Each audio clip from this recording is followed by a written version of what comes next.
everybody. Greetings. Thank you, Jesse.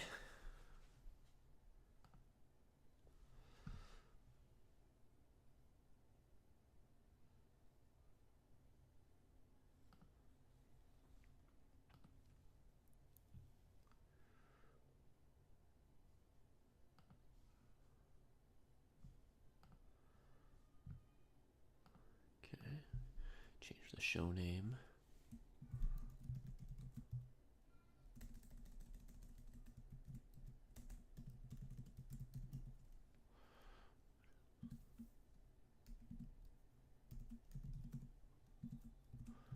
Just changing the name on the show here real quick.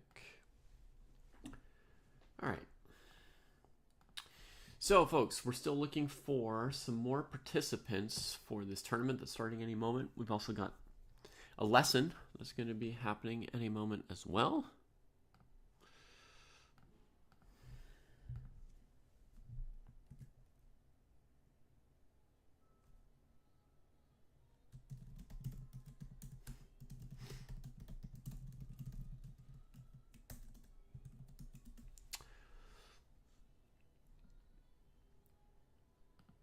This ready? Okay. Hey, Karamazov, that command only works on Twitch, but let me copy paste it for you.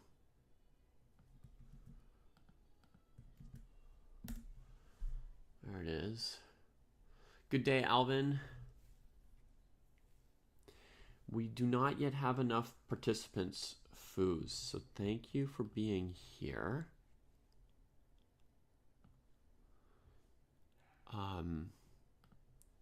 And we're going to see what we're going to come up with as far as the best solution. We're going to have to be a little flexible and creative potentially.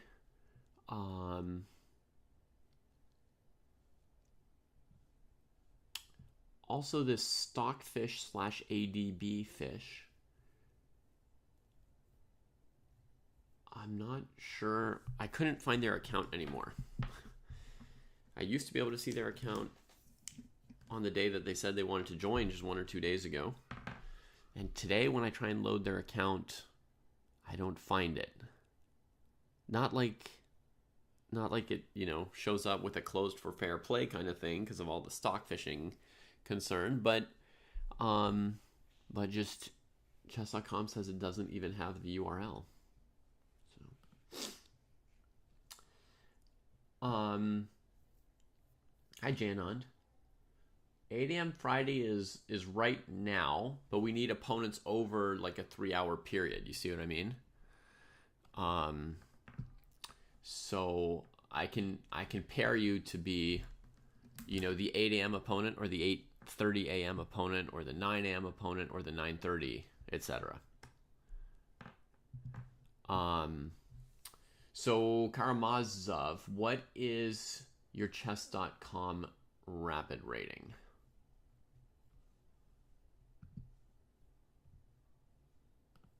We've also got K2ash, potentially, who just was there. Yeah, Jay. That is totally fine.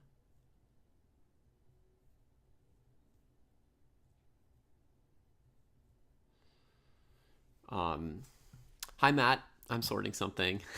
No worries. Exactly, Roblox. So,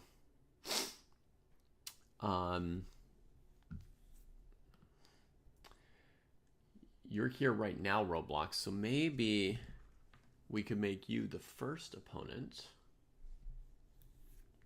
I tentatively put Sweet Blue as the opponent at 9 a.m. Let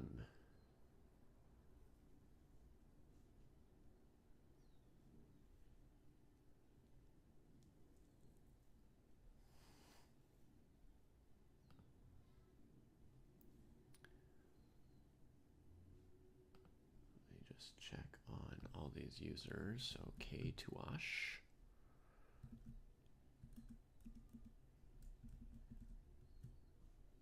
Yeah, Sweet Blues is there.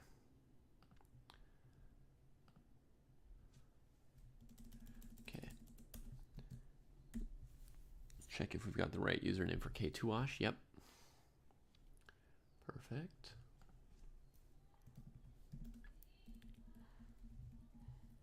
Okay. So, Jay, you can play at the same time because you can play with Francisco probably. Actually, let me give you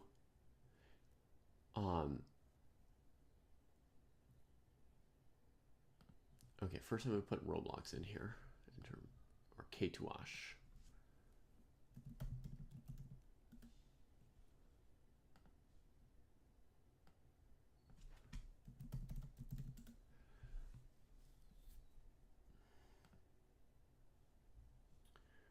All right. Jay, what's your... Oh, sorry, Rachel. Jay, what's your chess.com username? It's something like Dubov fan. Hello. Hello. Hey. No, Roblox, you don't need to turn off the stream.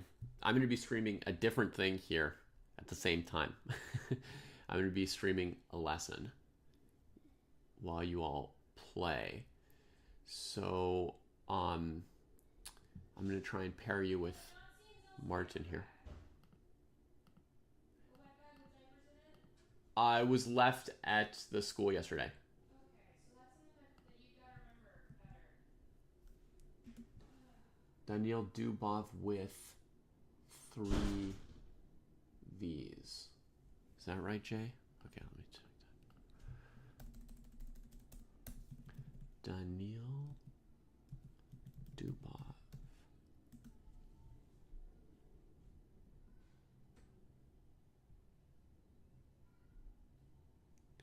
Okay, is this right, Jay? 3 V's?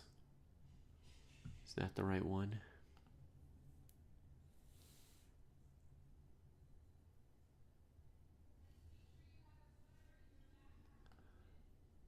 Seems right.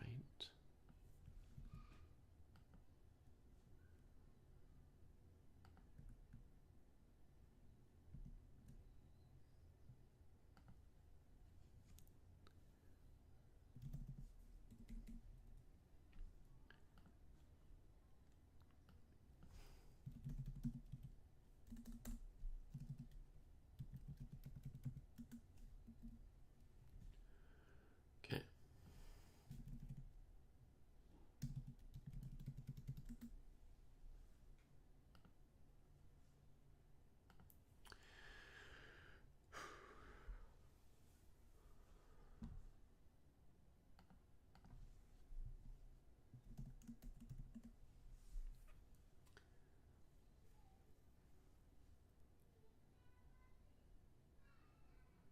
Okay, so Roblox and Jay, are you able to see this spreadsheet here in which I'm kind of putting the pairings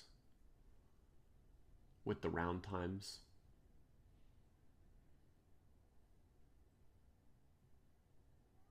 Oh man, I should have put Martin and Francisco's chess.com usernames in there to make it clearer. So let's do that.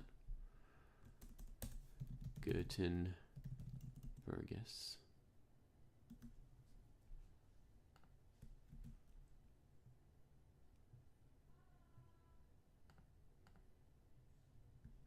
So there's Martin. And then let's put in Curia.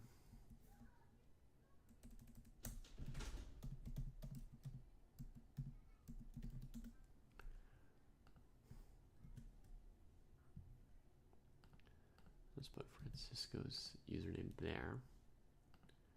Okay.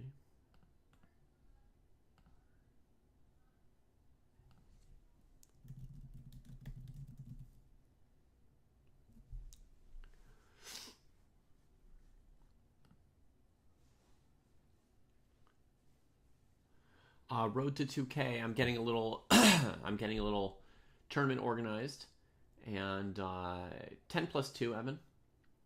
I'm getting a little tournament organized, and then I'm doing a lesson on opening play with Matt, Rachel, and Anushka, who are waiting to get started. Me want cookie too. What is your chess.com rapid rating, please? I can see if you fit in the proper range.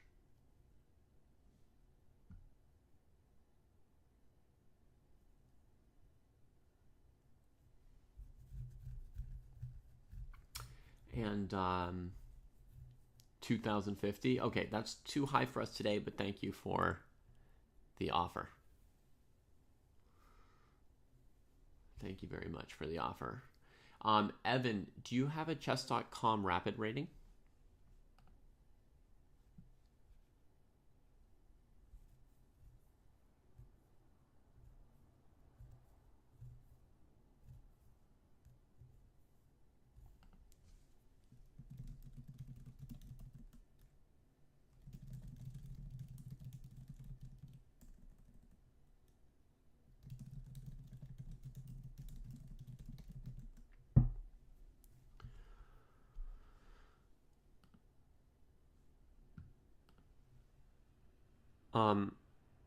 Martin and Francisco, if you're out there, we should probably get your first round pairings going to stay on some kind of schedule.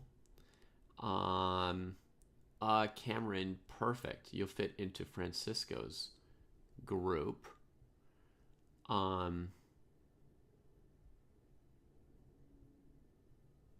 That's great. Okay, so the first round pairings are Martin against Kaituash and Francisco against Baymon.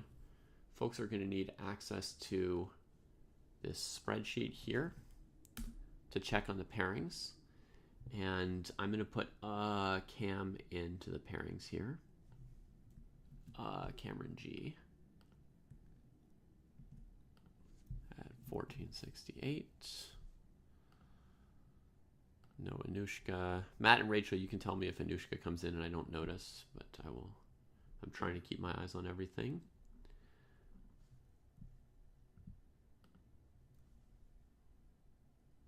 Evan 1833. Okay, that's perfect, Evan. What's your chess.com username? The time control is 10 plus 2. Sorry. Time control 10 plus 2.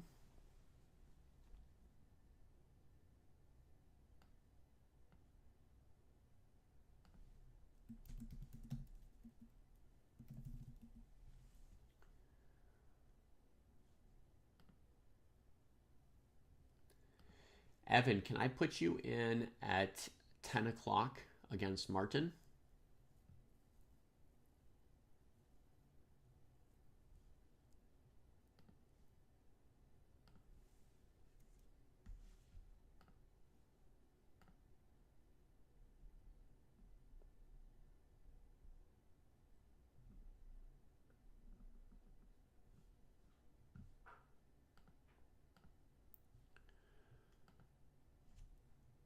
Hi, Pizza Racer.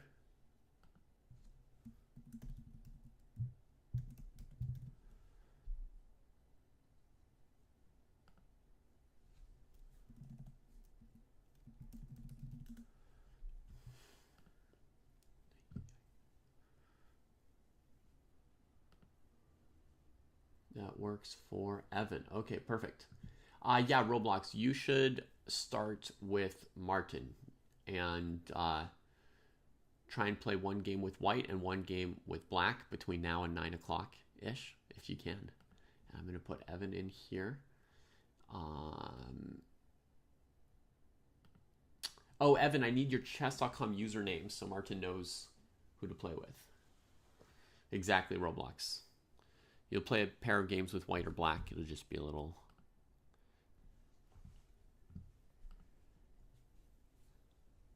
clearer, easier like that.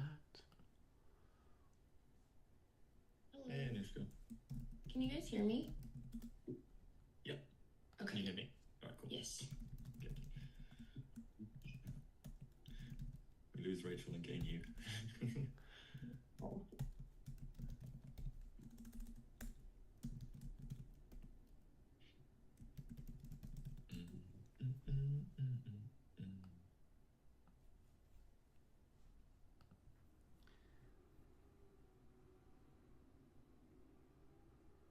Sounds good, Road to 2K. We're going to be doing a lesson on openings here for about an hour, and then we'll check back in on the tournament and watch more of it.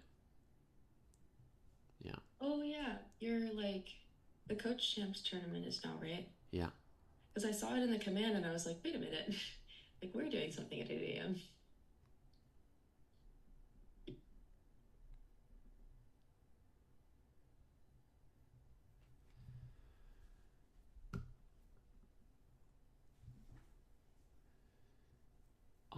Rated, if you don't mind, Roblox. And Evan, if you give me your chess.com username, I'll put it in here, and then we'll start the opening lesson, folks. Oh, wait. As soon as Rachel comes back, we'll start the opening lesson. Just having some kind of a Zoom. Are we going to be in a chess.com classroom or anything like that? You're going to share screen? Yes, right. We've got a classroom. So let me invite you to it. So I just enter usernames here, right?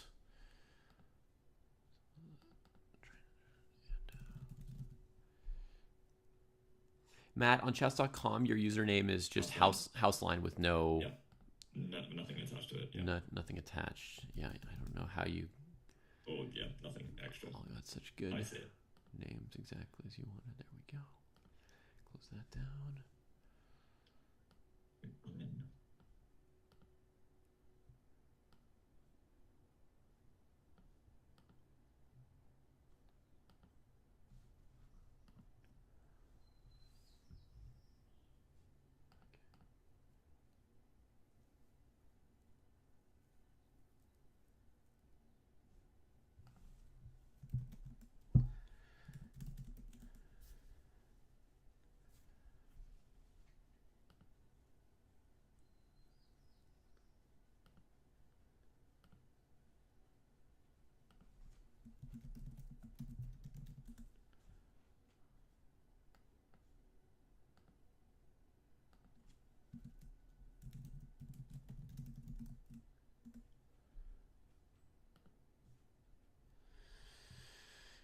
Okay, we have organized it to the best of my poor abilities.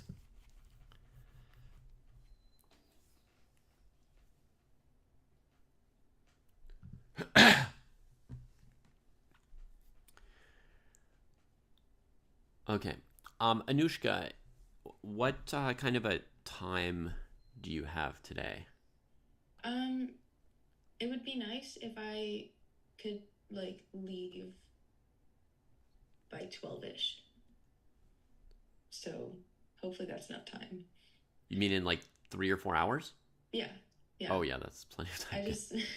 I just told them like I'm not gonna come in the mornings, and they were Oh, like, wow. or in the morning, and they were like, okay.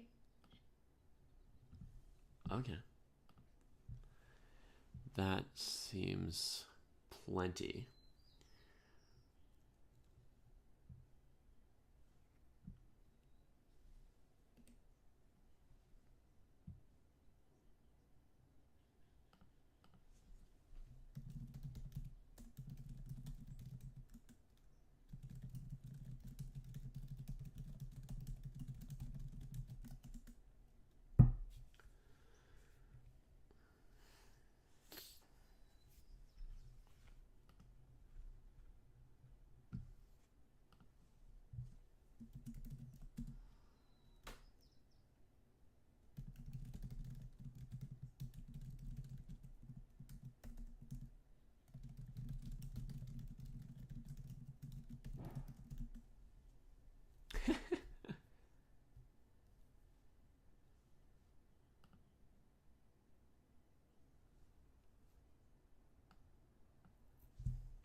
Me, yeah.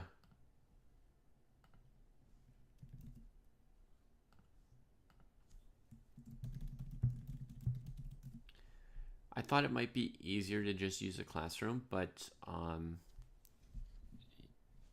if the other is easier, let me know.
Mm-hmm. Yeah, I can send it again.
Okay, so now we're getting ready for this opening.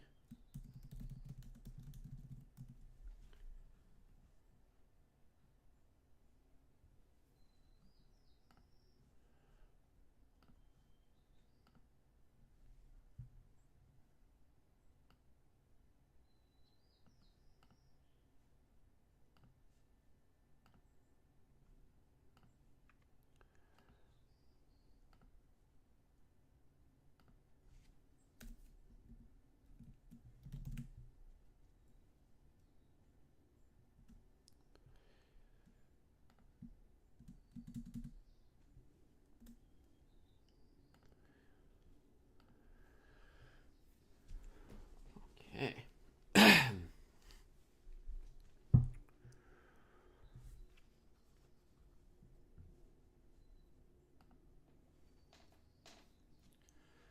So should I try and join the group chat thing now?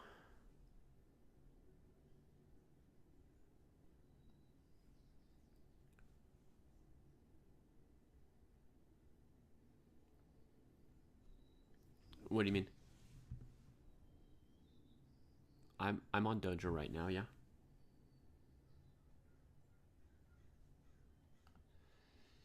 Let me see.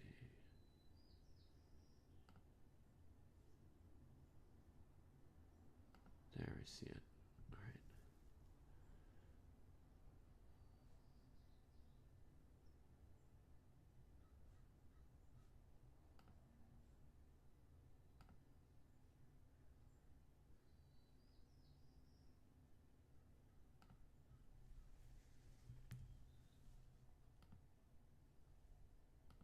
right. Okay, rapid, nice.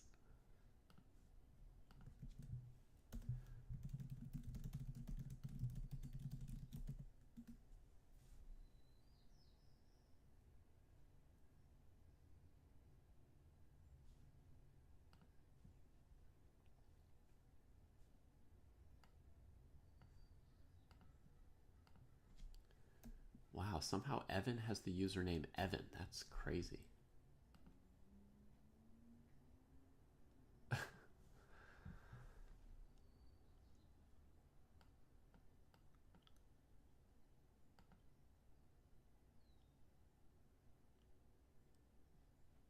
Okay, so let me check if I sometimes get this group chat room wrong.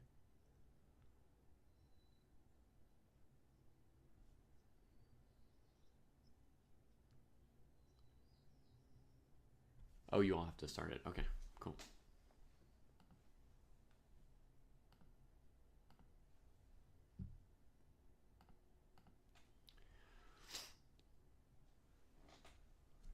Hey, Be Conquered. Hey, Blib Up. Right, so we've got the Maya crew here.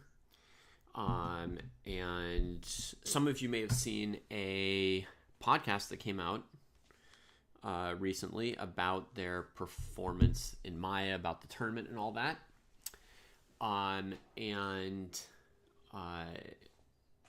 The tournament overall went well. It was lots of fun, but what always happens at a tournament is, well, it doesn't always happen that you make the improvements that you wanted to make. But even if you do good training for a tournament and improve on some things that you were targeting and, have any number of successes on that front, every tournament is basically going to reveal some kind of new area that you could work on.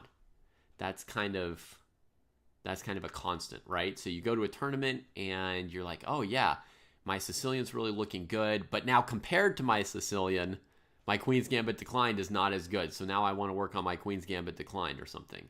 Or it could be, like I did a great job on the transitions to endgames. I'd been working on some decision-making puzzles about when to trade off, when to go into endgames, when not to, and now I realized I got these great endgames and I didn't win as many of them as I wanted to, and I want to work on, conversion or pushing, right? Maybe conversion would imply that the endgame's winning. Maybe it's just endgames where you've got a nice position and you feel like you didn't put enough pressure on your opponents. The game's kind of petered into draws and you want to make it harder for them.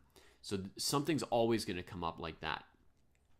And for this crew, the same thing came up for all three of them. And so I was like, oh, well, first of all, this is something where you kind of need a lesson to improve on it. It's not something where most things I can just send them off and be like, go work on this thing. Go read a book or go scuffle amongst yourselves, play some practice games while thinking about this and all will be well.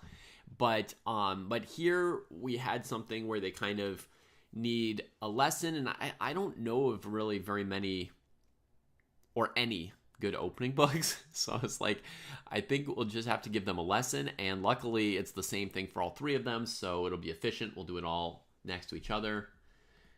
Jay, check the pairings. They're to the right in that thing. So we're going to be able to all work on this at once together.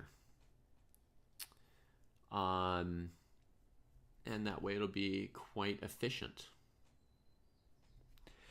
Are we live on your various channels, my friends? Okay, so I might be able to see a group chat now. Let me see.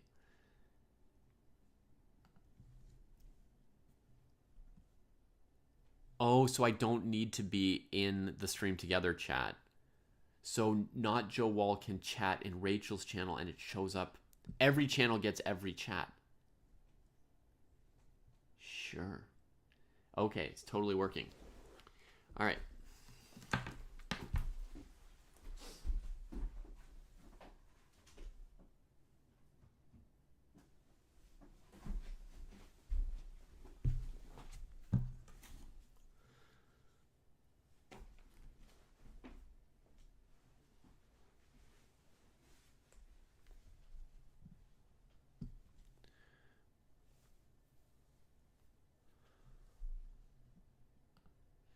Okay, I'm going to change the chapter name each time. We'll see how many chapters we get through. I figured that Anushka would have 1 hour and then be rushing into work, sorry, I'm here. So I had considered splitting this lesson into multiple chapters and doing a few mini lessons. We'll see how many of these chapters we get through here today, and I'll try to remember to update them here. Shall we get into it? Everybody's ready? Ready? All right, cool. So Matt, if we decided to publish this on YouTube at some point, on your channel or my channel or Anushka's channel, etc., you'd be able to grab that little intro I did about the Maya tournament and the weakness or the area of study, then cut this minute where I was like, are we live? And then go into this next part. Okay, cool. Then I won't repeat the intro and we'll just get going. So I'm assuming here that we're doing what I would consider basically like a level 2 opening lesson. So I'm assuming that you all are basically familiar with opening principles. But just in case, we're just going to list what the opening principles are together to make sure that everybody's on the same page about what the opening principles are. Does anyone want to hazard an opening principle? An idea that guides some of your play, for anyone who's not clear, like a principle, right? It's like an idea that guides what you're doing, sort of a bigger idea instead of just something specific on the board at that moment. Control the center. All right. They can't hear any of you. Thank you, Rachel. Yeah. Yes. Fixed, I think. Cool. Great. All right. So Matt offers us the control the center, which we also had somebody in chat throwing that one out there. Okay. So opening principles. Yeah, control the center is a good one. Give me another.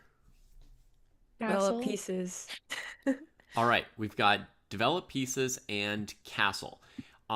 Develop pieces. Yes. Develop pieces is the main principle of the opening. In the sense that it's like the one principle of the opening that's like super divergent from the principles of the middle game or the end game. Okay, it's basically the thing that defines the opening is that your pieces are all badly placed, and then we assume that for most people during the middle game and the end game, some number of your pieces are either well placed or okay placed, right? That you're never in a situation where every single one of your pieces is badly placed. Otherwise, you're kind of back in the opening. Okay, it's happened to me occasionally that I brought out my pieces and then something really bad happened and I had to remangle them on my own first rank. And after move 13, it just looked like I was starting out the opening in a Fisher random game instead of a normal game. But other than that, it looked like I'd got to nowhere. That's pretty bad. We're going to hope that's not happening very often to many people. So developing your pieces, that is the key principle of the opening that diverges from other phases of the game. And it is like a super guiding principle. For example, if I put a couple moves on our classroom board, do you all see those moves first of all? Yeah. Yeah. Okay. So in this position here, this move knight c3 is considered to be a pretty good move, right? Yeah. The whole reason knight c3 is a big deal is because it threatens to win a queen, but it also develops a piece, right? So in other phases of the game, you might be trying to achieve various other things that we'll talk about in a moment, so I won't spoil them. You might be trying to achieve other things, but in the opening, if you can like achieve a development move, it's like, woo, big, good job, right? We're getting excited about that. So that's really like the principle of the opening is developing the pieces. The previous one we had controlling the center. You would probably also want to control the center in most middle games and in a lot of end games. There are some exceptions in the end game, but there are some end games where you're still trying to control the center. Okay, then we had castle. Castling is not truly a principle of the opening. You can play a perfectly good opening without castling, and not just occasionally, not just like it's a rare exception. The principle that I would use here is that you would like to safeguard your king or create like a safe spot for your king. So that's a little more general than castling.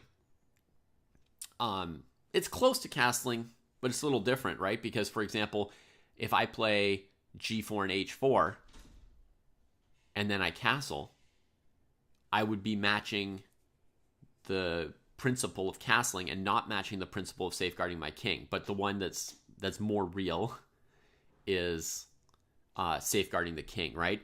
So basically, you would like to figure out an area where your king will be safe and get your king there. Be that the queen side, the center, the starting square, or the king side.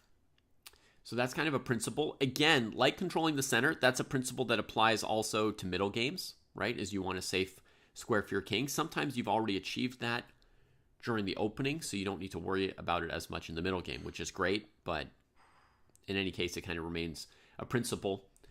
Many principles have a flip side, so the flip side if you want to pick a safe area for your king is if you have the opportunity to endanger the opponent's king, that's about equally good as safeguarding your king, right? Depends on various factors, right? But a similar principle. So you'd like to safeguard your king, endanger theirs. Any other principles during the opening? Don't move the same piece twice. Okay. Don't move the same piece twice. Unless it's under attack.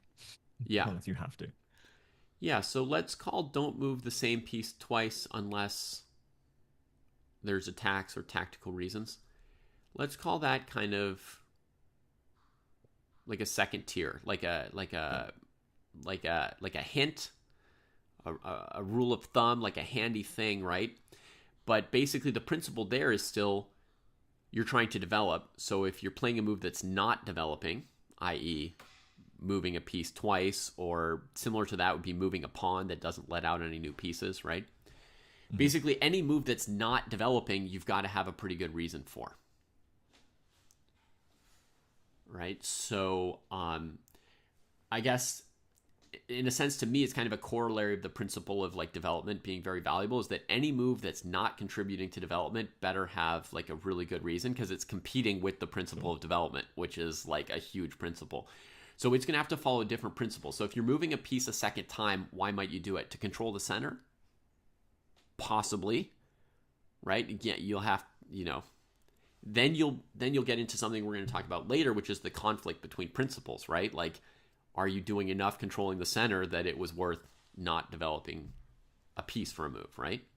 Mm-hmm. What else would be another like goal or thing that you might be doing when you move a piece twice, or when you move a pawn that you didn't need to move? Like, what are we doing other than developing? Attacking. Gaining space. Okay. So, attacking, do you mean like starting like a general strategic attack on an area, or making a threat? Making a threat. Making a threat, right? So you can use threats during any phase of the game in order to help you with your other goals, right? Making a threat on its own is not really useful. Like, if I could play knight to b1 in this position to attack black's queen, I wouldn't do it, right? Because it's not furthering any other goal. It might make them move their queen again, but knight b1 doesn't help me. So you can use threats, and you want to use threats to achieve other things you want, right? But a principle of chess is definitely that you use threats to achieve the other principles or the other goals, right? And you sometimes have to take time out from what you want to do to respond to threats. So that's kind of like a balance around threats. And to me, responding to threats and using threats is a guiding principle throughout every phase of the game. So it's not unique to the openings, but it's an important one. And then we had space advantage, I think, from Anushka, right? So achieving a space advantage is another example of a positional advantage. Your own king being safe, your opponent's king being endangered, those are essentially sort of positional advantages you could have as well. They're very high stakes ones, right? That could decide a game, and if someone's king's getting checkmated, suddenly we stop worrying about, do we have a bishop against a knight, or do we have a better pawn structure, or does the opponent have an outside majority that could eventually make an outside pass pawn, right? Other positional values drop. Space advantage is a positional advantage. So generally speaking, in the opening, you can pursue any kind of positional advantage you want, right? So I've got a general principle of chess that you want to gain positional advantages, period, right? And then you could list out what they are, right? So gain positional advantages, that principle would apply to every phase of the game, and including the opening. I've got one other general principle here, which is gaining material, which has been implied in what you were thinking about threats and stuff, so I know you're aware of it, but just to formalize it, gaining material is another principle of chess. So threats are often going to be threats to gain material, but sometimes it could be a threat to gain a positional advantage. And then the question is, are any of those goals going to be more important than simply developing? Right? And that's one of the main things we're going to talk about next. Finally, there is a little idea within development, which is quality of development, right? Are you placing the pieces on good squares? And that gets at a thing which is sort of a general chess principle that you want your pieces on good squares. So, for example, let's say that that the black queen gave check here and white played bishop e2. Bishop e2 is a developing move, so it gets you quantity of development, but it doesn't yet get you quality of development, right? Because you're not going to be excited about e2. If I hadn't played queen e6 and you'd just been sort of assuming I was going to play queen d8 or queen a5, and you were starting to think about what's a good square for the bishop on f1, if you were dreaming about the quality, you might have been thinking about squares like c4 and g2. Yeah. Is that fair? Those are probably maybe the two dreamiest squares for this bishop. Mm-hmm. And so when I go bishop e2, I'm getting the development I can, but I would like even better. So there's always a question of quality, and sometimes you can get a better square by using two moves instead of one, right? So then it's like, does the quality of where my piece is make a difference that's worth the time or the tempo, right? As with everything with our principles. Okay, so principles. Develop, the guiding one, right? Gain material or avoid losing material, two sides of it, right? Safeguard your king or endanger their king, yes. Yep. Gain any other positional advantages, such as control the center, get space, right? And then a principle about how we use threats, right? Use threats to achieve the other principles or answer the opponent's threats when needed. Hopefully at minimum cost to your other things you're trying to do and principles. Okay, chapter 1. We're all good on this. Let's go to chapter 2.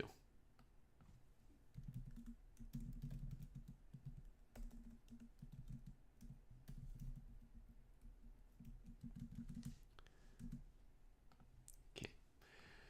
So now we're going to talk about the meaning of moves.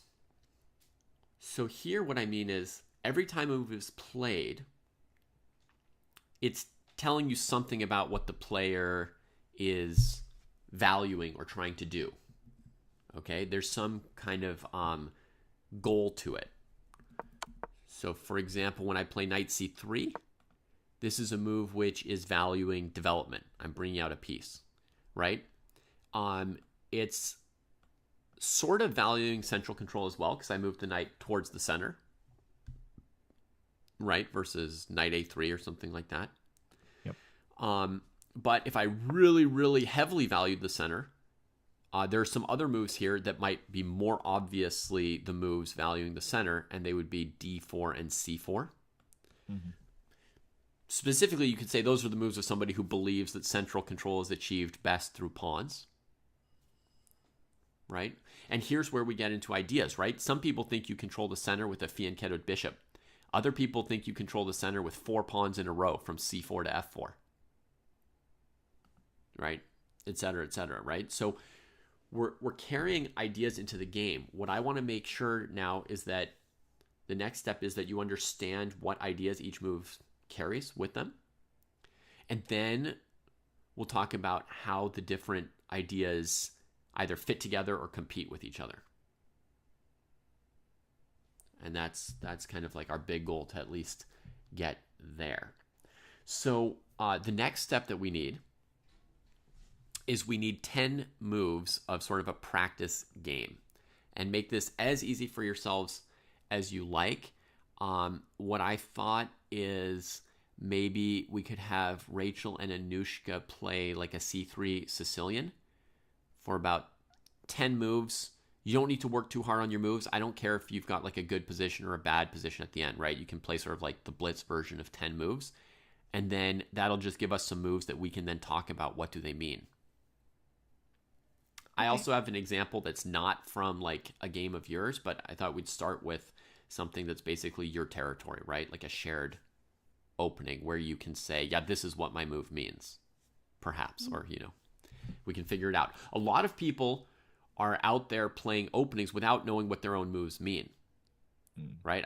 I've coached many people where I sit them down and I say, okay, you played e4 on move 1. What was the goal of e4, right? Or what are the ideas? And they're like, I have no idea. It's just people move their king pawns, So lots of people are out there playing moves without necessarily knowing what they mean, but it'll be easier for you to talk about what it means if it's kind of coming from you.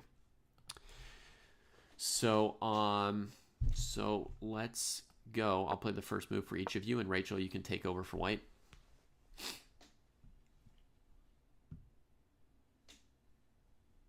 Sorry, I don't have control. You don't have control. Or we Okay. need to share. Oh yeah, I don't have control either. So let me see how I do it. I click both on that. I don't know if this will do it or not. We'll see. There we go. Yeah, I can draw arrows. All right, beautiful.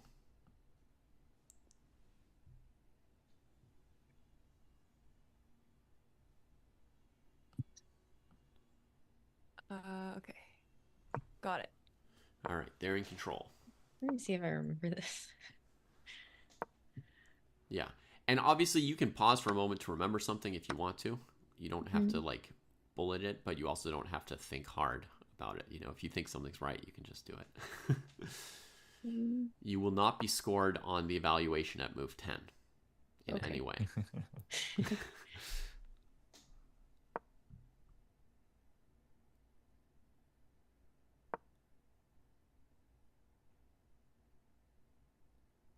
Yeah, for example, we've got somebody in chat saying they don't believe in central control. So some people think some things matter, some people don't. Okay.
By the way, Sorry, Matt, I need to make a move. as we're watching, they've got 1 or 2 more moves to play.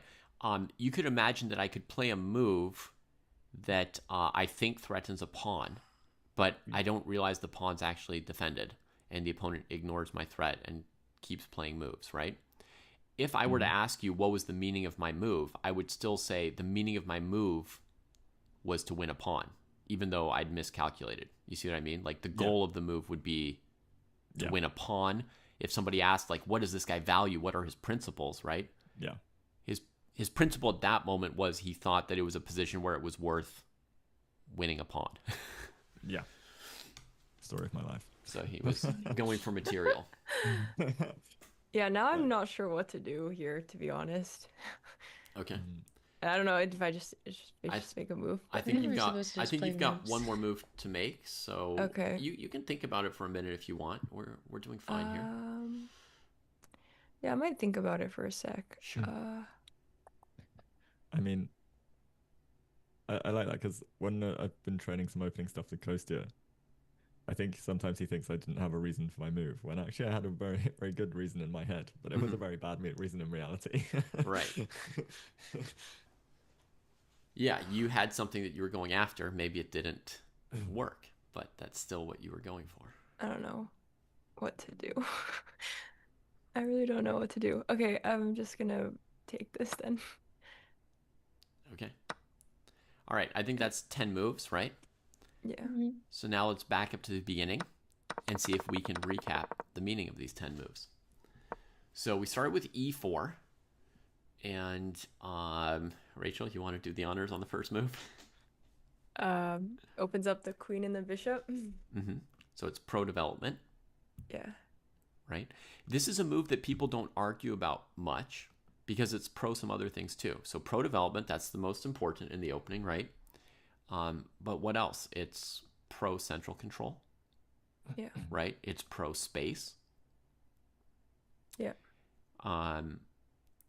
And you know, it's giving you the possibility even to have like quality development as opposed to bad development, right? So there's this idea in chess that if I go knight f6, you can sort of kick me, and that one of the points of having a pawn on e4 is so I can put my knight on f3 and you can't kick me.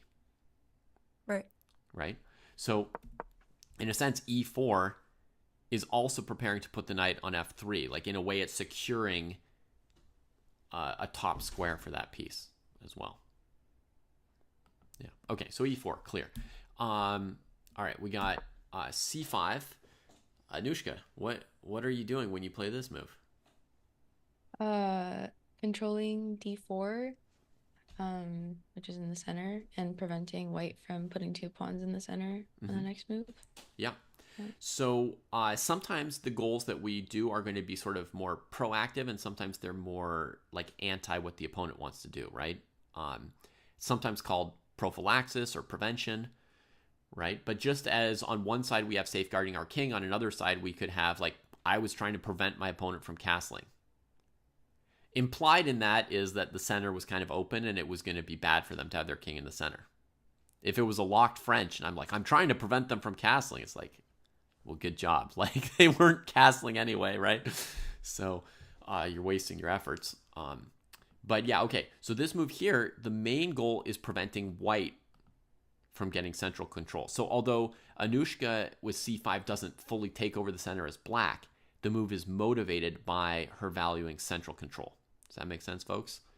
And in particular, you could say she ascribes to a concept where occupying the center with a bunch of pawns is a good way to control it, right? So she thinks Rachel would play d4 next, and that would be a good move for white.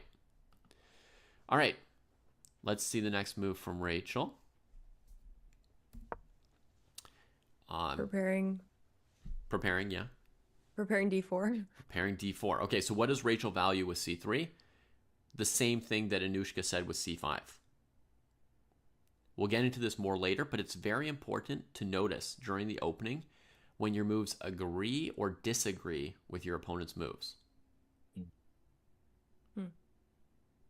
Never thought about it like that. Okay, so we don't know for sure when Rachel plays e4 if Rachel ascribes to, I want to play d4, right? For all we know, she's next going to play queen h5. Who knows, right? Maybe with e4, she secretly, her top value is making checkmate threats on f7. But we just don't know that yet, right? Because the move checks like every box, right? Everybody likes e4 or d4. So there's not as much to argue about, and it's a move that is in line with basically all principles, right? So, but when Anushka plays c5, she says, ooh, white putting a pawn on d4 is like a big deal. And when Rachel plays c3, she says, yup. Right? Is there anything she's not valuing with c3? Like e4 is unimpeachable, right? But when we look at c3, as it values d4, is there anything c3 is valuing less or leaving behind as less important? Putting the knight on c3. Putting the knight on c3, right? So c3 is taking away a frequent best square for this knight, right? So it's maybe not valuing quality of development in a certain way. How about speed of development? Is c3 speeding up white's development or slowing it down or Slowing it down a little bit. Slowing it down a little bit, right? Because even if we're saying like, yeah, I'll put my knight on d2 or a3 instead of c3. I mean, c3 is definitely not a move that brought out a new piece, right? So at minimum, Rachel quote unquote wasted time, right? Or moved a piece twice or moved an unnecessary pawn, right? So she's pursuing a gain of central control and space at the cost of development. That means already on move 2, this move is, to some people, controversial. Does that make sense? Like Right. somebody could be out there who thinks c3 is a mistake. Okay, at this point, everyone can look and see, oh, the computer says the move is equal or whatever, and so it's not a mistake. But before we had sort of computer god things to tell us the evaluation at every moment, if you imagine a chess player 20 years ago playing on principle without computer assistance, you could have people who would say the c3 Sicilian is wrong, right? Just like they say the Latvian gambit is dubious, right? They could say the c3 Sicilian is wrong, like white should be bringing out pieces. And they might be right or wrong, but that, there could be a controversy around it. Okay, so let's see what Anushka plays here in response. Knight, knight f6. Okay, and what does knight f6 mean? It's provoking, well, it's attacking the e4 pawn, and it's provoking e5 and claiming that that pawn is overextended. And yeah, very temporarily controlling d5. Okay. And yeah, getting one step closer to castling. Okay. So of our principles, you listed some sort of concrete things that the move does, which is good, right? Because principles are like up here, right? And then down here, we're getting punched in the face as we're like, well, I am trying to this or that, right? And then details, right? Like as Anushka says, it's very temporarily controlling d5. If somebody played knight f6 saying like, well, I know it's important to control the d5 square in this opening, it's like, well, you're not going to be controlling it next move, right? So you do have to be looking one or two moves ahead and seeing what's really happening on the board, right? So Anushka is saying this move fully expects e5, knight d5, right? So when she explains the point of knight f6, part of it is in the context of, well, it's going to go e5, knight d5. Why is that? Well, she's got a threat to win a pawn, and Anushka is kind of assuming that in this phase of the game, the threat of knight takes pawn is so great that Rachel's not going to ignore her, right? But if we had somebody high on development, maybe they could argue bishop c4, right? Might be high on multiple things to play that move. Anyway, but she's saying there's the threat to the pawn. Now, also she said she's one move closer to castling. Sure, right? We're clearing the back rank. We're getting development. Knight f6 is a development move. And it's a threat at the same time. So if she took the pawn later, that would be like a not development move, right? But this is somebody who does value development, right? Because partly she's saying, like, I bring out a piece with a threat. If you defend the threat, I keep getting ahead on development, right? But she also is probably going to say, yeah, the threat is big enough here that I could take the pawn if you don't defend it. So the move is pro development, probably pro material, right? It's using a threat, which is in general just a good thing. As long as the move is a move you want to play, that you incorporate threats with it is just all to your advantage, right? There's also an implied disagreement around c3 with this move, because she's actually letting Rachel put a bunch of pawns in the center, right? She's anticipating white could play e5, and that she's not playing any move to really stop d4, right? So she's a little bit disagreeing on the value of central control via pawns.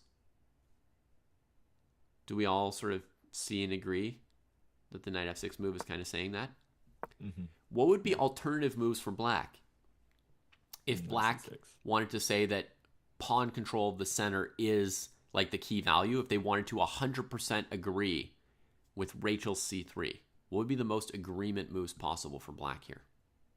E6 or d5? I heard e6 and d5. Yeah. Okay, so d5 right away would be saying, like, we'll trade one of your center pawns before the next one gets there, right? So that's valuing central control via pawns, not because the d5 pawn's going to survive, but because we're trading off one of white's. Is e6 a plan to eventually play d5 and do something and challenge white's pawn? Is that the idea there? Okay, so I would say e6, possible. Same idea, right? I would just say it's a slightly less effective version, right? Because we're not threatening the e4 pawn. we allow d4. Oh, sorry. And then when we play d5, white can push past with e5. It doesn't mean that black, when playing e6, is not thinking what you're thinking, right? You're claiming e6 is to value central control with the pawns, right?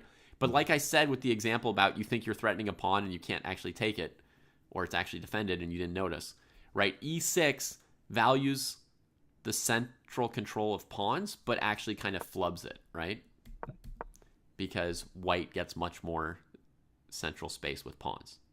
So e6 would be an example of a move that agrees with c3, but sort of blunders, so to speak, or, miscalculates something.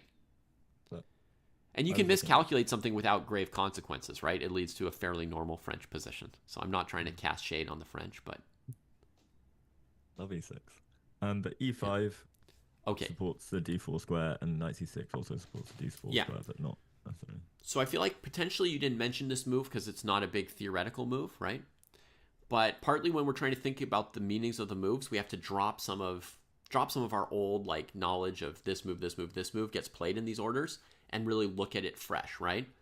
If white's goal is to put a pawn on d4, here you would have thought of e5 to stop d4, right? That's an obvious counter to white's idea of establishing the pawn center. So if we add in c5, c3, shouldn't e5 actually be a super obvious move here? Yeah. Yeah. If black 100% agreed with white about the value of pawns controlling the center, then e5 is a prime candidate move.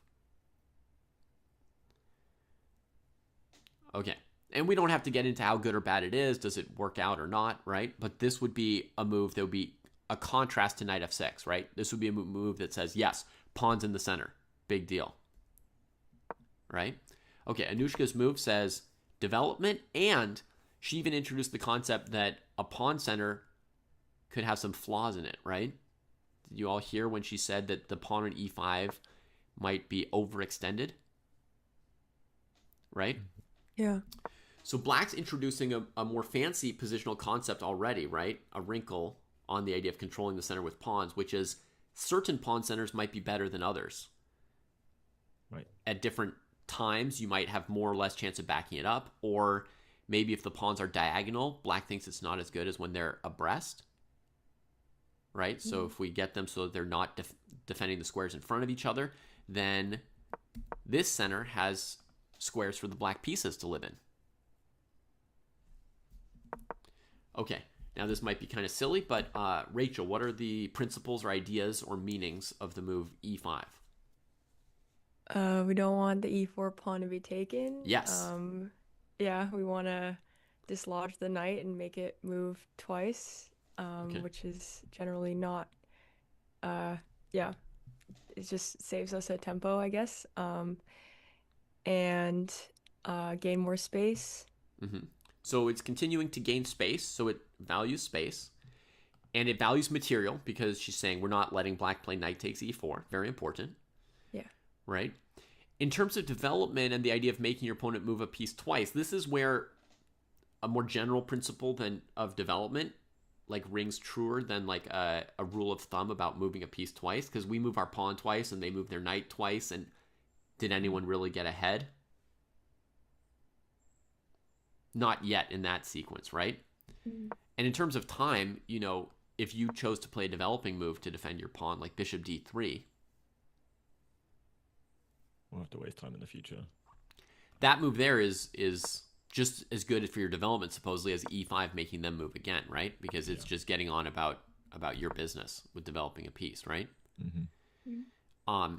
Now again, moves can answer principles and then be specifically tested, right? The move bishop d3 is going to prevent d4 and allow d5. And you might say, hey, bishop d3, it sounds good. We're valuing material and development. Super. And then we might say it's just not that good. Yeah. Because black plays a move that values development, central control, and threats in response. And now we're looking at stuff like pawn takes, queen takes, hitting our bishop and our g-pawn, and we're not happy with what's happening here. Okay? Part of the reason this went so badly for white in short order here is that the move bishop d3, while being in principle a sound move, part of the problem is it slightly clashes with the move c3. Because it means the bishop's on an undefended square and we're blocking d4. We'll talk later about moves that go together or clash, right? Okay, so we got e5.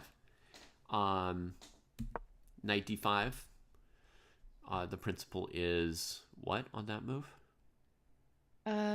Moving my piece, I guess centralizing the knight more, not letting it be captured. Not letting it be captured. Right? Yeah. So it's basically just material here.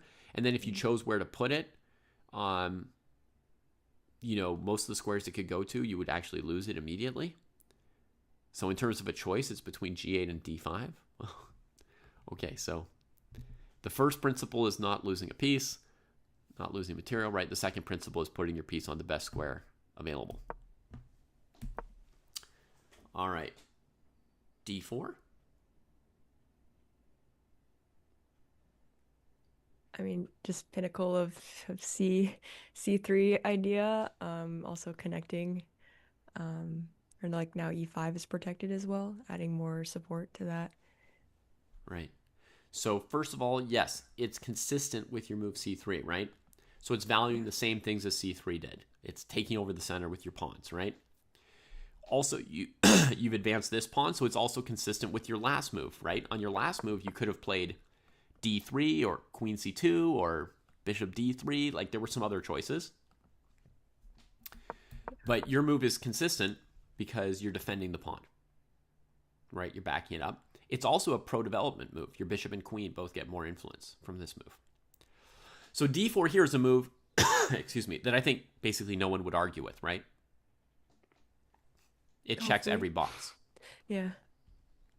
At this point, right?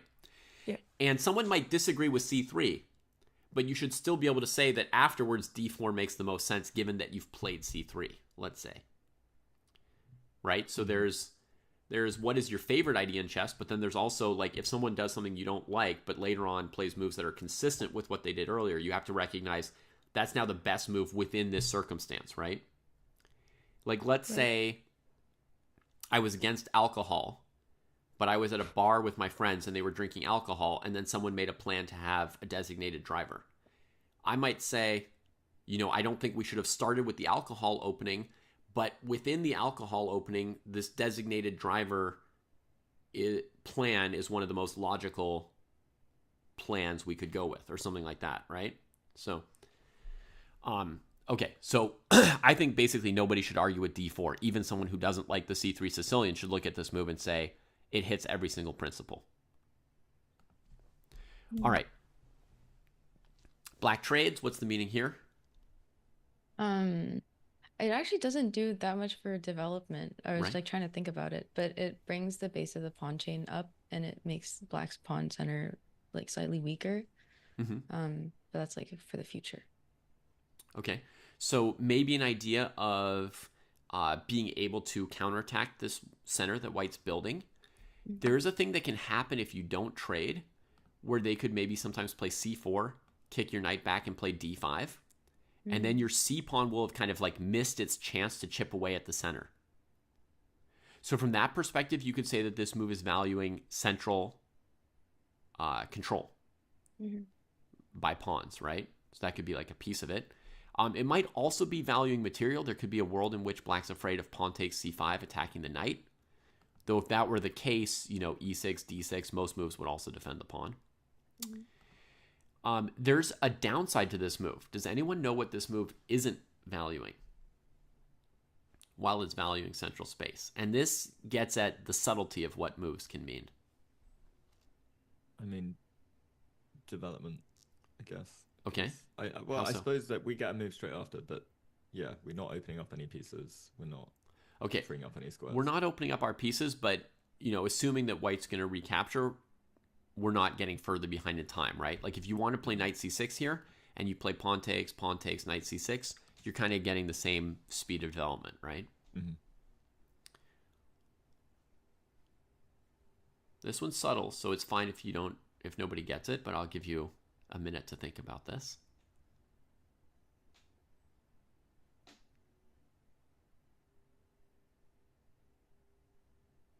Maybe something with tension? I don't know. We're not gaining any space either. But I was gonna say space too. Like we're kind of giving up our opportunity to have space. But it's not like we were ever gonna play c4 anyway. In other words, like white has their central space, but you could have valued queenside space and kept your c5 pawn versus their c3 pawn, which has a little less space than yours at the moment. Interesting. That's not the answer I thought of, but it's a correct answer as well. Which is totally fine and normal. You know, chess moves are super complicated, right? And they're at the intersection of sometimes 2 ideas, sometimes 5, sometimes 10, right? So it's fine if we miss some of the ideas in any move. You know, I'm not going to beat myself up about it later that I didn't realize that. But yeah, c takes d4, and I've thought of this in other Sicilian positions. It gives up some of our queenside space as black, so it's devaluing our own queenside space. I guess it's saying the central space is more important than the queenside space, right? Like we're more afraid of white playing c4 and d5 than we are proud of having our c5 pawn. one thing that we're doing is we are freeing up the c3 square for white's development. Yes. Oh yeah. So that is the subtle or hidden or look ahead a move thing that the c5 that the c takes d4 move is devaluing compared to the central space, right? Is the quality of development, not our development. And Matt at first was like, is this not developing for us? Well, you know, it's a trade. It's just, you know, the time comes out equal. But we're actually improving white's development by giving them back the c3 square for their knight. Right? And Rachel, who's played this opening several times, will know that there are some lines where white has to play knight to d2 or knight a3 because black leaves the pawn on c5 for a while. And there are other lines where black trades on d4, and then she probably gets to put her knight on c3, even though she played the c3 Sicilian, and she's probably like, "Ooh, that's pretty sweet for me." So that is something that black is unvaluing here compared to the central pawn strength of white and space, right? Is they're giving white the c3 square. Ooh la la. Okay, so that's a little bit subtle, but that's what we're starting to get at, right? In understanding the meanings of the moves, right? Every move we're playing is going to have all these different trade-offs, and the more of them we're aware of and notice, the more we can shape our play based on those.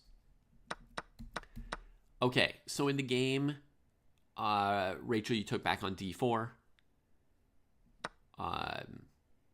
Yeah, I mean, principle is material partly, right? Just keeping material equal, and then also, honestly, it's almost more developmental to give your knight c3 than to put your queen on d4, right? So queen d4 is probably also playable, but there's nothing especially wrong with cd4. It's not devaluing development because it's giving you knight c3, and it's not that clear that a queen in the middle is that good.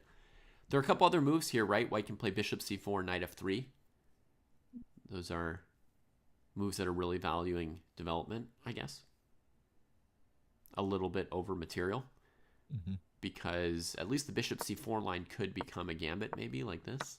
I don't know a lot of theory, but just at visual first look, bishop c4 is valuing development and quality of development, right? So we're sending black's knight to a slightly worse square, perhaps. Our bishop is on his happy square, right? But what we're devaluing is material potentially, since we give black a chance to stay ahead that pawn. Okay, cd4, cd4, e6. What does that move value? A little bit like, so that if they play bishop c4, I don't have to, it doesn't come with tempo and I don't have to move my knight. Yeah. So it's like cementing the knight in the center and it's opening up the bishop. Right. So it's saying this might not be a temporary square for your knight. This might be a great square actually at this point.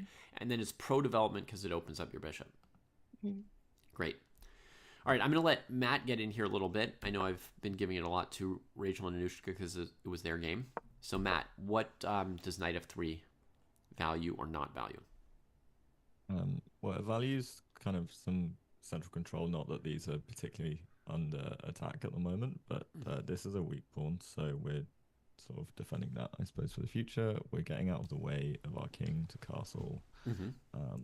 And I mean, okay, there's a world where our bishop or knight can come to g5 as well if we wanted to. So it's kind of coordinating with the bishop down here. Okay.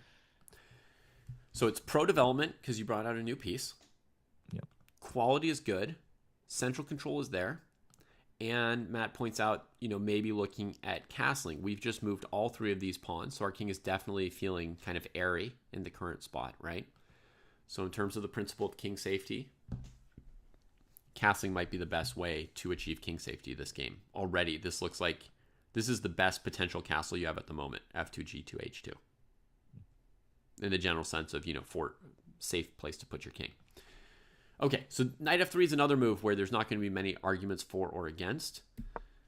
Or, I mean, not many arguments against. All the arguments are for. Sorry. d6 from Anushka. Matt, what is her idea here? To put pressure on this center, it blocks the bishop.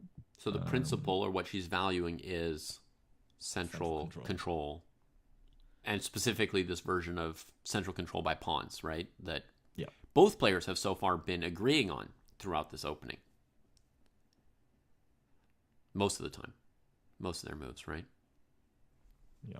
Black has made a move earlier with knight f6, where they sort of claimed that maybe this pawn structure would be either weak or overextended, right? But they are definitely fighting against it at every step. So they're also giving it some respect on almost all the other moves, right? Is there anything that this move doesn't do, like any of our values that it's against? Yeah, so it blocks the bishop initially, but we're doing this on the basis of time. So if white were to ever take, we take with time, and we do get our development. The problem is that our only development square currently is e7, and so if we do move e7, then we'll have to waste another tempo to move that. So we probably will really want to take here at some point. Having done this, there's a good chance we're committing to making a trade. Yeah, and yeah, I mean, outside of this, white's it doesn't hinder white's development, or doesn't feel like it hinders white's development at all at this point in time. Yeah. Right. Okay, very good. So as you said, it blocks in the bishop. It's also a pawn move. So with every pawn move, we have to ask, is it pro-development or not? Because some pawn moves are pro-development, and some of them are suspicious on development, right? So if black wanted the fastest possible development here, this bishop does need a pawn move, right? So d6 is not exactly losing a tempo of development if our bishop's going to d7. But, Matt, where do you think that Anushka ideally wants the bishop on c8 right now? I mean, it would be much better to have it on the a8 to h1. Much better, right? She provoked this move e4, e5. She's got a pawn on e6 that she just placed there, anchoring the knight. So in terms of quality, she probably wants the bishop on b7, right? So the move d6 is valuing central control by pawns over some form of like the fastest, most quality development. The fastest quality development would be something like b6, bishop b7, knight c6, and bishop e7 or bishop b4. Those are the best squares those pieces can get to in the minimum number of moves, right? And d6 is not doing that. So d6 is saying, like, if I just put my pieces on the best squares available to them right now, my position won't be the very best because of white's pawn center. You see, it's valuing that central control by pawns a little bit higher than just the pure speed of development. It's saying my position will suffer a little bit if I don't fight in the center a little bit here. Does that make sense? Yeah. Okay. So d6 gets played. Later on, there will be a choice, right? She can still put the bishop on d7 or b7. If you later on see her putting it on d7, then you'll say, okay, d6 was not somebody who wanted to get behind in development, right? But it was somebody who wanted to fight in the center. Whereas if she later plays b6, then you'll say, oh, she wanted to fight in the center and get her pieces on the best square, so she was willing to give up some time. Right? So you don't yet know for sure when they play d6 if your opponent wants to sacrifice speed of development or quality of development. But later on, when they play either bishop d7 or b7, you'll find out. All right, bishop c4. Matt, what's that one? Yeah, that I was wondering this during the game. So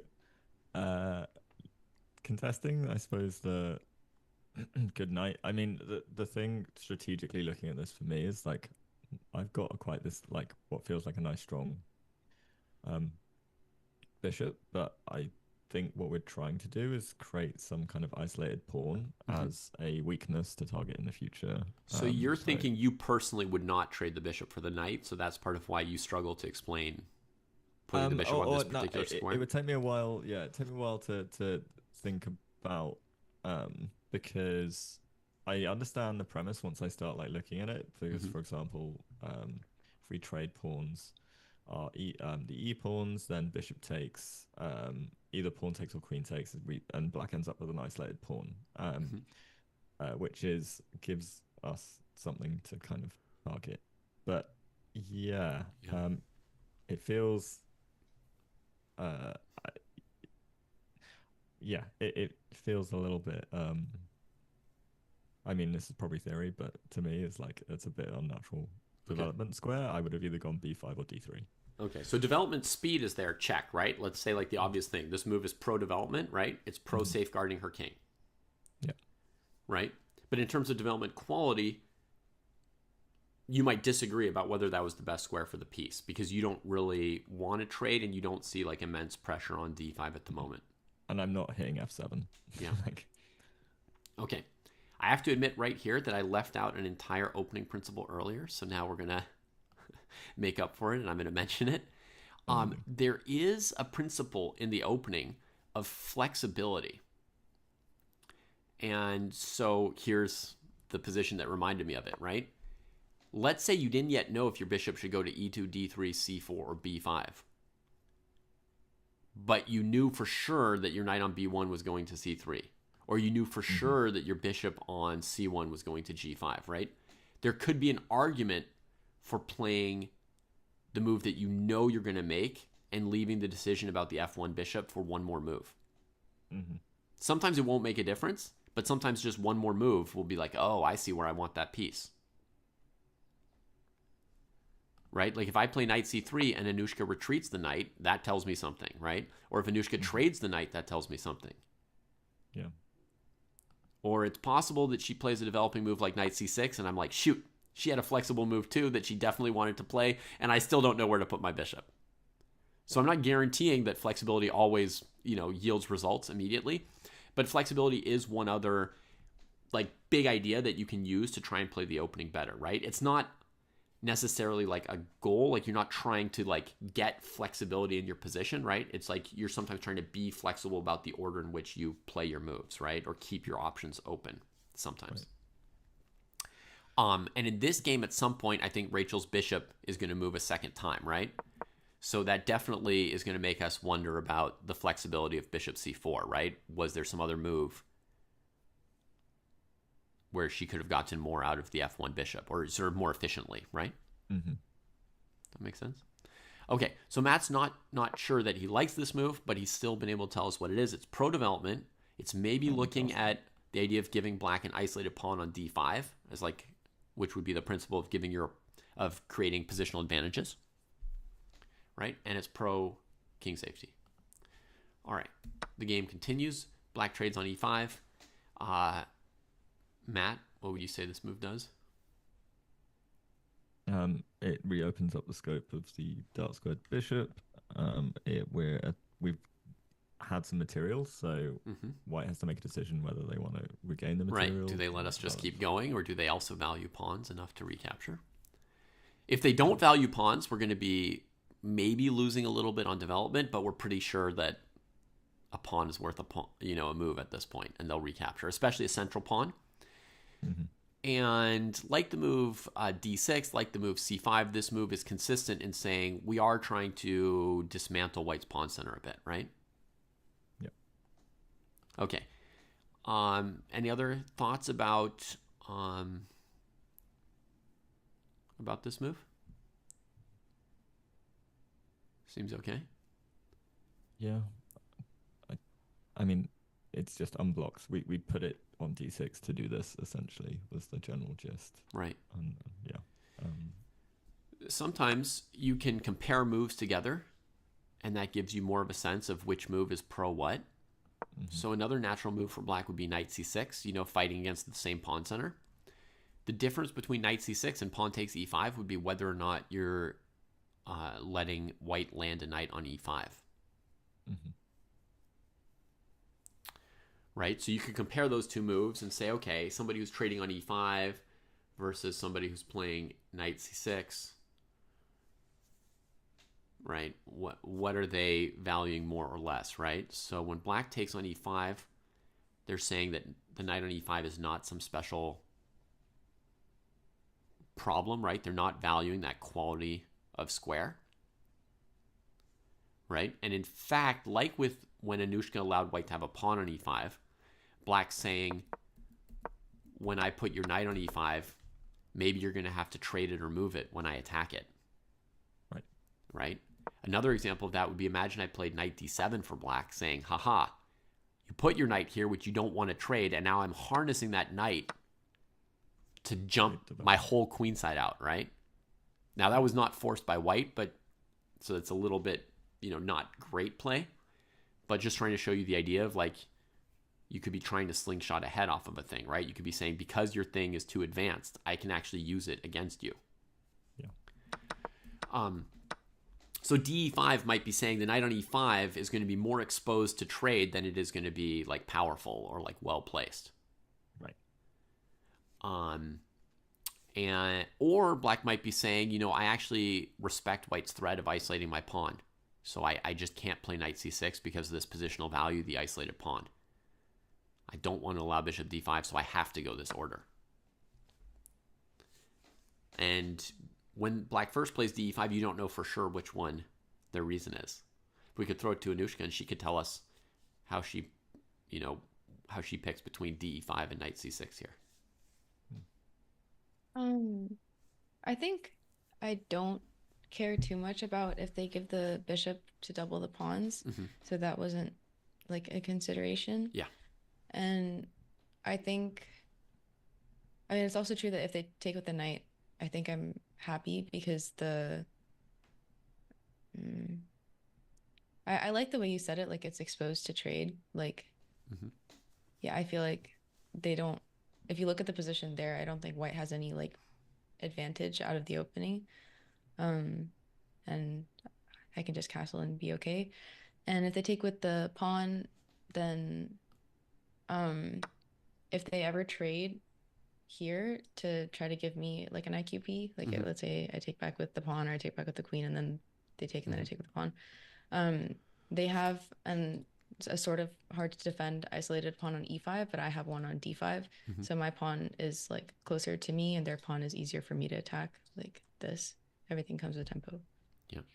Yeah. Makes sense, right? So we can see something consistent in Anushka's chess ideas.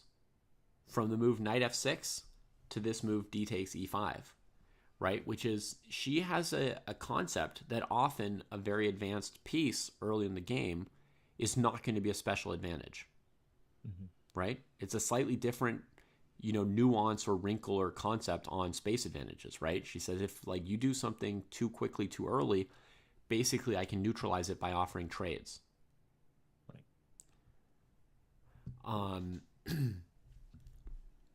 Yeah, I was gonna say if we could talk about the difference between like pawn takes e5 versus knight takes e5. Yeah. Because the more I look at it, the more I'm like, maybe pawn takes was better just because of bishop d6 follow up. Okay. Yeah. Okay, so when you played knight e5, you're valuing on the surface quality of development, like putting your piece on a good square. What you're not valuing in the same way is pawn structure, right? Because somebody who's like super pawn structure oriented is going to be worried about leaving the isolated pawn. They'd rather just grab the space advantage with their pawn, right? And in fact, you know, somebody playing c3, d4, e4, e5, like all the moves you've played so far, they're largely in line with the kind of player who would play d takes e5, right? Because they're just taking the maximum space with their pawns, right? And so that's kind of like a consistent principle or approach to the position, right? So what made you play knight e5? Like, was there any good thing about it other than what I said about like quality of pieces? I mean, I honestly didn't think too much about it. So, Sure. yeah, I think for some reason, which like it doesn't make sense because it's like an IQP, but it's like the pawn is closer to you, so it feels like it's easier to defend. Although like, you know, there is something to be said, I think, about opening up the D file, because now like, you know, in this position, if the knight moves, you can trade the queens and have the king on D8. Right. And so there's some kind of pin, which I think is probably valuable too. You know, I think someone in the chat mentioned that like F6 is a committal weakening move, but obviously like that's not super relevant here because we can easily play bishop d6, knight c6, knight d7. So, or maybe not knight c6, but like knight d7, bishop d6 is like, you know, an easy way to kind of just dislodge that. Right. So yeah, I think honestly looking at it more, it looks like d takes might be better. And then also like the bishop, you know, the bishop doesn't go to d6. Maybe it's not as good on e7, or like there's bishop b4 check, but then you trade it off. I don't know. Yeah. So some things that we noticed there, right? So one thing is she was starting to think d takes e5, maybe my pawn is too far advanced, right? So maybe it's going to be exposed in that way. So that echoes what Anushka was saying, right? When she played knight f6 already on move 2, right? There's this concept that, okay, there are space advantages, but there could also be something that's too advanced, right? So we're in the territory of worrying about little positional advantages and disadvantages here, right? When we're considering knight e5, d5. They're fighting over that stuff on these moves partly because captures are happening, they have to make these choices, but you can also see that we're around move 8 and black has one piece out and white has two pieces out. So there's been a heavy emphasis on central control by pawns and then fighting over like the little positional advantages or disadvantages around it, right? As I mentioned, like Anushka could have played something like knight c6, b6, bishop b7, right? She could just be like bland development in a sense, right? Yeah. But she's fighting for things, right? And Rachel also, you know, could have instead of c3 and d4 and e5, could have gone for like a faster pure development approach, right? So both players are fighting over positional advantages and central control.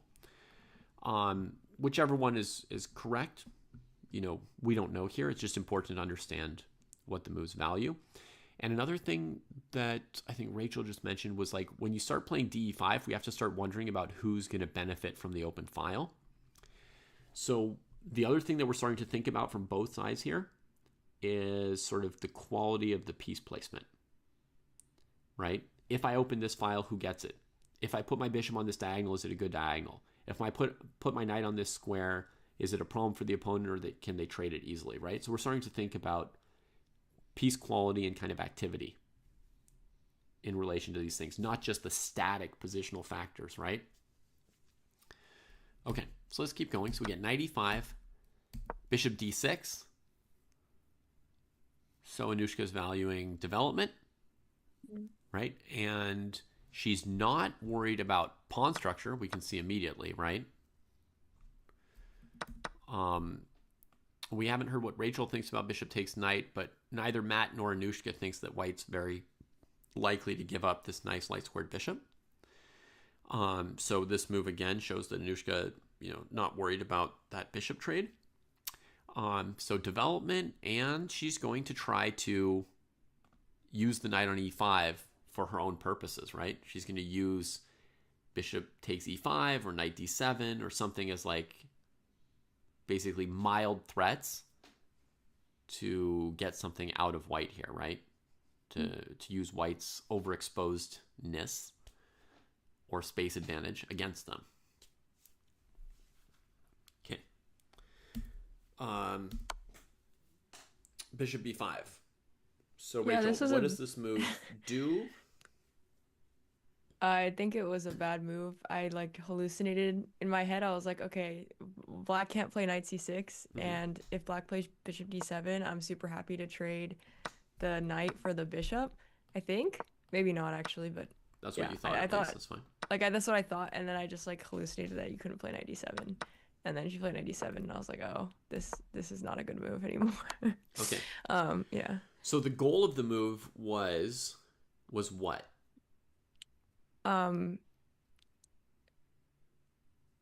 I guess like my knight on e5 can't stay there, so deciding how I want to go about Dealing that, with it, right?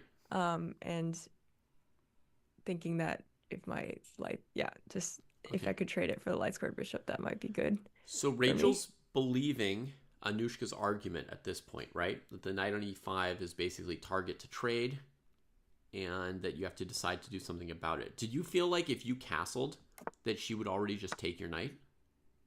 Yeah, I should have just castled, I think. Yeah, but maybe just in terms of what you thought, not what's the best move, but just right. in terms of the ideas. Did you feel black's ready to just capture, period? Or just that something was coming up in a move or two from now? Maybe something coming up in a move or two, like maybe a knight, the other knight develops and tries to attack it with material potential. Okay. Yeah. So hallucination or not, or miscalculation or not, right? We still have like, what's the idea? What's the goal, right?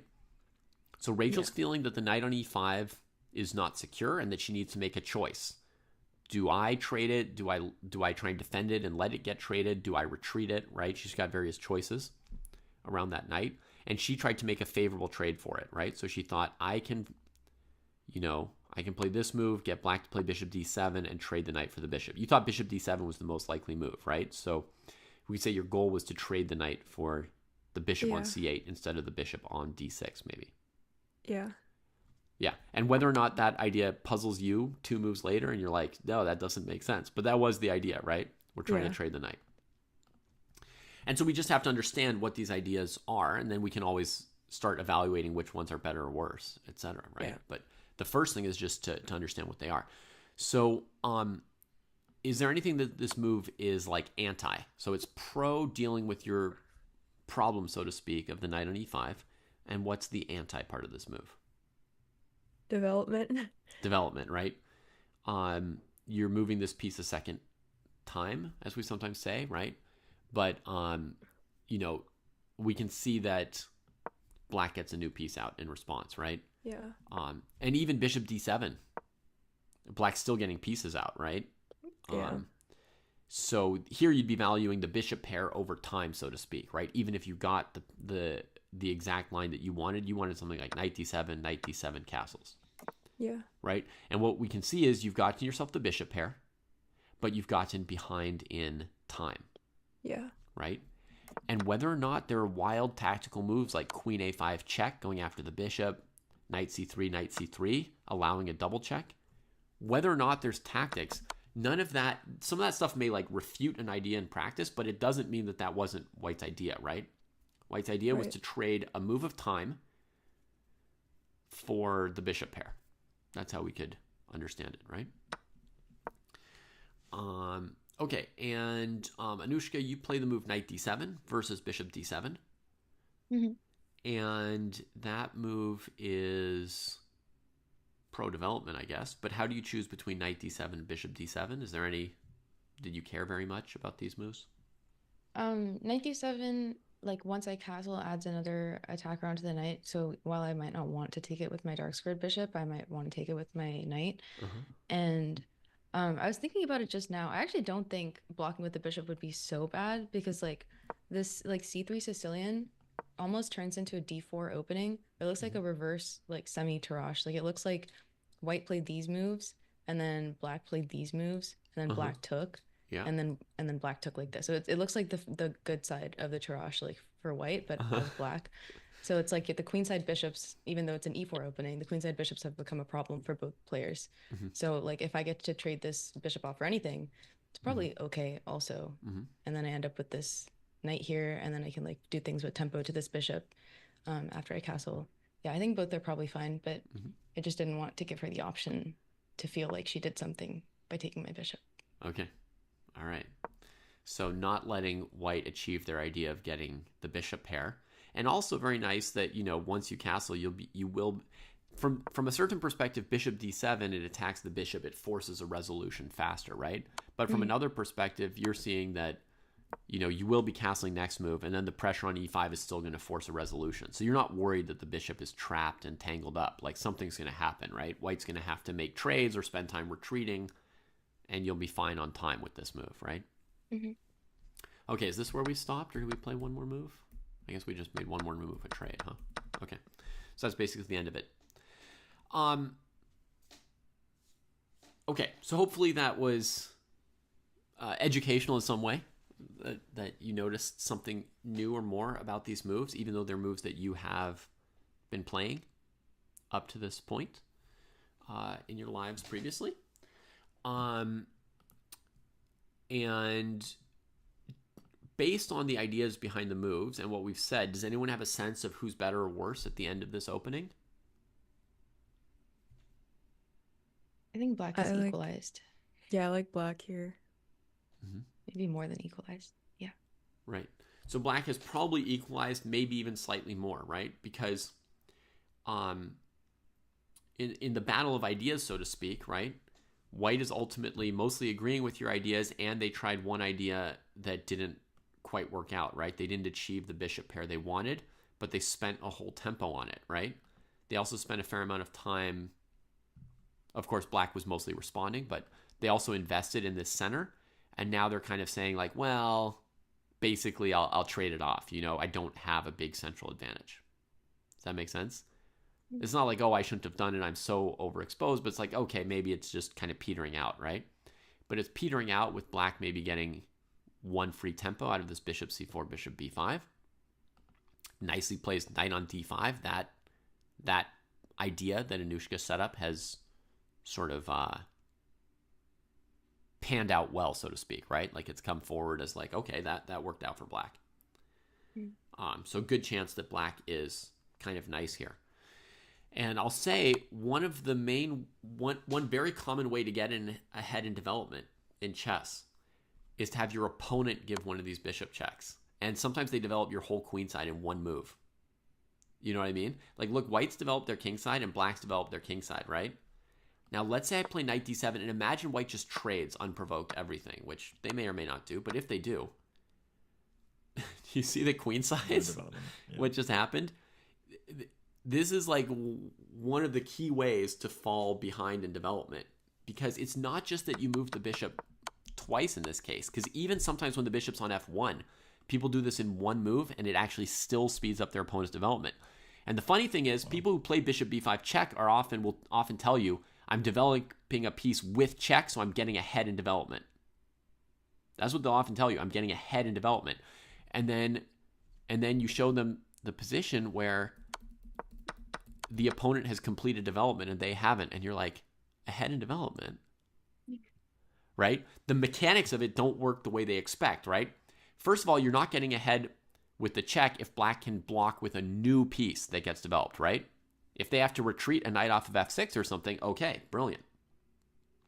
But if they bring out a new piece, first of all, you didn't get ahead in development. But second of all, often you get bishop b5, bishop d7, and then white has a bishop hanging on b5. So then they actually have to do something about that bishop. They have to retreat it, losing time, or trade it, developing a black piece. So here's like maybe the most simple and classic example of it. Bishop b5 check in the Sicilian. I spent much of my life very dubious about this move, right? Because I thought, black plays bishop d7. Now your piece is hanging. Now you trade and develop black's piece. So I'm like, what are you doing? I know it's opening theory, but it's like, it's like you're playing like a 500, just because it's like a GM opening that's been played. I was like, what? Like, this does not make sense, this line, right? Now, white can get away with it, partly because they're white, partly because black has played c5, which was not a developing move, right? position's still equal like many other openings. It's not like the end of the world. But it's like mildly sort of just giving black a tempo. And I think that now there are some modern lines where white plays sometimes c4 or a4 instead of immediately trading. That makes a little more sense to me, right? Because maybe c4 and a4 aren't the best developing moves. They're kind of like a quarter developing moves. This one gives the queen some scope, and this one gives the rook some scope. But they're also building a small positional advantage, right? Like we're saying, oh, we're going to set up a bunch of pawns on light squares while trading light squared bishops. And we're giving whatever, 3/4 of a tempo. Like we're giving almost a tempo to it, but black spent a move on c5, and so now we're spending a move on a4, and we've got like an idea of a positional advantage we're building, right? But at the basic level, this is like a typical way to get behind in development, is these bishop b5 checks. Sometimes you see it on the king side with like bishop g5. So let's go into our main game for a moment. Matt mentioned that the knight f3 could sometimes be used to play bishop g5. But this can do the same thing on the king side sometimes, that your opponent goes here and then your bishop's hanging, and so then you trade it, and you may or may not feel the queen, but that was a development tempo for black, actually. Now, it might still be good for white because of which dark squared bishop was better or worse, but as far as development, mathematically, we've actually just hung a tempo or spent a tempo. Yeah. So we should be aware of that. We should say, I knew I was giving a tempo because I wanted the dark squares. Right? But if we're playing moves like bishop g5, bishop e7, and not realizing that we're giving the opponent time, it's a problem, because later when you're reasoning about things, you don't properly know who's ahead or who's behind on development. And that's where like a tempo slipped out of your pocket, right? Or it could be trading a piece on b3 or b6 and not realizing that you developed your opponent's rook. Right? And there goes a tempo. Right. So it's useful to know who's ahead or behind on development, because it tells you who's more likely to win like a skirmish, right? Or who could consider sacking a pawn, or who could consider starting an attack. So it's useful to know if you're ahead or behind on development, which means it's useful to notice what moves are actually getting you ahead or behind on development. And in terms of like the concept, which I didn't give enough airtime to, of flexibility, a very interesting question whether knight c3 would be a better move order, Rachel, than bishop c4. Because the bishop on c4 ended up being maybe not on the square you wanted it on, and knight c3 would have been pretty flexible, pro-development, fighting Anushka's claim of the knight's going to be good on d5, right? When she played knight f6, e5, knight d5, she's probably hoping the knight's going to be well placed versus badly placed. So this move kind of challenges it. Is queen a5 some kind of idea here? Maybe. Maybe. That would be valuing. I think I played something similar in some OTB game once, and I think I started having problems. I don't remember if it was exactly this. Queen a4. And then there's another defender kind of on the e5 square once the knight moves. But maybe it wasn't here. Okay. Yeah. So this is maybe a pattern, right? Sometimes you're playing a game, you're like, oh, I remember like there's this kind of thing that happened once that was bad for me, and you have to assess freshly, like, is it an issue right in this position right now, right? So that would start with saying, what does queen a5 value or not value, right? So when you see the move queen a5, what is it pro and what is it against? What's the meaning of the move?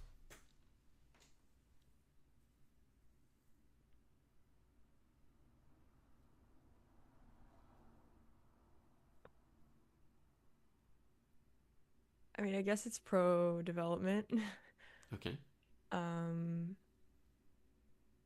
There's some threats being created, so you know that like you can kind of limit white's response. So the threat is what? To win a pawn? Yeah. Okay. So it's valuing a pawn, right? Because normally if you were just trying to do development, you wouldn't develop the queen first. Why don't we develop the queen first? Sometimes she gets counter-threaded, but also it's a matter of like flexibility. Often, like, it's not yet clear that your queen's better on b6 than she is on d8 or c7, right? So sometimes it's more obvious that this piece needs to go to e7 or whatever, right? or that this knight needs to go to c6. So often it's like flexibility is the reason we don't move the queen so early. So queen a5, that's a move that's valuing pawn, for sure, material, right? Making a threat to win a pawn. Yeah. Maybe it's also valuing the knight on d5. Maybe you think you're going to long-term prevent white from playing knight takes knight, although probably not. That depends on looking ahead.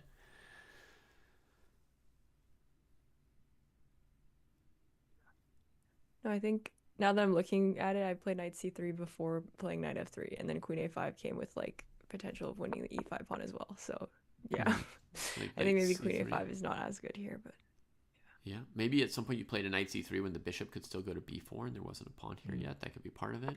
Yeah, because I was wondering about like de, bishop b4, queen a5, like ideas. Okay, with the knight on f3 maybe, right?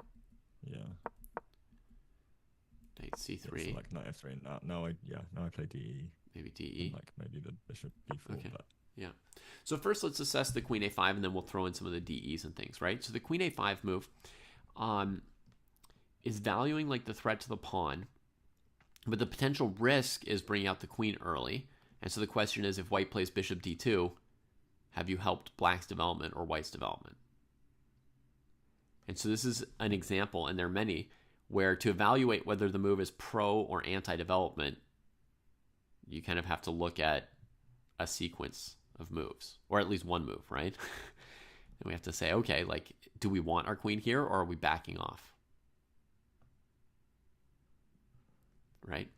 I don't see a follow-up for black.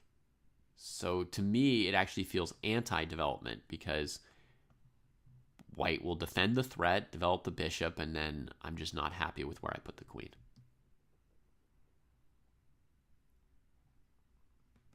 Yeah. That's my interpretation, unless you see something otherwise. And then, yeah, we could look at something like knight c3 here, queen a5, bishop d2, and now does bishop b4 change things, for example, right?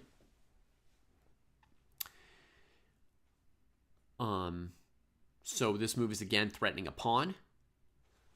We could try and claim it's pro-development because black bring out some pieces, right?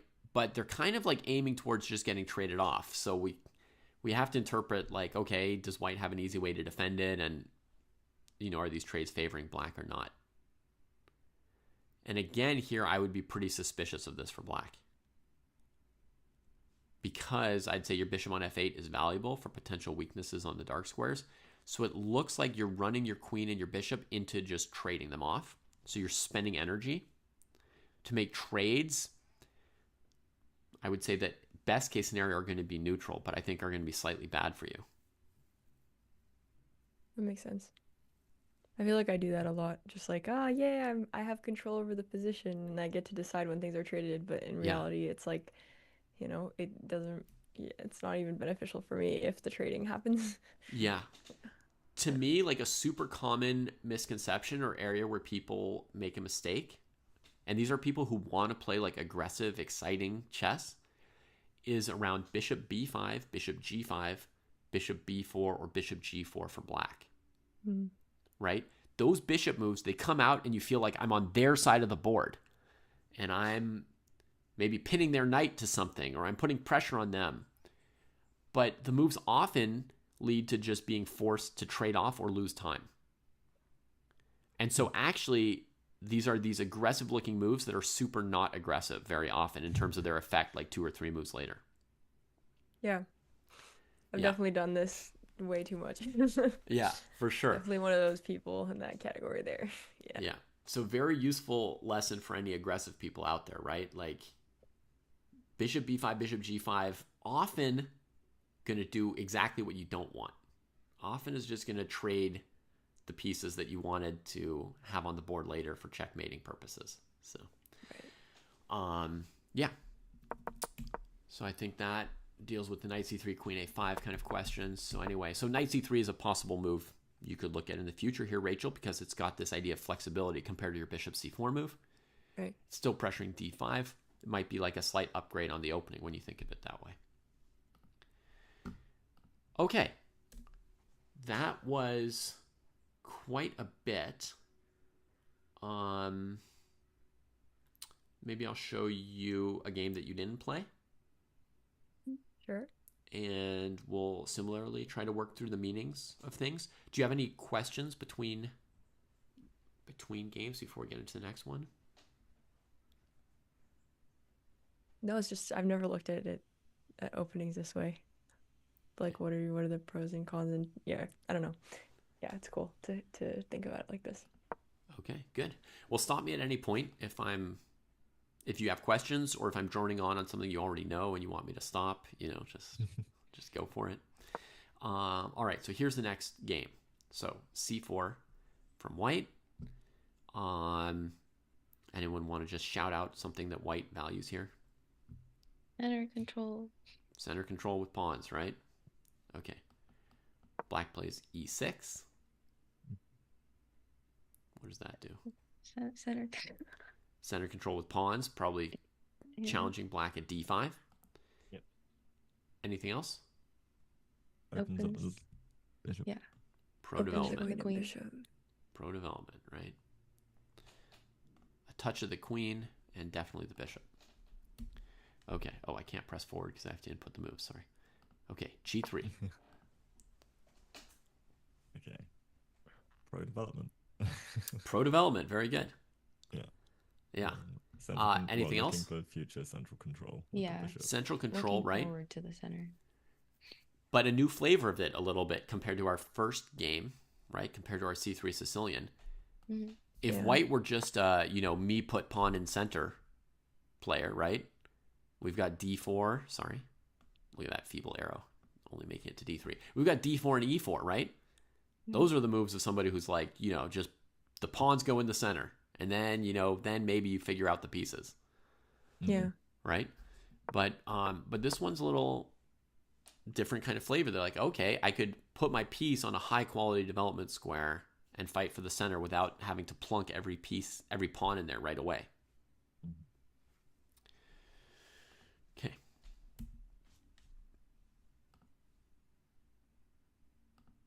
Black plays D5.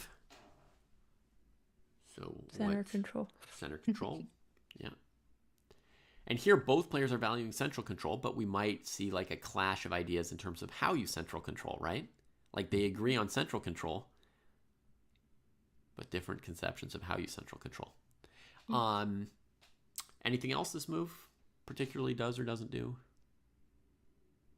Kind of Base. opens up the light squared bishop. So if CD ever happens, then you'd probably go ED, and their Right. light squared bishop is open. Yeah, so maybe starting to make some plans for this bishop here, for sure. Okay, I think white kind of ignores the pawns and plays knight f3. And what's pro or minus about this move? Giving up a pawn Okay, temporarily. so it's anti-material, right? Yeah, temporarily. We can get it back. But Right. Actually, I guess this is something we should say about the d5 move from black. Black could be harnessing the undefended pawn on c4 to try and get ahead in development. Right. Right? Like Anushka said, if CD, black wants to play ED and the bishop's happy. Oh, yeah. Very happy, right? And black might be saying otherwise, I'll just take your pawn. Yeah. Right? So this could be using a threat. We left out a huge piece of the meaning of this move, right? It could be using a threat to improve your quality of development for the bishop on c8. That could Could it also be? huge. Oh, sorry. Yeah. No, go ahead. Could it also be like creating a blockade against the bishop g2, like that diagonal? Because Right. eventually, if you play c6, like if you have pawns on b7, c6, and d5, like that bishop doesn't really. It's harder. Right. So we don't yet know how black intends to follow this move because it could do different things. It could sit here and block the bishop, so it could be anti your opponent's positional goals, right? Or black could be looking to grab this pawn. Or black might be looking to push ahead and take over the center, like slip past your pawn while you didn't play d4 and e4, Yeah. right? We don't know what black's going to do next. Whoa. So they might be hungry for space, they might be hungry for pawns, or they might just be like paying tribute to the bishop on g2 and getting ready to say like, careful, we, slow it down. Right. So many different flavors. And again, these kind of big central moves, sometimes moves like knight c6, knight f6, some of the moves that kind of are pro everything, you don't yet know what your opponent's really valuing more than something else, right? When you recapture a pawn, it doesn't tell your opponent a lot about what you're doing, right? Or when you play d4 on move 1, they don't yet really know what kind of a chess player you are. But then there are moves that really do reveal it. And once you do know like what your opponent values, like if you're like, okay, your opponent values, like pawns in the center, for example, like how do you use that to design your counter? Right. So then basically you're going to, first of all, you have to like think about how much you agree or disagree with what they're doing, right? Okay. Like let's say I'm spending time to build a center. Or let's say I'm developing my pieces very quickly and leaving my pawns hanging. You have to decide, like, do you think I was right or wrong in the trade-off I allowed? Right. Right? If you think I was wrong, then you basically try to refute it, right? So if I'm developing too fast and not defending any of my stuff, your counter argument is going to be the material's worth more than the development. This person is overvaluing development and undervaluing material. So I'm going to take some of the material and then refute their initiative. Okay. If you think I spent too much time building a center, right, then you're going to want to either start an attack with your pieces, like somehow you see how to get your pieces attacking despite my center, like you can go around the center and attack something, or maybe you're going to look at undermining the center and just use my center to force a bunch of trades that become favorable for you. Okay. So if you think of like a Pierce defense, a modern defense, something like that, right? Some scenario, or like this knight f6, c3 Sicilian, right? You're looking for a scenario where you play moves like d6 and they trade on d6 and you recapture with your bishop on f8, right? You're looking to sort of slingshot your development further by using trades from what they've overextended. Or if they won't make any trades and they just try and defend it, you're going to say, because you're not fast enough in development, I'm eventually going to win what's left of your center that you refuse to trade off. Right. And then when you agree, you just like... If you agree, right, yeah, then you can't refute it or take advantage, but you can, let's say the first example, they're offering their pawns and bring out their pieces quickly. You decline the pawns and you bring out your pieces quickly. Right? Or the other ones, they're like getting a big space advantage and you don't think there's any way to undermine it or start an attack, then you accept their idea. And what's the defensive response to that? Maybe you try to like trade a piece so you'll be less cramped, right? Or maybe you try to trade at least 1 or 2 pawns of their space advantage so it's not as pressing on you. So that would be like how Anushka played last game, right? c5, she took on d4 immediately. Then she immediately played d6 and traded another pawn. So you try to, if you agree with what they're doing, you try to minimize its impact on you. So they're developing too fast. I try to develop to minimize the danger. They're getting a space advantage. I can try to either trade part of the space advantage off or trade a couple pieces so the space advantage won't hurt me as much.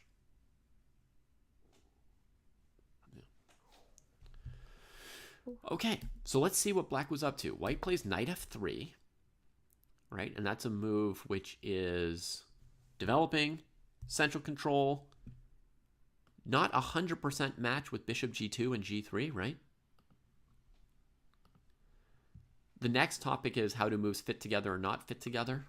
We can start mentioning it here and there as we get into this, right? So does knight f3 match with bishop g2? Does it match with c4? Maybe, maybe not.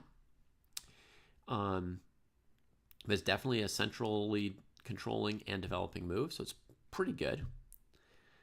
There are some slight differences between, bishop g2 and knight f3 in terms of what options do they give black to push ahead or trade. Right? Does one move give you better or worse responses to it? For example, if I go bishop g2 and black plays e5 and I play e3, they could play e5. But if I go knight f3 with a little more control of d4 and e5, then if they play c5, I can play e3 and they don't have e5. So it just has like a slightly different impact depending on what option black chooses.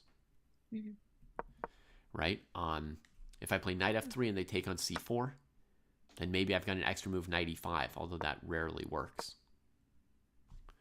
Is there Yeah. I guess going back a little bit, like, is there something to be said about like G3 committing the bishop to that diagonal? Mm-hmm. Like, Yeah. instead of, like if D takes C4, like, I guess, yeah. Is it, Normally, if is white there a played way to, DC4 in the opening, you would play like E3, bishop takes C4, right?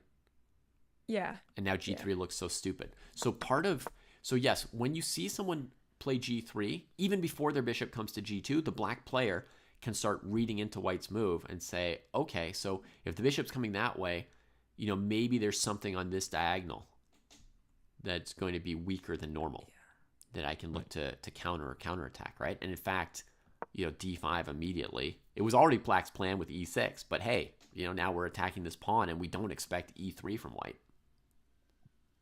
So is a con like flexibility, I guess, or like you don't value flexibility as much?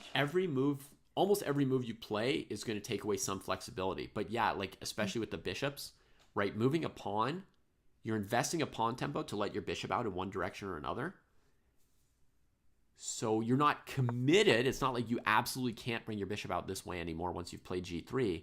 But it's like it's a pretty heavy investment this early in a game to play G3 and not play bishop G2.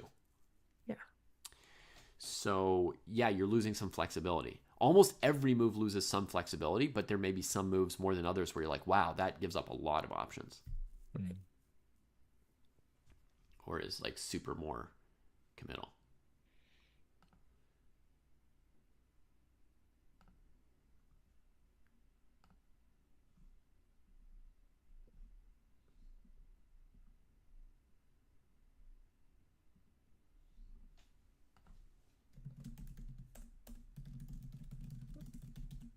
I'm gonna run to the bathroom real quick. Okay.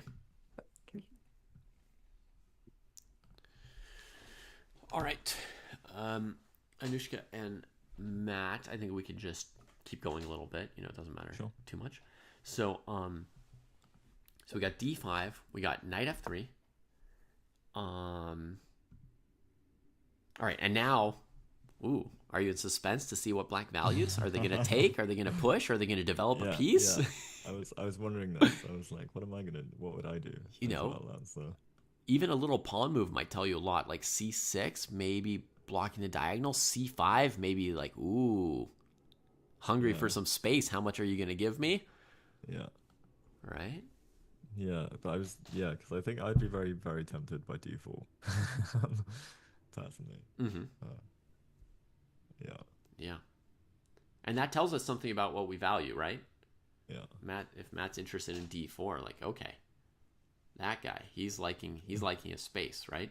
Well, yeah, but maybe knight F6. I don't know, but yeah, the first move. Although from white's perspective, it's interesting. Seeing it from black's perspective, I'd probably change my opinion. We can flip it back and forth a couple times if you want, or you can probably flip it on your own side, right? Yeah, I've just flipped. Did it flip when I flipped? Okay. Yeah, I mean, okay, knight F6 also but then your outside pawn. I don't like giving you a non-central pawn for a central pawn, essentially. Old Matt would play C6. Like Matt 2 years ago would 100% play C6. Hunker down, get your triangle. Yeah. Yeah. Pawn structure, Yeah. Okay. I think we might be slightly disappointed by what black does, because I think it's probably knight F6. Yep. Yeah. So, a flexible move. You're going to have to wait in suspense. Oh, man. It's like a knight F6. Just cliffhanger. So, obviously, this move maintains flexibility, right? Since we're still wondering, like, are they going to take? Are they going to push? And knight F6 is going to be a good move in almost all scenarios. It doesn't give away too much of what black wants to do next. Pro development. Right? Basic stuff. Pro development. Pro some central control. Mm-hmm. Pro flexibility. Okay, not too many people are going to be able to say anything terrible about knight F6. If somebody's extremely pawn hungry, they'll tell you, like, you can't pass up your chance to take that pawn. Like, they might defend it next move. Right? But I think that's the only personality that's going to be really mad about knight F6, right? For the most part, knight F6 is okay. Okay, so we get knight F6. Bishop G2.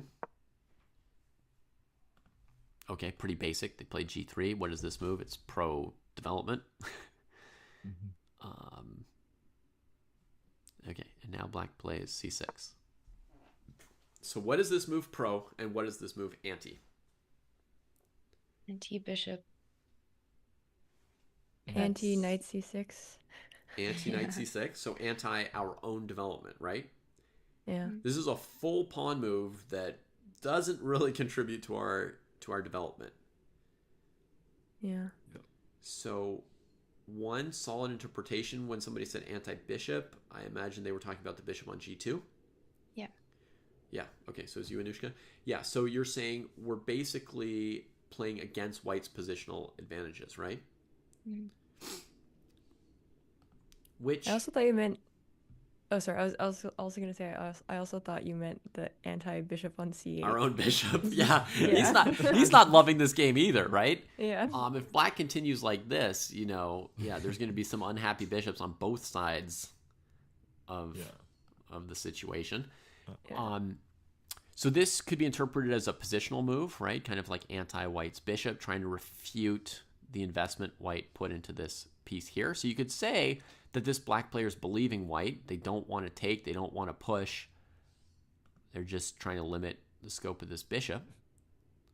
Is there any other possible interpretation for this move?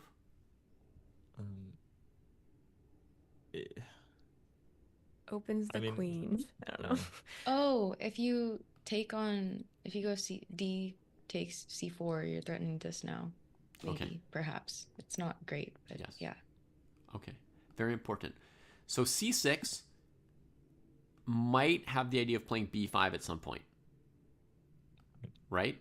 Potentially even without taking on C4, but most pressingly, the idea would be to win the pawn and then defend it. Maybe, right? The move this is least likely to be associated with is D4. So I told you at some point black would play a move that would really lose the flexibility, right? Once we've played C6, we can't really play D4 anymore because we'll be losing time with C5 or E5. The moves will just not fit together. It won't make sense. And in chess, you can change your plans many times during a game, right? Like you could start out trying to get your opponent's center overextended and then decide that you need to trade something, or then decide, oh, I want to play on the C file, which opened up, right? And we stopped talking at all about the central pawn structure. In the first 5 moves of a game, it's pretty rough to play moves that don't fit together. So as black, if you play C6 and then you play D4, like let's say I castle for white here and play D4, which is not going to be our main line. But let's say we did this. Part of the point of understanding the meanings of the moves is you have to see that this move D4 doesn't match the meanings of C6 and E6. Right? So your opponent, first of all, you're white, so you're in a better position to punish people for playing moves you don't like. Right? And now your opponent has played moves that you could have an argument that they're not consistent. They don't fit together. So if I were white and somebody played D4 against me in this position, I'd be like, oh man, they basically spent 4 moves protecting the D5 square. Like, what was black doing other than blocking my bishop on G2 with the pawn on D5? And then they moved that pawn off of D5 themselves, which I was really not sure how I was ever going to put enough pressure on D5 to get anywhere with my bishop on G2. Then they play D4. I'm like, that move looks dumb. On top of it, it's anti-development on its own. It's a controversial move to begin with, even if every black move played went with it. Even if black were playing C5, knight C6. It would be controversial because you'd have a black player who's trying to gain central space control at the cost of time when you're black and you're already behind on time. Right? So it would be controversial to begin with. Now they're playing a controversial move that clashes with all their other moves. So this is where the meaning of the moves becomes so important. You have to have a sense like, wow, something's maybe really going wrong for the opponent, right? Like I believe in my potential to heavily refute this move. Sometimes they play a move that's like not great and your evaluation should be like, well, it's not great, but you know, what can I do? I just keep developing. Other times they play a move and you're like, I could probably take advantage of this. And other times they play a move and you're like, well, that should just lose, right? Like you can't do that. I'm gonna just destroy you now, right? So destroy you now approach for white might be something like b4. Cutting off the pawn on c5, preparing to play bishop b2 and win it. Maybe if you really respected that pawn, instead of b4, you would play e3. Just try and trade it.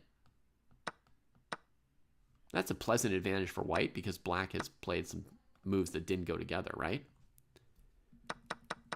Very, very pleasant position. b4 is a pawn sacrifice, though, right? Like, so b4 and then like bishop Oops, b4. that's a total blunder. Can't play b4 here. Okay. I take it back. All right, let's play maybe like a3 if we want to like super refute black. So now we're spending a lot of time, but the idea is if we could encircle that pawn and attack it. That would be like an extreme refutation attempt. And I think we've just seen it doesn't work because first of all, I blundered b4, bishop takes b4. Secondly, a3, that's going to be time intensive. So my instinct is it's not going to be fast enough to totally refute black. We've got a 2-move setup with the a and b pawns before we then start to encircle it. Black could either play a5 to stop us, or they could start playing moves like c5, b4, knight c6, and say, yeah, you're undermining it a bit, but the pawn's alive. Yeah. So probably the best thing here is something like e3. That position was very, very pleasant, right? We just trade off the pawn they put on d4. They've wasted all their time. What about d3? Yeah, I was wondering about d3 and then like either queen b3 combined with knight e5, but then I thought they get bishop d6 and like I was getting like knight e5 is probably good enough. Oh no, I mean knight like... e5, bishop d6. So e3, b3, knight e5, and then like bishop d6. Oh, you're thinking this pawn tries to get away? No, yeah, bishop d6 blocks the pawn. Yeah, okay, fine. Oh, I thought you meant d3 for white. Yeah, sorry. Oh, d3 for black. Yeah, it should be dead where it stands. That's why you're talking about queen b3. Okay, I get it. You're attacking the pawn. Yeah. I mean, it doesn't look good.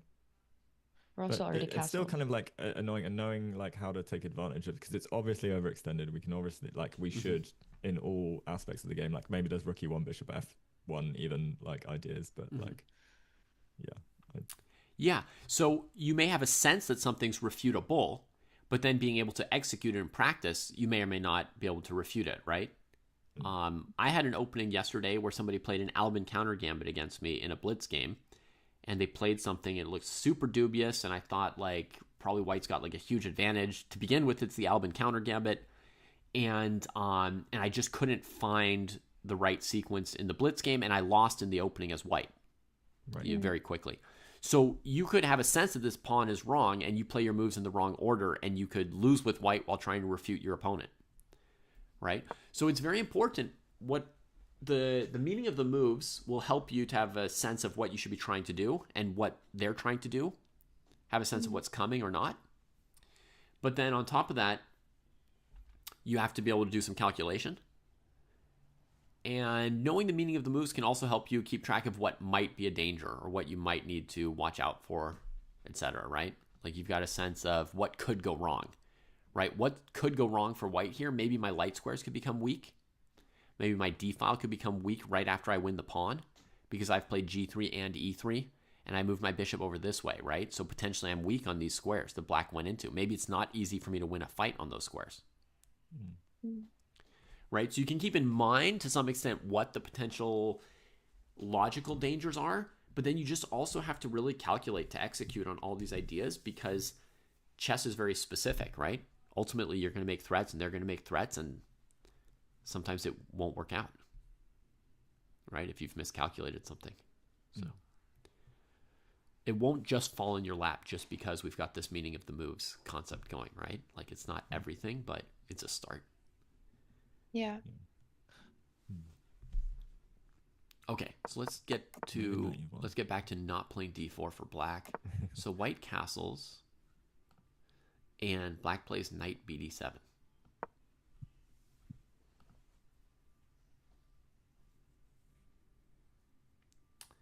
What's this move? Pro or anti? Valuing or not valuing? Pro queenside development and pro e5. Maybe pushing it now or pushing it later. right? So maybe black will be doing some more pawn pushing in the center. For the moment, they're not committed to it, though, and they've just played a nice developing move. Mhm. A reasonably flexible one. Could be for the center, could be for the queen side, could be for grabbing the pawn and then holding it with the knight instead of b5. Mm. It does prevent the bishop coming to like d6. Although, is that a square we really want, like dark squared bishop? And Dark d7 squared bishop? as well. No, sorry, it doesn't prevent it. What am I talking about? Delays it? I'm hallucinating things Okay. now. Yeah. But bishop d7 is a thing. Yeah, I mean, it could just be sort of a matter of flexibility because sometimes this bishop goes to e7 and sometimes d6. So it could just be like a mild little flex here, right? It could also be asking white, what about e5? What about knight b6? You know? Yeah. Okay. Anyway, it's clearly a development move. And it's, reasonably good quality towards the center. d4 from white. So white is continuing to not value the pawn on c4, right? As they have done for 3 or 4 moves in a row. Or they've calculated that they can always win it back. Right? They might not care about the pawn, or they might have calculated everything and said you can never take it. Although now that black has c6, b5, and knight b6, it looks like there might be a chance black could actually hold it, right? Yeah, queen a4 doesn't work anymore. Yeah. So interesting. So now white values space with pawns. They could have played d4 for 5 moves and never did. Why have they switched to playing d4? Well, one thing might be they didn't create enough pressure on d5, so they might have to partly swap game plans, right? Are they busted because they didn't achieve pressure on d5? No. Every single move they played was a good, flexible development move, right? And now they can say, oh, well, black's not playing c5. They're not playing e5. Like, let's just grab some more center here. Right? So it's not, I'm trying to make the distinction between what fits and what doesn't fit together as well here, right?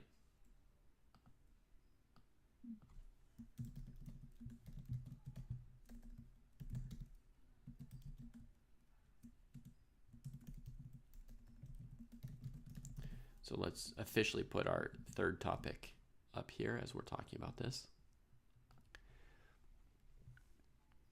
So I hinted at this topic already a little bit. Now we'll get into it a little bit more. So there are moves that fit together and moves that clash, right? Yeah. So c4 and bishop g2 fit together, right? They were attacking a pawn. They were trying to make the bishop good on that diagonal. It also fit with, putting your king here. That's a nice little, very safe position for the white king in the opening, right? Does the move d4 clash? We talked about how the move d4 for black would have clashed with c6 and e6 and knight f6, right?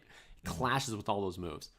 So now, as white, we're playing d4. We could have played it for many moves. We're kind of switching strategies in a way. But I would argue this move doesn't necessarily clash with the other moves, right? It's just the other moves were played. They got as far as they could go. There wasn't like a consistent move to break d5 here from white's perspective, right? There wasn't an option to just break the d5 square.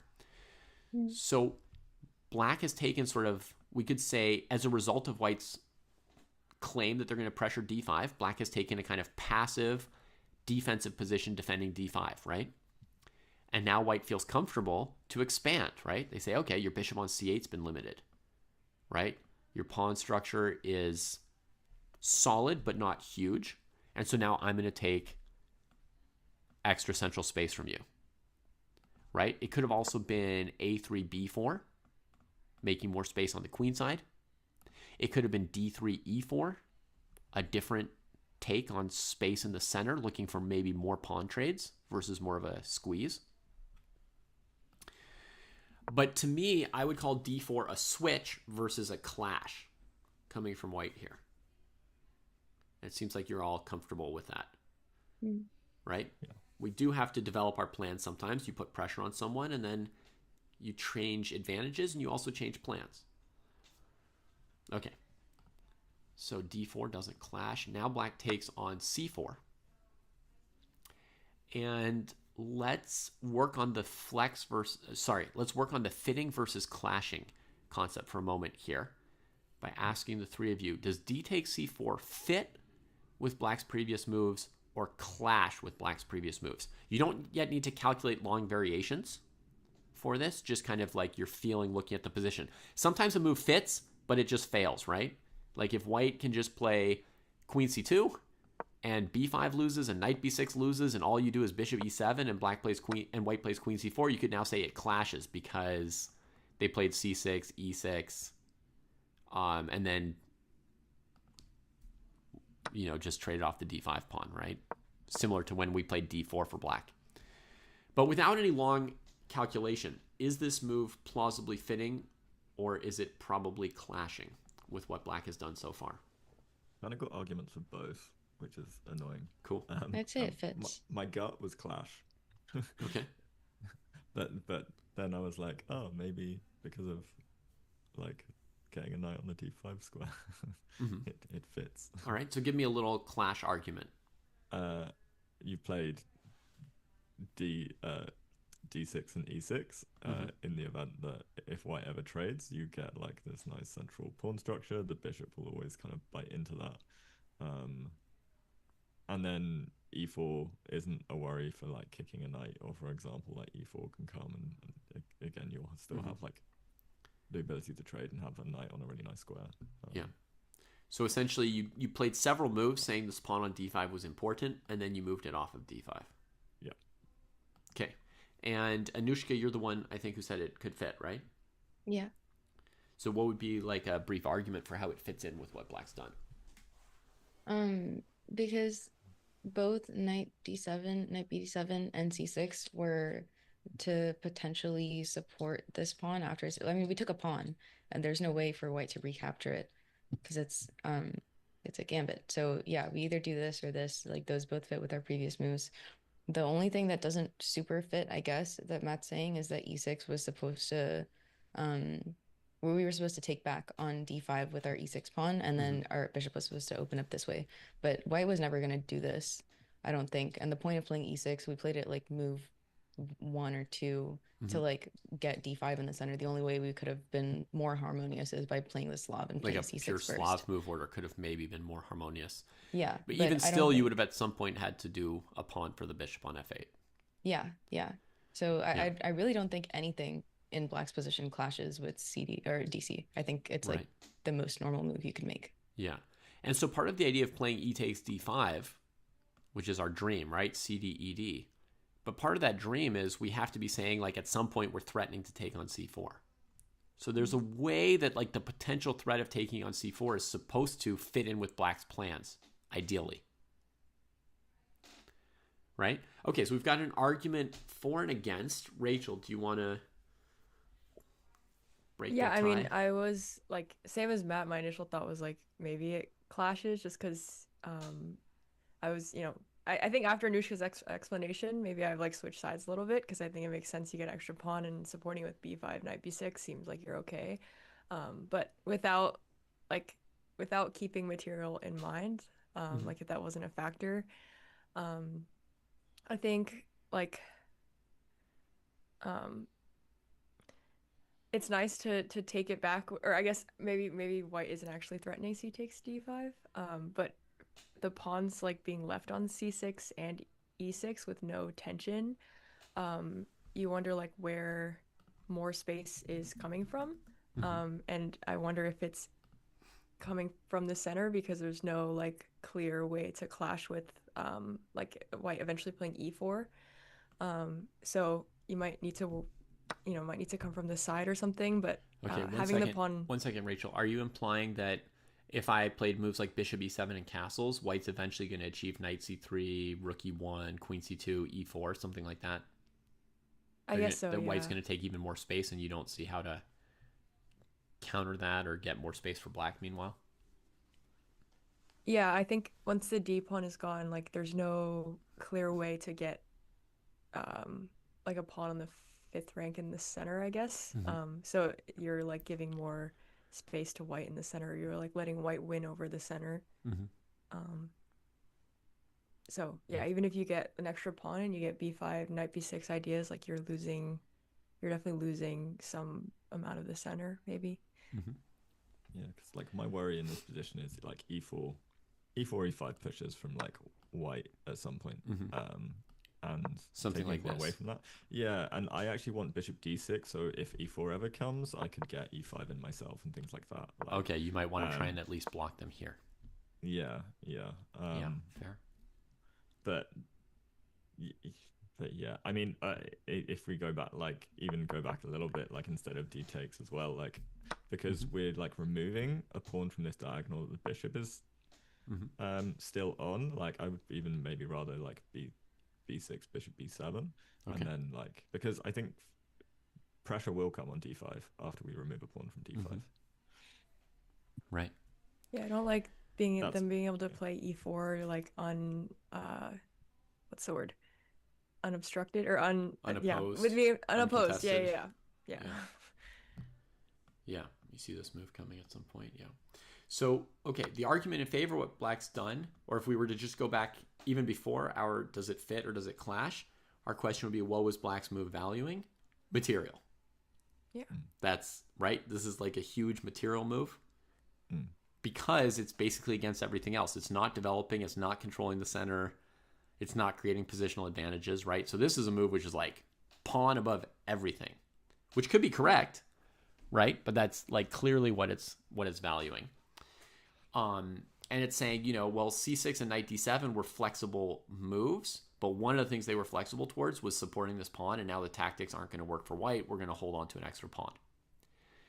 If white's able to just win back the pawn here for nothing, then we would not say that black's idea was necessarily refuted of a pawn being worth it. We would say that black's execution was wrong, like they miscalculated and they didn't actually get the pawn they wanted.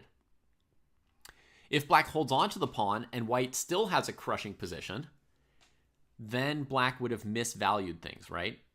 They would have valued a pawn too highly over other things, right? And if black takes the pawn and gets an equal or better position, then we could say that, they were right about the pawn being worth it, and they calculated correctly. The execution was there as well. Does that make sense? Now, sometimes you've got some clues that'll tell you if you're more or less likely to be able to hold on to the pawn, or if you're more or less likely to get a good position out of it. The most obvious clue would be if one of the players had wasted time in the opening. So if white had played like h3 or a3 at some point in this opening, right, then you would be thinking like, well, of course I can grab this pawn. Like you wasted a full tempo and it's just hanging there and I'm just going to take it. Similarly, if black had wasted time, maybe they played bishop f8 and then they to d6 and then they chose to bring it back to e7. Then you think there's no way you're going to grab that pawn, dude, right? Like you're going to take it, you're just going to get wrecked, right? Because you don't have the time to hold on to it. You've almost certainly miscalculated that since white's ahead in development, they'll be able to win it back. And whether or not they win it back, they're playing the center is going to be even more dangerous because you've wasted time.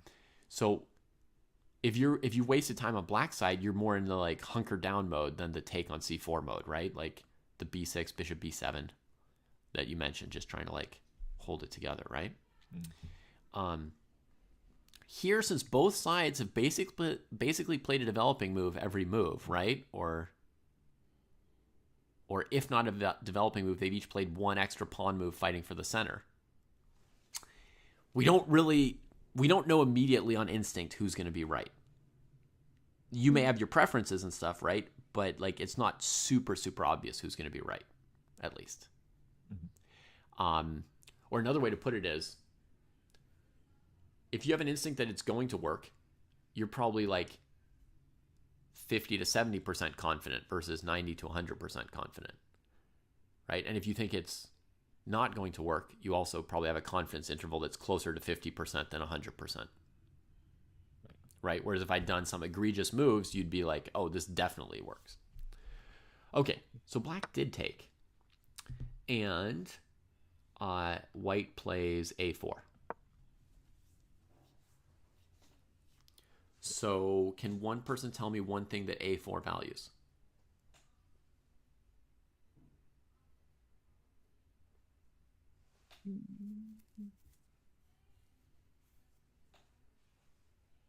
Kind of not wanting to let black comfortably keep the pawn. Like if black wants to play b5, no, they have to take back with the C pawn and allow knight e5 Right. shenanigans. So the general principle there is material, right? Yeah. We're trying to prevent black from defending this pawn.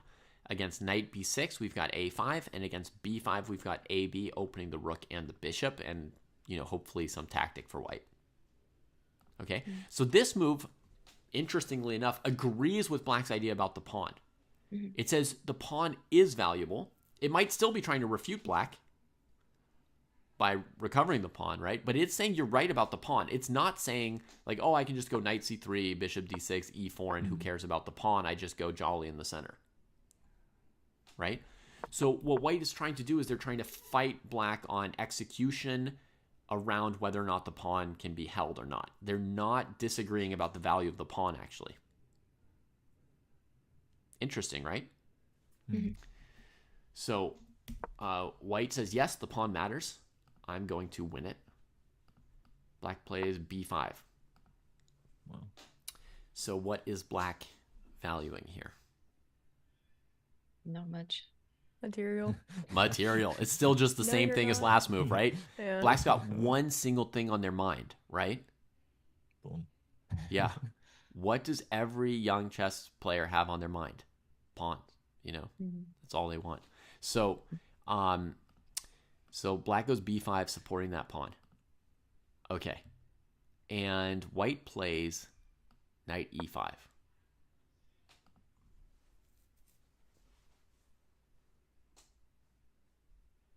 Straight away. Oops, sorry, I'm obscuring the board for viewers. Knight e5. Straight away. So what does this move value? Material. Material. Material, opening up yeah. the bishop, punishing black's lack of queenside development. Right. And am I opening the bishop because like it's well placed and I want to put long-term pressure on your queen side, or am I opening it up so that you like feel it right now? Well, you're like kind of temporarily opening it up because black can always go here if they're dropping a pawn. Black can try and refute with knight d5, right? But Yeah. I would say it's very important to notice that these two players, like we've been talking about strategy this whole time and sort of like principles, but at this point, they're each claiming that the other person's miscalculated to some extent, right? They're just they're just fighting, right? These are just fists being thrown. It's just tactics, right? White's trying to win back a pawn right now. Right? And black has this plan that they're going to block the diagonal with knight d5 and it's all going to work out. Right? So they think white has miscalculated and they're going to keep their extra pawn. Okay. The c6 pawn. Yeah. So I want to make it really clear. We've got all these like ideas. Sometimes the ideas make you play worse at chess. So this opening here is a warning about the very lesson I'm giving you, right? If we get too deep into our like principles and our reasoning and we just miscalculate something, it doesn't matter how deeply you understand the position, right?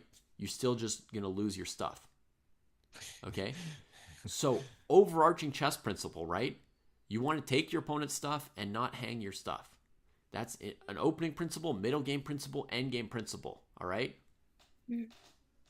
Be attuned to it. And also realize at some point, like you just got to be calculating, right? We've got our ideas. They gave us an orientation. We understand what the fight's about. But now you're like fighting, and to some extent you have to leave that behind, right? And just start calculating. Okay. So, knight e5. Black plays knight e5.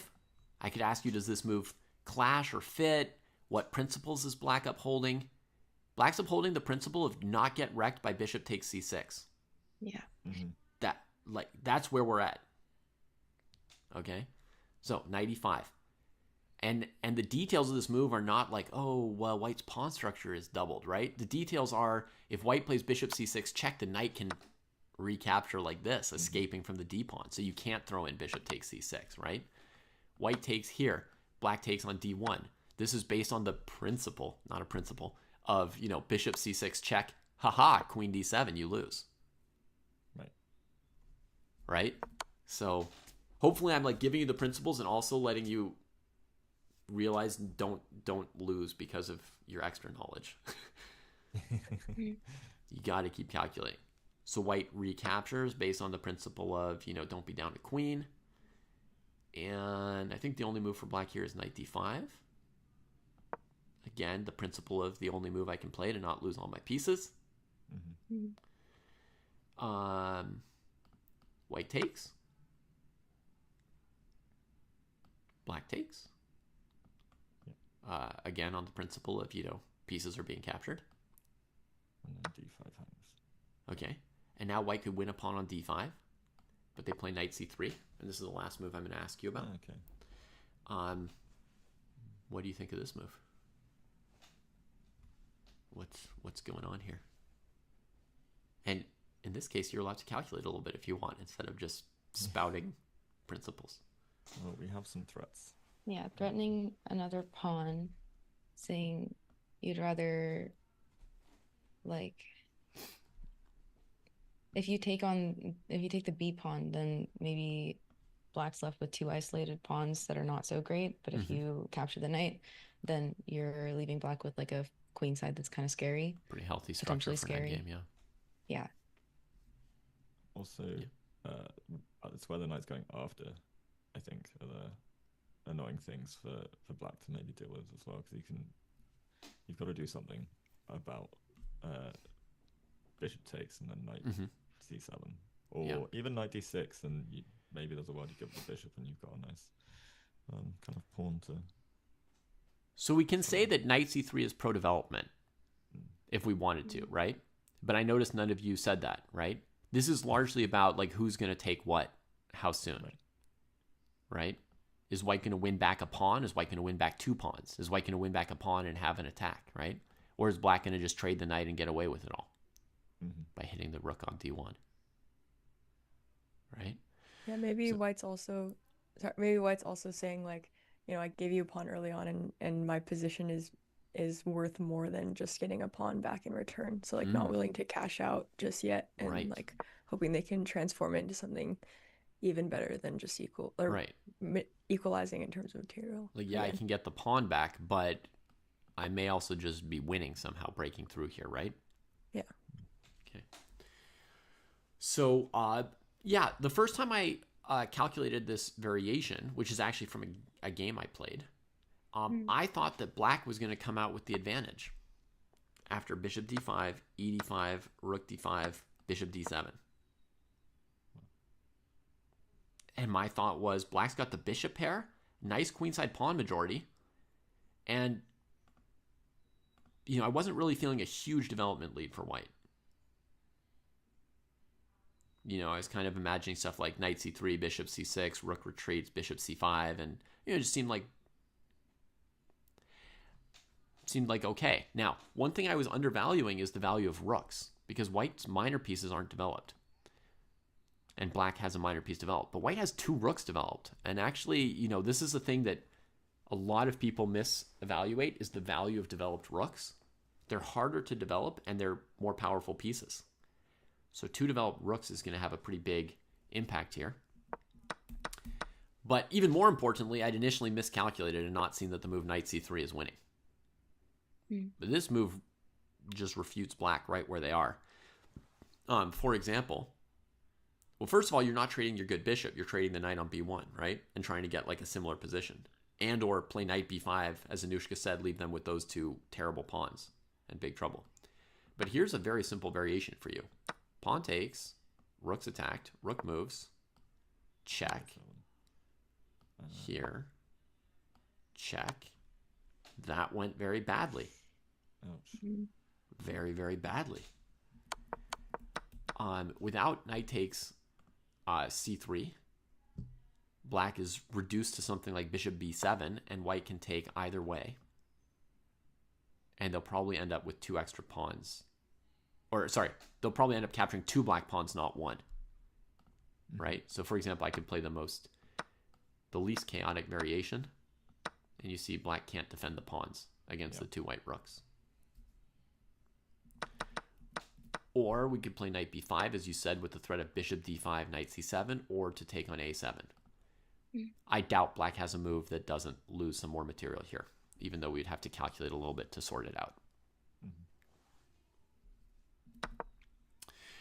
So knight c3 refutes the whole thing, right? So basically, was what black did it clash? I would say not exactly. It kind of fit with their earlier moves. None of the moves that I played didn't fit into the sequence we just saw. But I got refuted in execution, right? In other words, white has outcalculated black at this point. This is an analysis variation, so it's not exactly white outcalculating black, but you know what I mean. Like, the moves worked out for white once we find the best moves for white here. I felt like c6 and knight d7 clashed a little bit. Like, I felt like dc was good, and it matched with both of those moves, but I felt like you could have picked one and maybe played a6 instead of c6 or something. Yeah, maybe knight d7 and a6 could have worked together better. Yeah. Or maybe c6 and b5. Yeah. And like a weird thing I discovered later is like a surprisingly plausible way for black to play this position here after d4. So somebody mentioned b6, bishop b7. To me, this is a little bit passive. It's not illogical. So it is, development, keeping things defended. But my feeling is that if you take a position like this as black, like, you're just letting white be a bit better. Well, that is my usual. Yeah. There's another version of this kind of play, by the way, Matt, where you put the bishop on a6 instead of b7. Yeah. Emphasizing bishop g2. This makes it harder for white to play a quick e4, and it does threaten to just take their pawn with your bishop. And then you can get this position,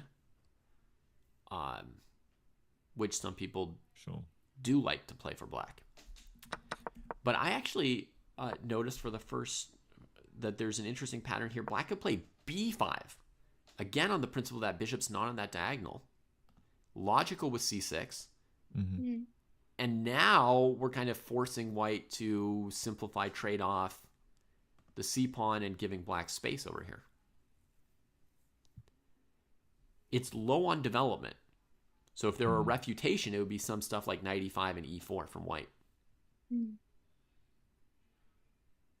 Now, b5, it fits, but in execution, does it lose or not? Or is black properly valuing space compared to development, right? Alternative move is bishop e7 or bishop d6. Those are real basic moves here before we do all this fancy stuff on the queen side.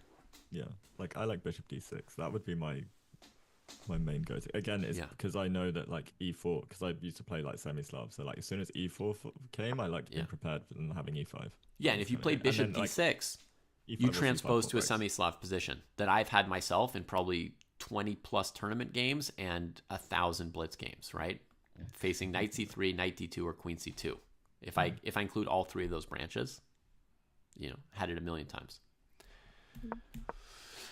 Okay, so that is an introduction to these first couple topics, right? The meanings of the moves, knowing which moves are in support of which principles, right? It's like when there are, different heroes that support different Greek gods, right? Like this hero stands for this god and this hero stands for this god, right? Like when we play d5, we're standing for central pawn control. When we take on c4, we're standing for material, right? So there's these different principles that the moves are with or against, right? And then on top of that, there is whether your moves fit together or not with each other, right? Do your moves fit together or do they clash? You want to notice if your opponent's moves clash. And then we've got the idea of, is the opponent agreeing or disagreeing with what you're doing? Which we really looked at in the Rachel versus Anushka game, right? If you say that pawn center matters and your opponent plays a move that says pawn center matters, okay, they're agreeing with you. You're maybe fighting over pawn center, but you're on the same page on the value. If they develop and don't defend the pawn center, now we've got a clash of, which one matters more in this position, right? Material or development, or pawn center or development, or positional advantages. Some people like to rack up tons of little positional advantages already in the opening. They're like going out of their way, maybe 2 or 3 moves invested to give you a doubled pawn, or 2 or 3 moves invested to get the bishop pair, right? Here's a classic example that you'll probably have seen because it's not too deep into opening theory. Nimzo Indian, Queen c2.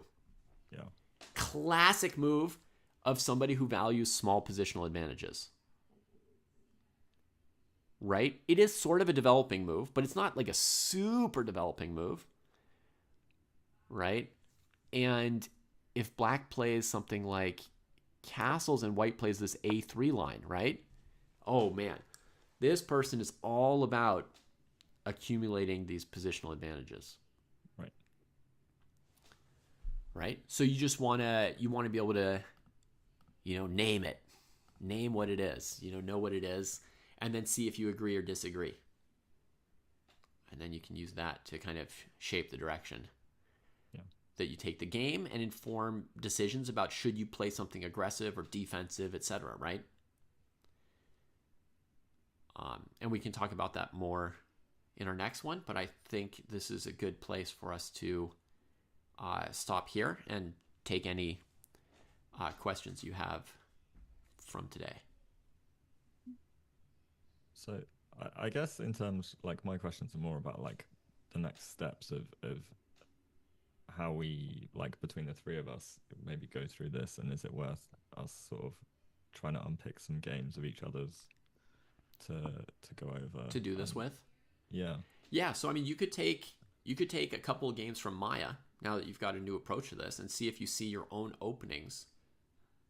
Just the opening phase, not the whole game, right? You could look at the first 10, 12 moves of a game from Maya and just see if you already see something new that you didn't see as you were playing it. Right. Or just take it as a chance to like read a little bit about who you are. Like, oh, this is what I was doing. Yeah, that makes sense. Like I was really into pawn centers, right? Or I was just like seeing threat after threat after threat, and I didn't have any other like concept of what I was doing, right? So sometimes that second game I showed you, at some point the players had to just think about threats and forget about all the principles, right? Yeah. But conversely, there are cases where somebody's so busy just going from one skirmish to the other that they've got no idea what the bigger picture is. They don't realize that they've never developed a piece. They're so busy like fighting over something, right? My round 3 Maya game, for example. So you've already got a clue what we might be talking about. Yeah, I knew that during the game as well. Yeah. I was sat there being like, I haven't developed a single piece. What's going on? So sometimes we're just nonstop fighting and we lose track of some of the other factors in the position. Yeah. Sometimes we're thinking so much about the factors that we hang pieces in the opening, right? Because we weren't skirmishing properly. Right. Okay, so going back in our games in Maya and like kind of just doing exactly what we did, like every single move, what is the person valuing and weaknesses and strengths, and then I guess just seeing maybe after what we missed or like what other people think. Maybe there's, because that's probably where like a lot of the root of it comes from. Is just like holes and like missing idea, like missing things in that process. Right. Like maybe now you'll recognize something your opponent was doing that you didn't notice before. Yeah. And if you start feeling confident and solid on this, you can skip some of the simple stuff like explaining the point of E4 every game. Yeah. Right. I was going to ask what level of depth, because I really see value, and I do this when I do like new material, when I read a book, is like I will actually sit and spend a long time applying the knowledge verbally to the position, being like, okay, what is this piece like? Even though it's the real basics of like, I'm looking at every piece, like, sure. I suppose to what extent should we be doing that with this? Yeah. And is it worth doing it just for a few games before it becomes a bit more like intuitive? You can, right? Like if you want to just go through it and that helps you to really get it solid, you can, right? So it's sort of like subjective to you. If you feel like you're solid and like you understand what the unimpeachable moves are, you can stop worrying about those. So like the thing about a move like E4 or D4 is it's furthering all the goals, right? Well, there's no threats yet on move 1, right? But you're developing, you're controlling the center, right? So like there are certain moves that just do everything. Some like recaptures, like some moves are just like really clear. Or like D4 in the C3 Sicilian. Like white's already played C3, right? And as I was saying, even somebody who doesn't like the C3 Sicilian will say that D4 was a good move when white played D4, right? It's the move that fits, and it's the best move in that position, given that you already have a pawn on C3. So if you're feeling confident and solid, you can start skipping over some of the moves that nobody would argue against, if you like, right? Or the moves that basically do everything. They control the center, they develop a piece, they defend your pawn. Like, what else were you going to do? You can start skipping those if you feel like it. But try and notice when there's like a disagreement, right? Or if there are moves that are disvaluing something, then we're getting into the choices that are choices, right? That are actual choices where I could have defended my pawn, or I could have developed, or I could have traded my opponent's best piece, which I thought was like the key to the position. So I just went and traded it. Yeah. I had a crazy move I missed the other day in a game where my opponent had a knight on e7 and a bishop on f8, and I had a bad dark squared bishop on g5. And there was a pawn on c5 that was hanging. Give you a little blindfold practice at the end of this here. There's a pawn on c5 hanging to my pawn. I could capture it, and the knight on e7 is blocking the bishop on f8 from recapturing. Okay. So in the game, I took that pawn, and then they moved the knight on e7 to an outpost on d5, and it became a good knight, and I was left with my bishop on g5 for the whole game, all the way down to the endgame. I eventually lost the endgame, 2 pawns up, with my bishop just sitting on g5, being like a bad bishop. So I looked at it with the computer, and the computer said that early on, I should have played bishop takes e7. In that case, the bishop takes e7 move, it develops my opponent, right? Because their bishop on f8 gets out. I'm literally developing my opponent, and I'm giving up a pawn because the pawn on c5 is now protected instead of hanging. So it's a move that's anti-development and anti-material and pro-positional advantage. For me, like, mind-blowing that as early as move like 10 or 11, there'd be a move which accelerates your opponent's development while not taking their hanging pieces, and the positional factor outweighs. Right. That was like, whoa, what an example, right? Very controversial.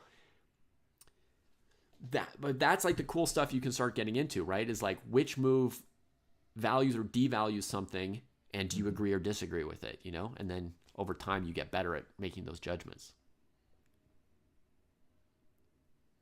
Yeah. So that knight eventually became an outposted knight on d5, you know, with the pawn on e6, and I had a dark squared bishop that could never go anywhere. It was an amazing knight. It held the whole position together for black down 2 pawns for like 40 moves. Right. Wow. Yeah. Terrible story, but I learned something insane. I learned something insane there. And also the computer made this judgment. It's a judgment that you only understand like 20 moves later.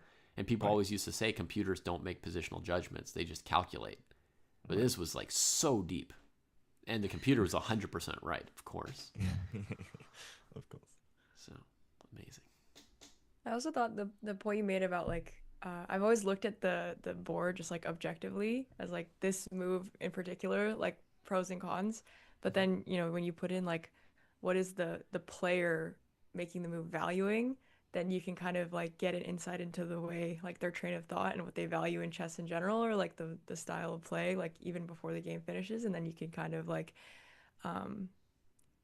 I don't know exactly like how exactly to phrase what to do with that specifically, but just have more insight into like decisions down the line. Like I didn't look at it from like a player, like playing the player. I've always like played the board, I guess. Right. And I'm not saying that because you necessarily have to start playing like psychological moves instead of chess moves, right? Yeah. But understanding what they're about is telling you something about the objective position as well, right? Because it's saying like, oh, like this move that I maybe wouldn't have done, it does have this strength to it, right? It does have this reasoning behind it. It does have this value that I have to respect, right? Because like some people really love the bishop pair, but they need to understand when an opponent gives up the bishop that there was probably something in there for the other person, right? If you don't understand what the compensation is or what the plan is for the other side, you will actually play the position worse, psychology or not, right? Like if you don't understand like, oh, they think they can launch a kingside attack using the knight that's on this square. Then you'll be taken unawares by the kingside attack until it becomes more obvious. But if you notice they gave up this bishop pair, that's a little odd. Like, okay, what could it be for? And then you realize their idea sooner, you might be able to play better moves. Right. And then if you realize their idea and you're like, okay, this actually doesn't work because of this thing, then you can be like a little bit more confident. Oh yeah, for sure. If you can see what their idea is and have like a reason why it probably won't work, You Yeah. can play into it very confidently. And it is true that as too weak, too slow is saying, there are cases where you can actually use the psychological insight for advantage. Yeah. Even non-objectively, but like psychologically, you can figure out, oh, they have this bias. They might make this choice and this choice later. And you can sort of be ready for it and take advantage of it. So there is a psychological dimension as well. But even before we get into it, for anyone who doesn't believe in the psychological stuff, there's like a pure chess reason why it's good to understand what's happening in the position. Your opponent's idea, even if it's wrong, it's going to be like a partial truth or like an actual idea that needs to be taken account of. Right. All the time in chess, wrong ideas win games. Yeah. Because somebody either doesn't see the idea coming or can't find the refutation to it. Yeah. So it's helpful to understand your opponent's idea, whether or not the idea is correct. Yeah. That's why it's interesting to like listen to like an 800 or a 1000 explain their moves, because I'm like, why did you go there? And then the explanation, like, I'm like, oh, this actually makes so much sense. But then they just can't see the refutation for it. But it's like, even at any level, like there's still respect for the thought process, because there's, you know, there's always a reason why that move was made. Yes. Yeah. At every level, respect for the thought process. Maybe there's a refutation, but there's always still a reason. Right? And the same thing for your own moves. Like, you'll find moves that you disagree with now, right? Like, I think we had an example today. Rachel immediately disagreed with her double bishop move in that blitzed opening we played out first. But still, I was like, but what's the idea? The idea was, what are you valuing? She wants the bishop pair, right? We have to like suss that out and respect it and understand what's that element of the position. Right. Right.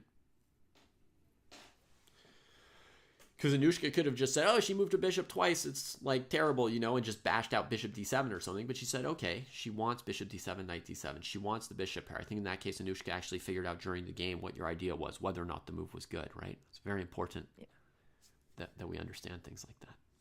That was like one of my goals in Maya was not to, it's like really easy to just assume your opponent's stupid. And like, I was even noticing it during the lesson. Like every like time you ask like, oh, what's the, even when we weren't playing, just the side of the board that I'm looking at, every time you were like, what's the point of the opponent's move? You'd just be like, it's stupid. And I'm like, it's stupid. You really associate with one side of any position.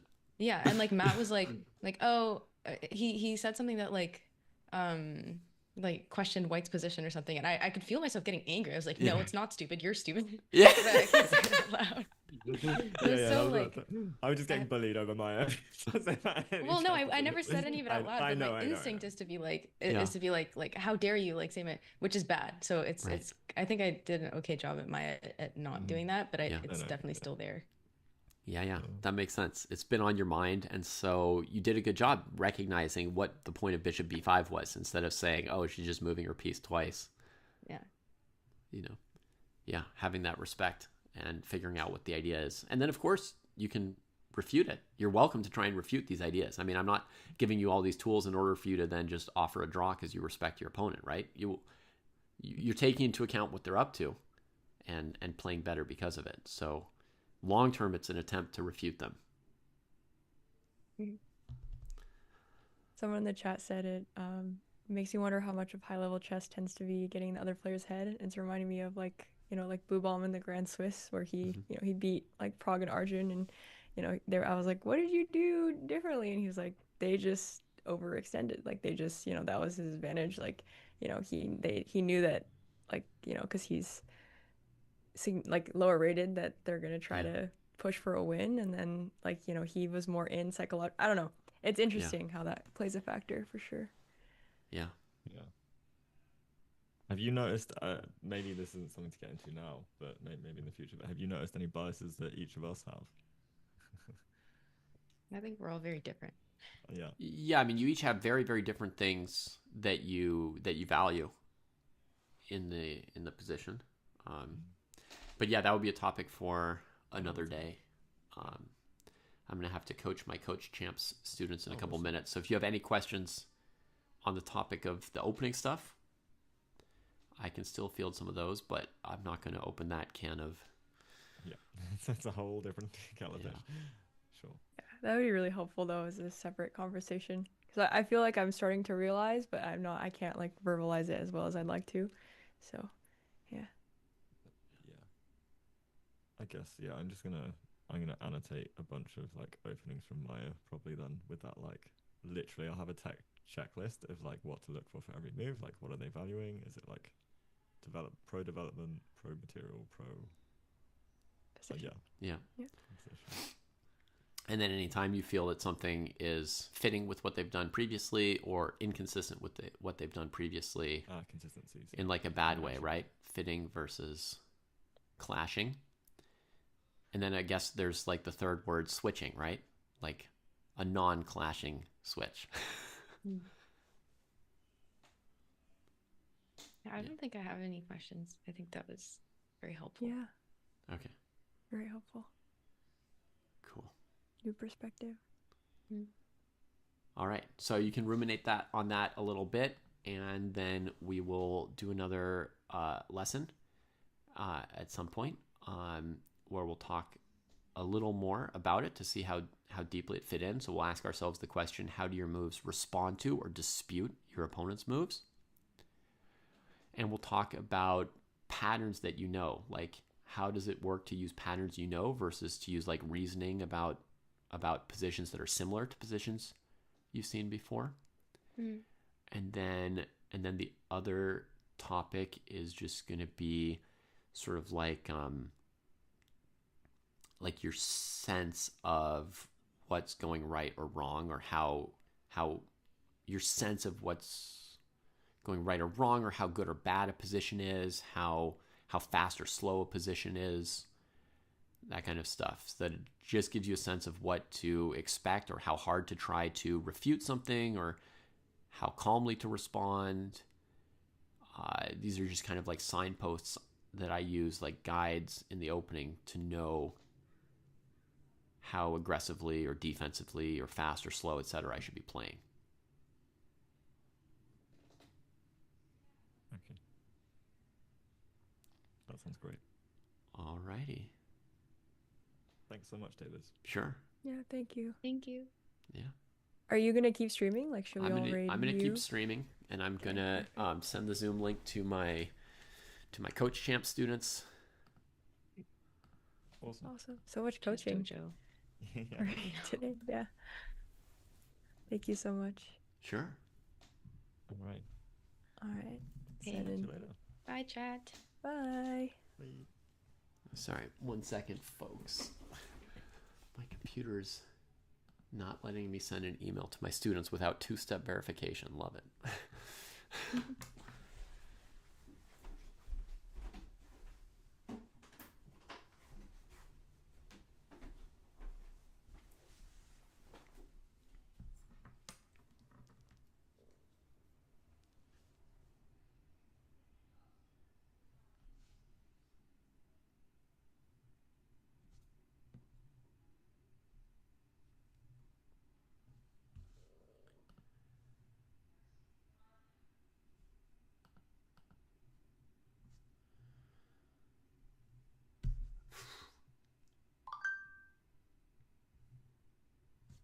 What are they doing?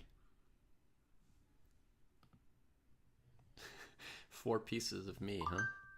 There we go. Confirm. Yes, it's me. Good Lord.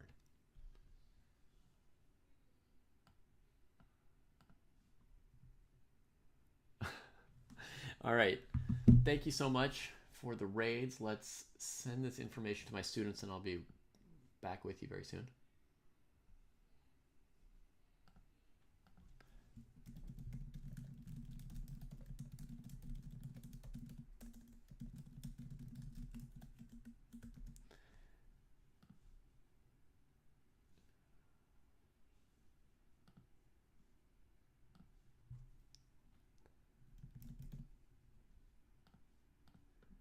Okay, sorry. All right, I'm back. Okay, so we got people laughing, Huku being friendly and complimentary. I'm gonna clean up some of these zooms here, like that for the moment. And we're going to switch back to Coach Champs as the title here.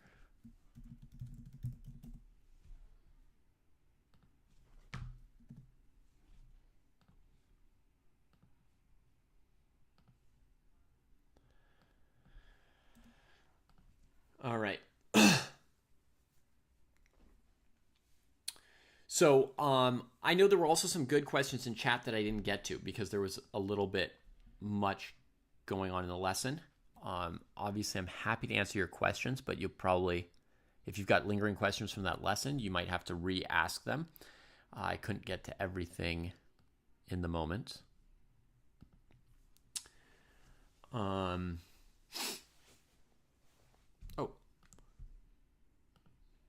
got Martin coming in. Great. Okay.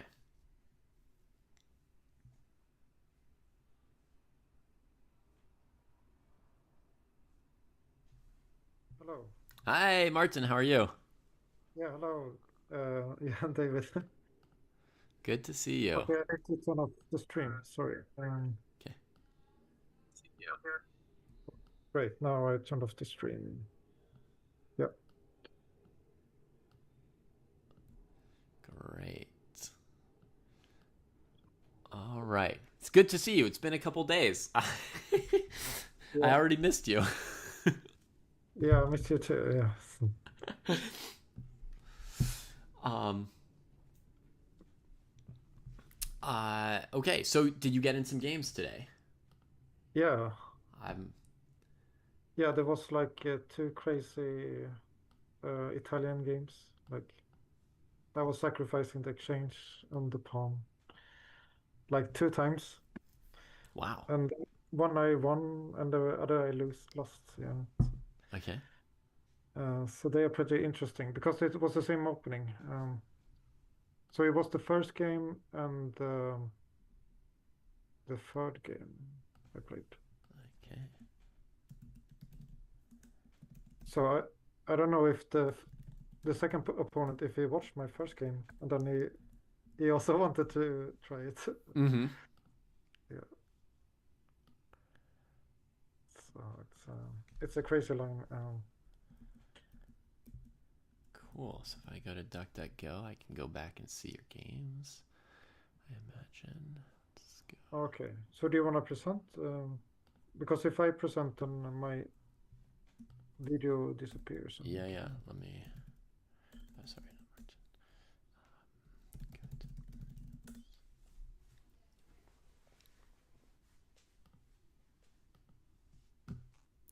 Okay.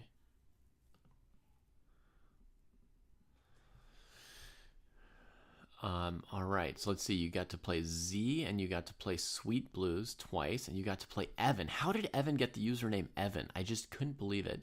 And you even got to play Stan. Okay, you got to play a full 7 rounds. Yeah. Awesome. Yeah, it was the last opponent. He went to buy groceries, so it was good. So maybe, yeah. So which game do you want to look at first? A game with ZZZ or with Sweet Blues or? Yeah, we can start with that one, and then we can go to the third one because it's the same opening. Okay. So let me see if I've got the right game first, and then we'll. So I don't know if he saw my first game, like the opponent. Okay. You want me to screen share with you here? Yeah, that would be good. Okay.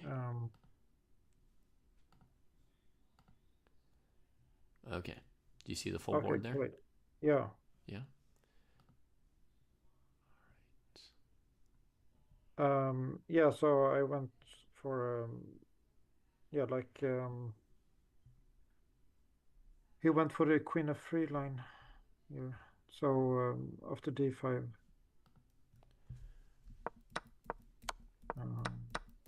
Aha. Yeah. H6. And then I took. Okay. And gave the exchange. Yeah. So I this line I had against Kiriyama Kazu also. Yeah. So he played exactly the same line with the queen on G3. Okay. So I knew this line. I need to push the H pawn. Wow. But after H4, I was out of book. Mm-hmm. So I don't know what to do here. Maybe I can go Queen G4 and exchange his only developed piece. or I don't know. But you're down in exchange, right? So how will Yeah, you win the end game? so if I get rid of the queen, is that good? I don't know. Yeah. But I mean, it looks natural to develop the bishop now. Mm-hmm. Oh, and it Uh, prevents white from even playing d3. yeah, that's a bonus. Yeah, b3 brought the knight back around. I don't know about that. Like maybe there's some more aggressive. If you play bishop f4, maybe they can play queen g7. Yeah, usually they can invade, so it's very dangerous. And if you go queen d4, they play knight c3. It's not clear how that helps you. Okay. And if I go queen d5? Yeah, good idea. Trying to win a pawn or play queen e4 in some case. And then knight c3. Okay, so now I guess we're trading queens and hoping that it's good enough. Rook g1. Now we got back our pawn, so we have a bit better development for the exchange. But we have our structure is pretty bad. Yeah, so it doesn't look so good to exchange queens. It doesn't look so good, yeah. No. So it was fine, I think. So you went for knight d4? Yeah, so so now I wanted to block the bishop a3 because I wanted to go king f8. And rook g8? Yeah. Nice. Good plan. I think Martin, that the key to this position is developing your rook. Oh yeah, I can go queen. Oh, it's a rook h7. Also. I feel that's the key to the whole position. So the fact that you wanted to play king f8 is great. But maybe it's better to go rook h7. I mean, I have a suspicion that the best move is back here, and it's rook h6 from the very beginning. Oh wow, that looks crushing. Yeah, it's a super strong move. But I was just enjoying seeing what you did. Okay. Yeah. Yeah, it looks weird to put it in the bishop's diagonal, but you get a tempo on the queen, so it's fine. Yeah, the key is like I'm putting it on a light square, right, where white won't have the bishop, and where my bishop can still move. That's why I don't go rook h7, g7, which might be just as good, but you know, it's just my instinct to put it on g6 here, have more options for the bishop. Okay, yeah, now the double pawns make sense. Yeah. And, you know, if you win the g-pawn, it's going to improve your bishop even more. Plus, your rook's going to be on the file this time instead of white's rook getting the file, so. Okay, yeah, I just learned line by heart. Like, I just knew h5 is the move, but I didn't understand why. Yeah. But now you should. Right, because h5, h4, it's like, okay, why did I play h5? Yeah, and I thought it was because of the bishop. I didn't know. Yeah. So. But, yeah, this looks very strong to me. I mean, the position's so weird and crazy, I don't know how to evaluate it. I don't know if you're winning or losing or equal. I have no idea. But I know that this is the right move. Because, like, I can just feel it brings the most force, you know, for you. Yeah, because the rook is also it's always the trouble piece. Like, yeah. If I don't play h5, it will be the worst piece, the rook. Yeah. And, you know, the knight on a5 is also sometimes a problem piece, and knight c6 is very important in this opening as well. Rook's not the only piece you can improve, but it gives you the most oomph right here, right? When that rook comes to g6, boom, they feel it right away. Yeah. So my plan was very slow compared to even rook h7 is faster. Right. So you want to play king f8 and block bishop a3. But I just want to give you proper credit, Martin, for thinking of king f8, right? Okay. And trying to execute it. Maybe there's like a stronger move, like a move that does something better, one move faster.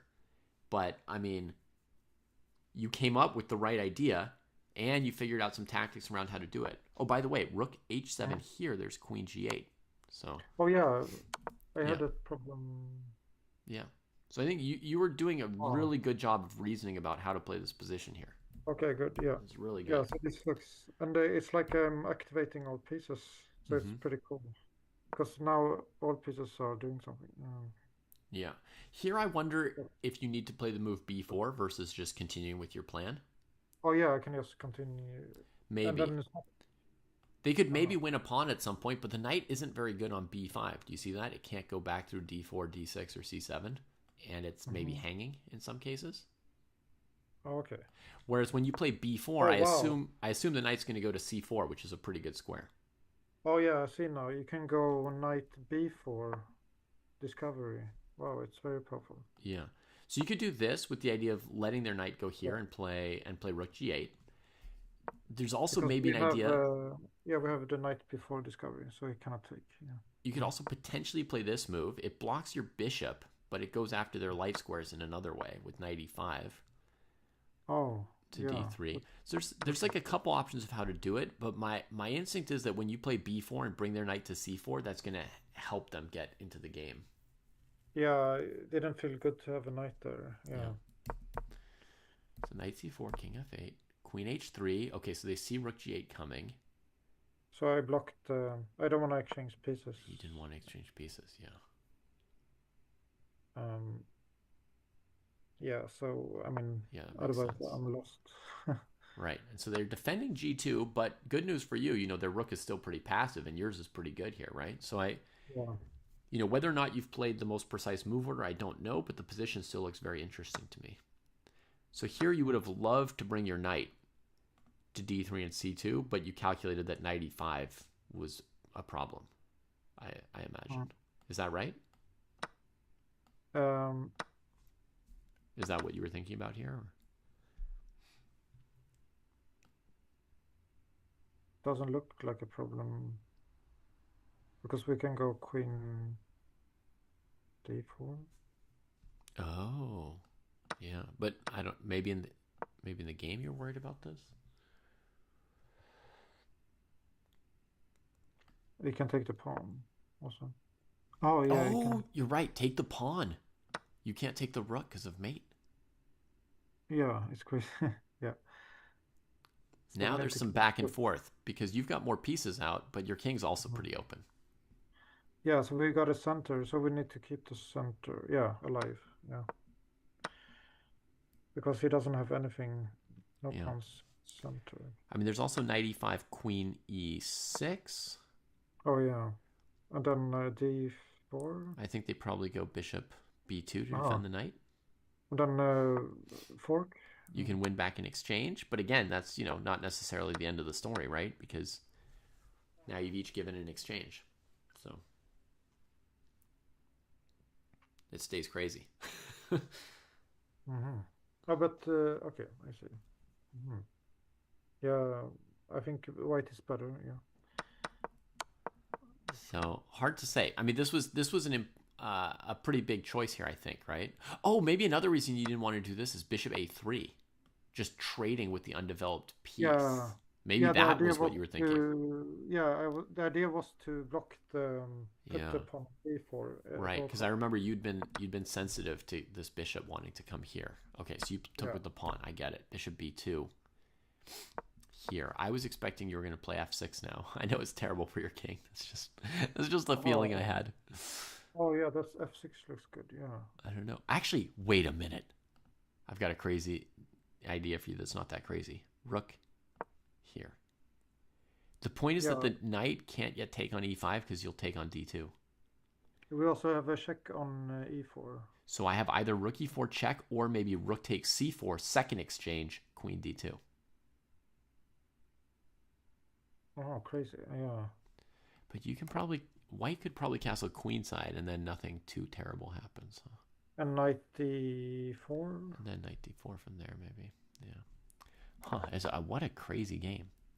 So in the game, you went here, got your queen in. And now they can't castle because your queen will go to a1. Seems pretty good. Yeah. So maybe now I should have exchanged the knight. So I should have gone bishop d5, bishop a6. Maybe something like this, going after d2. Oh, but then I can take on f5.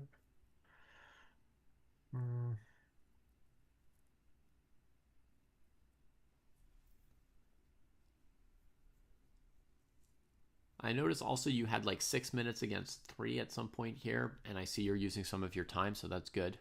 It looks like you used a reasonable amount of time on some of these choices here. So went rook g4, knight e3, and then this was a big choice here. Yeah, so I made a bad move here. Yeah. Okay. Because now they can be pawn forked. So I thought. Oh, wow. Yeah. So.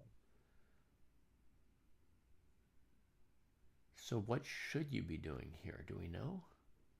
No, we don't know. King G. No, we cannot. Take the. Wow, the knight is so strong. The knight's so strong, right? Maybe just f4. f4. Knight takes here. That's crazy. Pawn takes. Back above change. Queen takes. And then. No, this looks bad. Oh, Queen check. e4, queen e2. Bishop a6.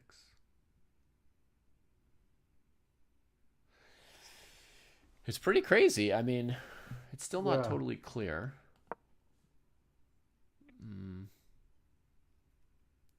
Yeah, no, we can't do that. So we should have done. What about the queen b2? Right, just make sure they find a way to defend that. So rook d1.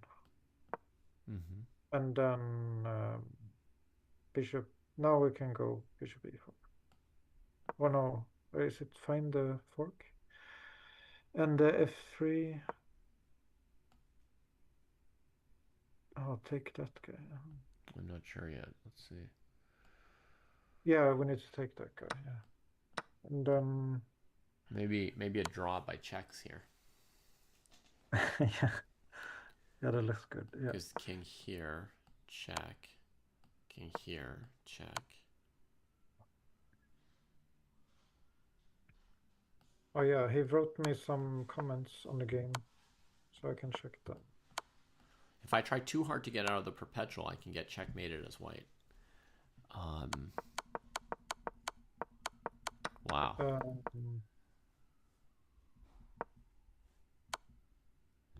Okay, so in the game he gets this check and queen f3. Oh my god. What is going on? I mean, I don't know that your move was wrong, Martin. Bishop e4 might have been the best move. Okay. At first, I assumed it was wrong because you said something like, and then I played the wrong move or something like that. But what do you do against f3? Oh. I think you take the knight with your bishop, attacking that rook. And all three of your pieces are hanging.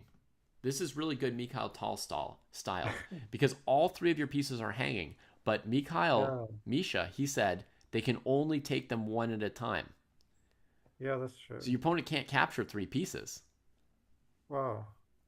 Yeah, so he cannot go f3. Yeah, that's true. Yeah. So he went. So he gave the check, and you got your king out of the way, and then he played queen f3. Well, madness. This is. So I thought, so I didn't have so much time, but maybe I should calculate. So what happens if I take the queen with the bishop? I don't know. I think the plan is knight f5 check. Yeah, I saw that, yeah.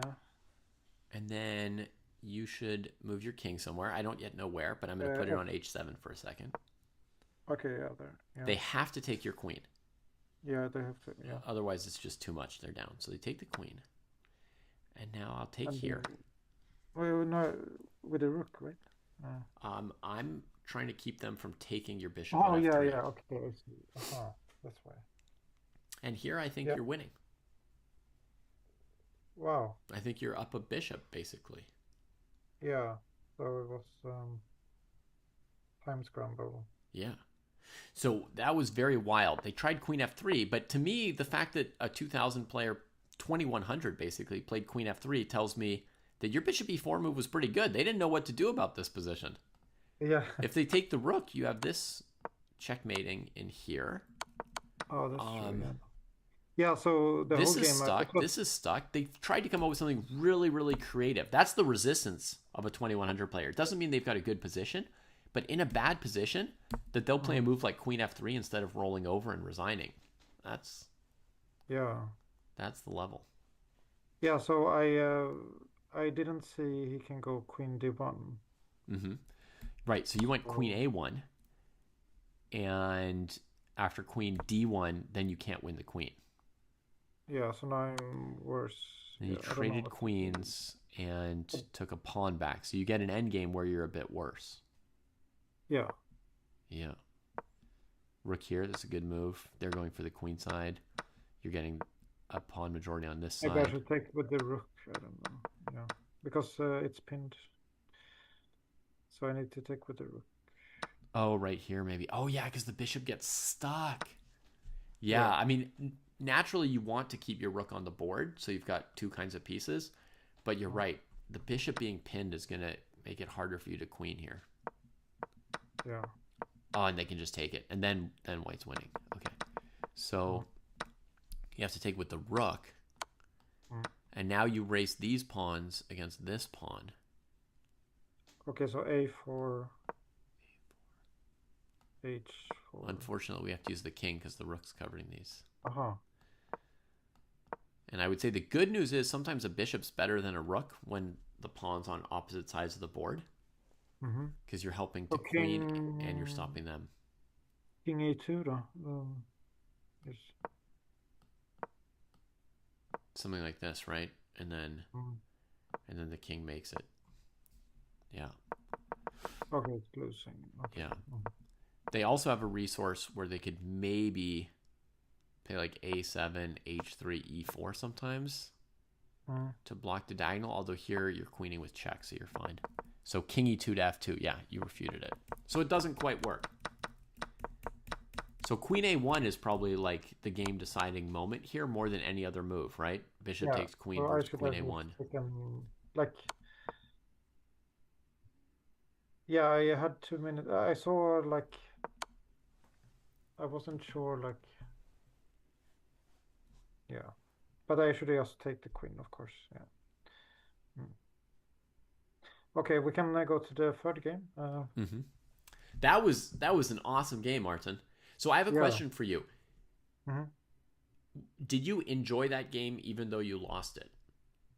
Yeah, it's fun. Yeah, because I just improve my worst piece mostly, and then dominate. Yeah, so it's fun. Yeah.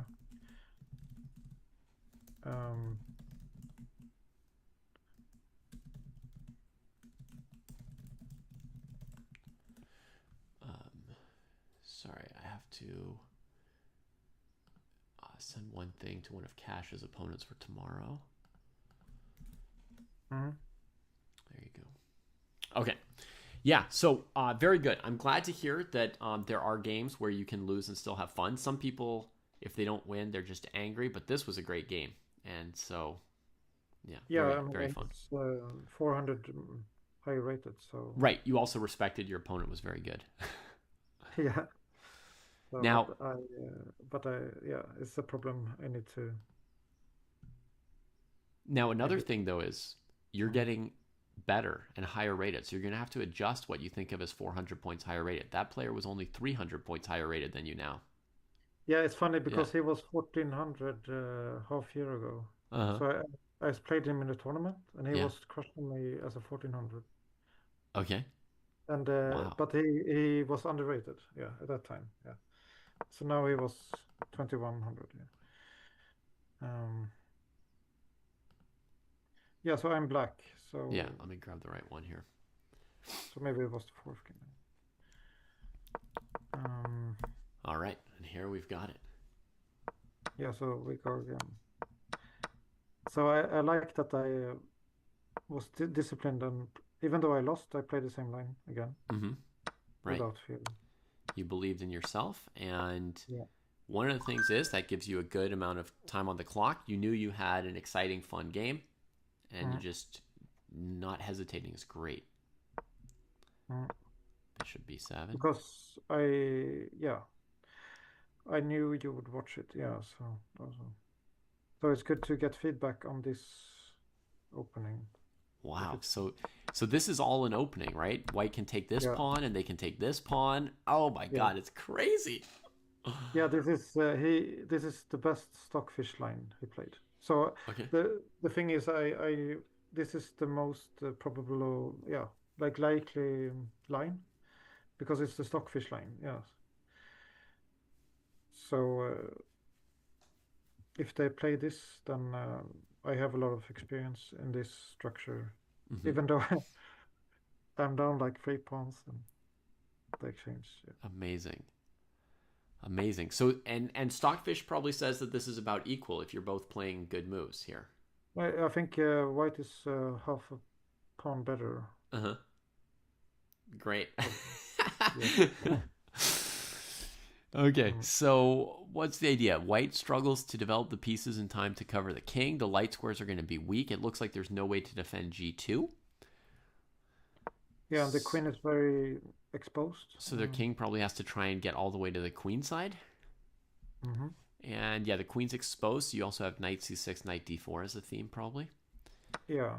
Grab g2, knight c6, knight d4. Oh my god. It looks very winning for black already to me. Yeah. So I knew there was a winning line. Oh my god, the rook lift. Wow. Yeah, it's because I calculated this. So if I don't rook lift, it doesn't work, the line. So you can do the line without rook lift. Okay. So here he can take with the queen. And then I take with bishop. And then I can take the rook. And then bishop h6.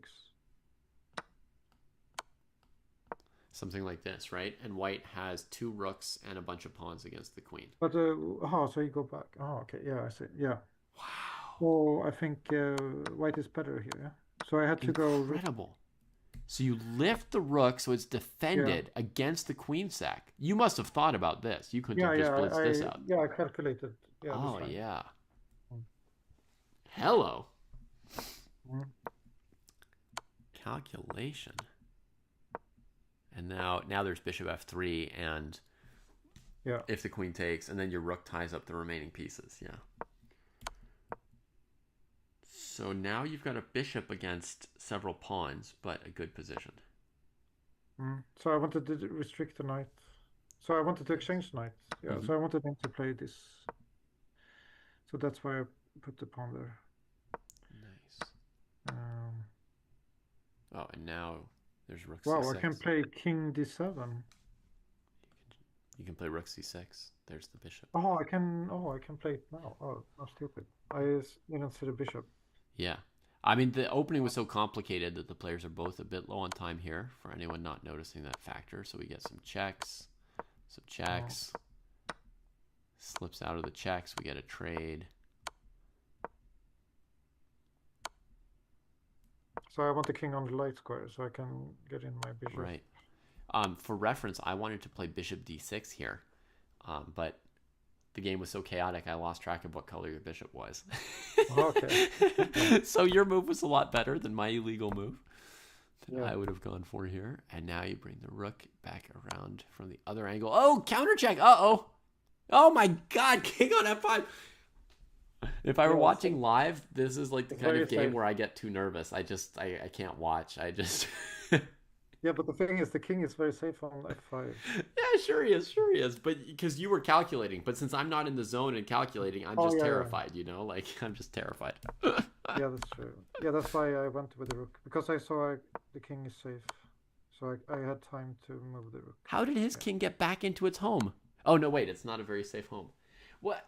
Yeah, I also was thinking, oh no, he got back. And then I saw, okay, I can take with check. Literally, it's the first move in the game where either king is actually in a real castled position, and then it's mate in one. As like the first king that looked safe was the king that got mated in one move. Yeah, it's crazy. Well, that game to some extent makes no sense, and to another extent was amazing. Yeah, but you can check master games in this line. If you go to the master database, they play this opening. Yeah. Wow. Well, I haven't checked the master games. I usually checked with Stockfish, but I guess there is some master games in this line also. Okay. I think I haven't checked. Wild game. So Sweet Blues, presumably you had not seen that his previous opponent had played the same line against him like half an hour before you, right? You're just finding that out now as we look over the games together. And I want to extend my thanks to everybody. Yeah, because he was thinking in the opening, so he probably didn't knew I had it before. Yeah. Yeah. I want because he was down 1 minute. Yeah. Yeah, sorry. I just want to thank Sweet Blues and all your other opponents, Evan and the ZZZZZ and Stan. Just want to thank everybody for giving Martin this great stretch of 7 games in a row, just like what he's going to have to do on game day, so to speak. So thank you everybody for participating. Sweet Blues, you knew up to Queen F3. Aha! So Sweet Blues is has got Proust levels of opening theory. Yeah. Or, well, it depends which Queen F3. This Queen F3, that would be about how much I would normally know. Or maybe this Queen F3 here, the Queen escapes. Man, I can't believe this is a real line with everything dying. Oh my god. Crazy town. The funny thing is you have to look at Queen B8, check, and it's okay. Yeah, Queen B8. And then you just put the bishop there on D8. Oh, you can. The other one? Oh. I don't know. So what do you do here? Do you take a perpetual or? Oh, you mean I should go? I don't know anything. Yeah, I think I go with the black square bishop. Okay. Yeah. Yeah. Or maybe you can go with the white square, but it looks weird because we just developed it to be. Yeah, that bishop's pretty important. Yeah. Mm-hmm. So if it's a must-win game, then I cannot play this line, I guess. Maybe. I don't know that there's any game that's especially a must-win game. I think you just you play all 7 games and you try and get the most points you can out of 7. I don't think. Yeah, so I have another opening I can play in a must-win situation. Yeah, so it's fine. Yeah, I mean, to me this looks like a great must-win opening for Black, Martin. Honestly, because who's gonna know all the theory, and it's totally crazy, and there's great winning chances. So, and you've practiced it recently, so I wouldn't worry about there being a back and forth move. Okay. Yeah. Yeah. That's cool. Very cool. Okay. And you got to play with Evan. He's 1800. You split games with him.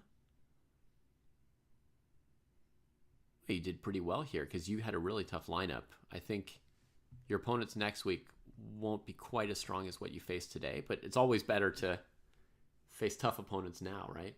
Than to play players rated 1600 now and then face 1700s next week or 1800s next week. So that's good. Yeah, I got very good. I always got good results in Catalan.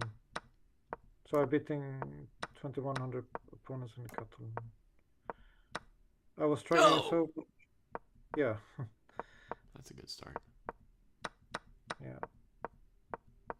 It's good when you face Catalan OTB and then you learn it yourself and then you can play it. Because you don't like it, so then you stop playing it yourself. Yeah. Oh man. Okay, so your opponent used a lot of time. He was yeah. He was pretty low on time this game.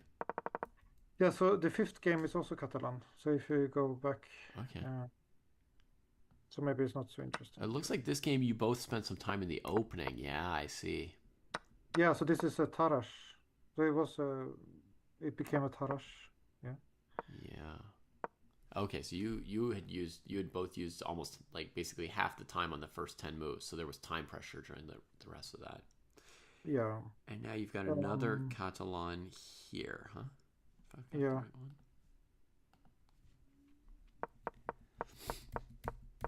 So this was a very good game. Nice. That's a fine positional move, dissuading things like e5 and c5 because the rook's opposite the queen. Yeah.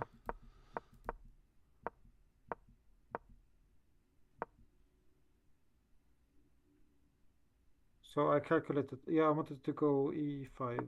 You wanted to put the pawn on e5? Yeah, and then I calculated a lot of lines, so I noticed I had to go, yeah, so knight d2 didn't work. So I went for knight h4 instead. And here I calculated a lot. So like for 3 minutes. But I didn't find I thought I had a killing move here, but I didn't find a killing move. So I was looking at the bishop sack a lot, but I didn't get the bishop sack to work. So Yeah. I mean, it's useful to first see if their knight stays on the king side or goes into the center, right? Oh yeah, I should have played it and then look. Yeah. So I shouldn't calculate for 3 minutes. Because yeah, he can just go knight h7, and I didn't in the game calculate. You played knight h7, and now it's probably not going to work, right? Because there's more defenders here.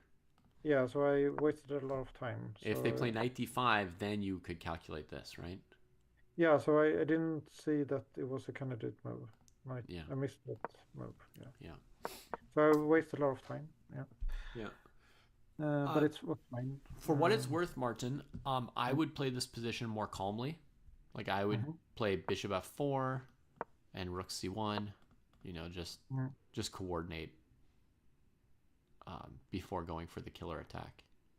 Yeah, I got good results in the killer attack. So. Oh, okay. Yeah, you can go for it if you want. That's fine.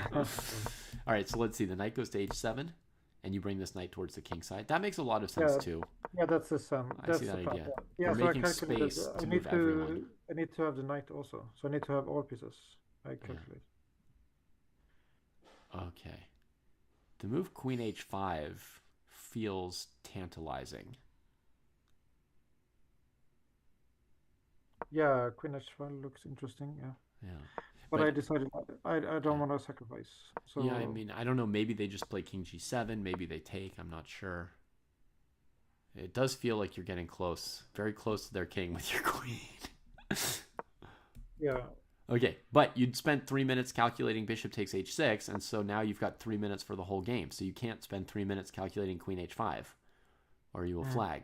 So you have to play knight f3, right? It's kind of like choices on where we spend the time. So we get here, here. So now you're strengthening, developing everything. Again, you could do a crazy sack, or you could try h4, but you decide to coordinate the whole position here, get the rook into the game. I think this was an important choice. I know you're mostly having to play on instincts this phase here. But you don't want to let them kind of bully your pieces with the pawn structure here. So you give up some of your space advantage, but you keep the area around their king open, and you've got room for your pieces. So I like this choice. Yeah, it looked like my bishop will get trapped otherwise. So I didn't want my bishop to get trapped. And then just plunk the knight on a great square. I agree 100% with that. Yeah, now I don't know what to do. Maybe I would flag here. You played f4. I love that move. I would keep queens. We don't on have the so board. much. Yeah, we don't have so much time here, so I just did natural things. You're playing a safer move here, I think, with the queen. Yeah, I didn't want to time, the king. Yeah. Yeah, I would normally just flag trying to make these decisions myself, but if I didn't flag, I would keep queens on the board on the concept that their queenside pieces are having a little harder time getting to the king side than yours. But let's say we get an endgame. Oh, wait. Oh, they traded the bishop, and now your rooks come in. Yeah. Well, now you're great because you've trapped this bishop with your rook. So this should be winning. Oh, you simplify by trading off that piece. Ooh, yeah. And then I get a passer. Okay, they finally get the bishop off the back rank. Yeah, that was a nice tactic. Wow. Yeah, they escaped. I thought they were dead on the back rank here. Yeah, but it's 1800, so it's pretty good. Yeah. That was sneaky. Rook check, rook check. But you should have something winning here, I think. Yeah, so I should have gone Off of this f7 pawn. first. Maybe just push it? No. Yeah, so before bishop h5, f7. Okay. Wait, sorry. Bishop a6. F7. And bishop g4 maybe is better. Bishop g4, yeah. But still, somehow they're getting their pieces into the game. Let me go back 2 or 3 moves. I mean, I know it's all just blitz at this point. But you must have the advantage, no? Yeah, it felt like that in the game. Yeah. You know what? Oh, no. so complicated. Okay, I've got a move for you at some point here. Okay, I have a4. You can play a4 to slow down the rook getting out, right? Yeah. That's a nice move. You also have this move, bishop h3. The point of this move is if they ever try and bring the bishop out this way, your bishop comes into e6, which is amazing. And the other idea is that you're kind of threatening rook c8, bishop e6. Oh, yeah. So they probably have to spend a move on king f8, and then maybe you still play a4. Rook e7. Rook e7? Or... Actually, you know what else? You can just trade it, because their rook can't take. They have to take with the pawn. And, yeah, and then it's 7. Yeah, I don't know. Maybe you want to put the rook over here now. With ideas. But rook e7 we win the pawn, right? Or rook e7 to take the pawn. Oh, but the rook is keeping these things from moving. Maybe we should do this. The king. Just bring the king here. Oh, that looks good, yeah. Because what can they do? Like, the best thing they can do is eventually move the bishop. You take, and then they get the rook out. But that gave you this nice pawn, right? So, yeah. Yeah, that's good, yeah. So that is okay. Anyway, so just for fun, but okay, we're blitzing around. Your opponent finds this, and now you have to like win the game a second time. Yeah, but like his pawns are so loose. Yeah. Yeah. Was there no way to hold that g pawn? Oh my goodness, your bishop's stopping rook g6. So the only other choice was rook f5, but they thought that they're losing to the a pawn if they simplify, so they didn't want to trade rooks.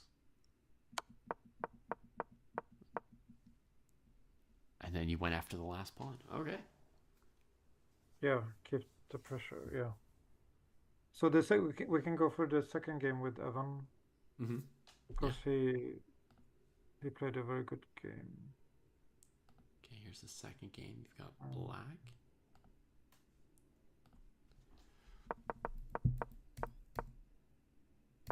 Okay, and he played like a d3 line instead of knight g5. Yeah.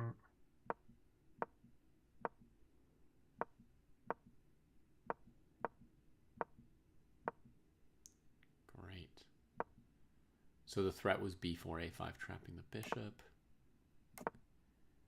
And white was thinking you might castle queenside. That's part of why white played this move. Yeah. Right? They're thinking, black's done this. They might castle queenside. Let me get things ready to be able to do something on the other side. Yeah, I think short castle is maybe better. So now bishop b5. Oh, that's so smart. He's trying to make the b4 move work better, right? And he can mess up your king's position or play knight c4 going after this pawn. Oh, man. So maybe I should have gone bishop d7, I guess. Or maybe castling queenside's not even that good because this move is so strong. Yeah, it's very bad. Yeah. It's just I won a lot of these positions before. So no one had beaten me. Yeah. So I didn't know it's bad. Yeah. But I can see now short castle looks very good. Because it's like a King's Indian, right? You've got a couple options, right? You could short castle like a King's Indian and have your king on the side of the board where you've got space. Played the game a little bit slower at first, right? Like no, the plan is still to go h5. Still to attack, but if you're going h5 and h4, you don't want to castle. You just want to play like king f8, king g7. Oh, yeah, that's true. Right? But if you castle, you're probably putting your king on like g7 or h7 to protect the structure.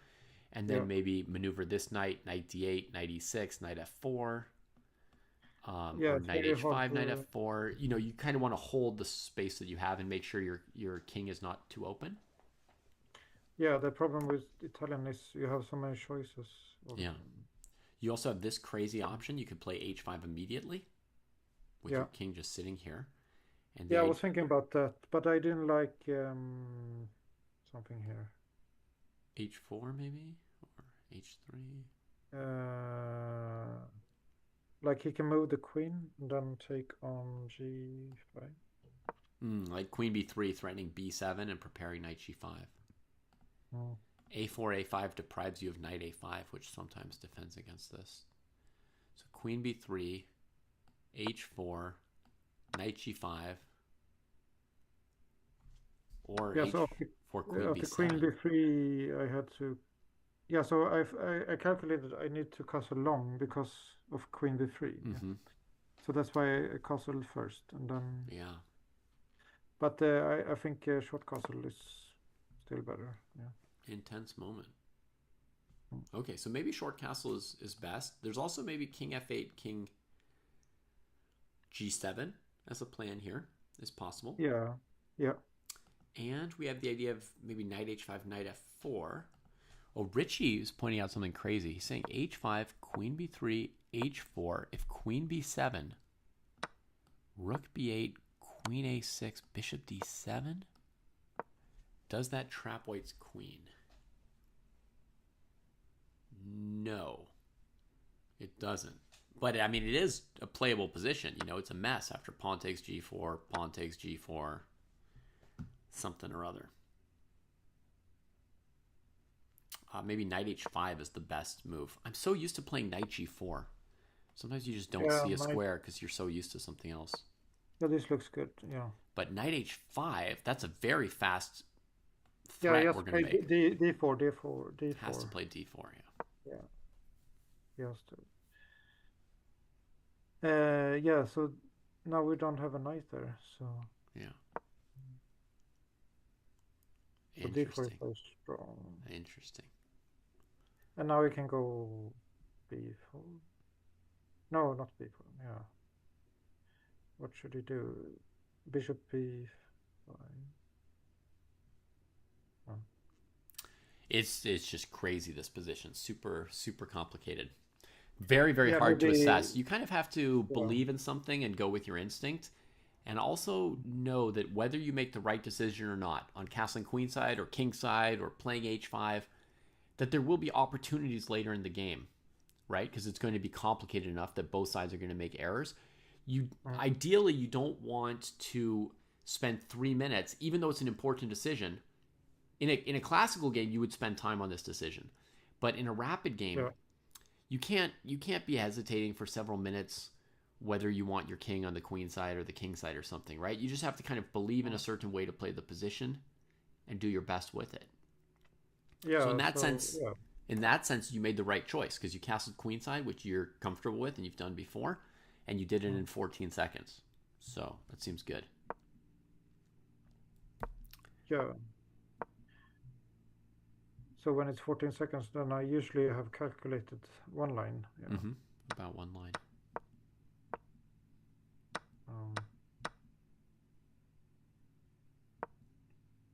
So I didn't like B6. Now it's over. Yeah. My feeling is king D7 I need to go. My feeling is maybe you needed to just take the pawn here on B4. Yeah. When your opponent played the pawn sack, because to my mind, when you back up, then they're making like threats with tempo. And again, here I would strongly consider bishop C3 because I feel like when you're backing up, it's making just as many holes in your position, and then you're not up a pawn. Oh, also I like your dark squared bishop, and it's getting traded off in these lines. Whereas if you take on B4 here, for example, maybe your bishop still survives as a piece that can block this area of the board. Yeah. With their bishop on G3, they can't always get rid of this guy. Or similarly, in this position, if you go bishop C3, again, there's a chance that you keep this piece, right? In fact, I might even play bishop F3 to make sure the bishop goes here. Yeah. If you go bishop C3, queen C2, maybe this is messy, right? and they get rid of this piece that I love. Oh, yeah. So maybe here after knight c4, you want to trade this and then grab the pawn and have your bishops stay on the board. Okay. And this, I think, is, by the way, Martin, my sense is this is the most important moment of the game, is basically how do you respond to white going, bishop b5, b4. Like, you've castled queenside basically mostly on instinct. I like that. And now your opponent offers a pawn sack. Long ago, people's instinct was pawn sack, I'll take it. Now people's instinct is like pawn sack, that's scary. Yeah. But you have to calibrate and figure out your best response here. And this is like the critical moment. And I think if what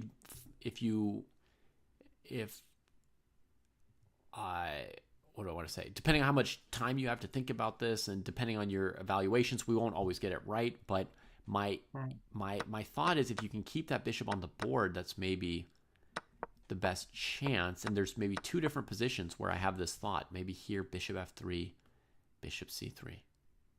Okay. Yeah, that looks critical. Yeah. Yeah. And then my feeling is after c6, knight a5 takes. My guess is that your position is going to be pretty bad now. That's just a guess. Maybe there's still a bunch more chances. But my first guess is that the position is going to be a little bit bad now, because your king has been opened up quite a bit, and I don't see like an advantage. Yeah.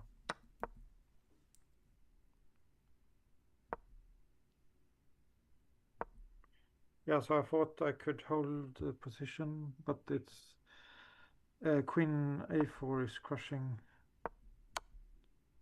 Yeah, And now they're inside your position, yeah. No defense. Right. So I'd say from here, like, there's nothing left, right? Yeah.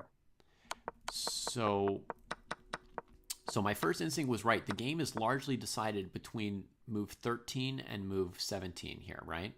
Like, your opponent challenges you with bishop b5, b4. It's a brilliant idea. It's a lot of pressure on you. And you spent some time working on these moves, but the result here at move 17 is probably a winning position for white, where we just can't hold the area around the king. Yeah. So that's fine. Your opponent played well, and you can't always guess every move right in a rapid game or calculate every move right in a rapid game.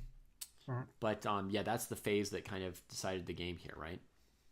You weren't able to find a way to hold the queen side. Oh no, it doesn't work. But rook d7, maybe instead of rook b6. d7. No, after b6. After b6. Well, here I think you were trying to defend the b6 pawn. Yeah. So you brought the king. I mean, alternatively, you could bring the queen instead of the king. Oh, yeah, that looks better. But it still seems like basically white's going to bring pieces towards the queen side. And yeah, his king is so safe. Yeah. I got nothing. Okay, yeah. So, do you want to go through the other games? Sure, if you'd like. Okay. Yeah, if you like. Do you have any an important thing for us to discuss as well, even more important than any specific game, is just the feeling and the experience of playing, 7 games in a row for this amount of time, right? And so I want to make sure we do talk about that. Like, did you feel tired or nervous, or like anything that, sort of affected any of it, or, excited, or how did you respond to winning or losing? Did you ever get overconfident or underconfident? How does one game affect the next game? Yeah, I was pretty happy. I played some other games today also. Yeah. Earlier in the day. So you played a lot of games today overall, or I mean, you played more than these 3 hours. Yeah. Yeah. And overall you were feeling good. I mean, I kind of see that on your face from the moment you called, but yeah, it was fun. Yeah. Fun day. Okay. Nice. I think that's like the best. Some people worry too much about it being a tournament, and it sounds like you just got to play a lot of chess today and you're happy for it. So maybe we don't need to say anything more than that. Yeah. So we got 2 games left. So Sweet Blues and Set. So maybe we can take. Yeah, it doesn't matter. One of these 2. Yeah. All right. So grab this Sweet Blues game, which looks like it's a longer game. Mhm. Yeah, so he went for Scandinavian, Anglo-Scandinavian line. Yeah.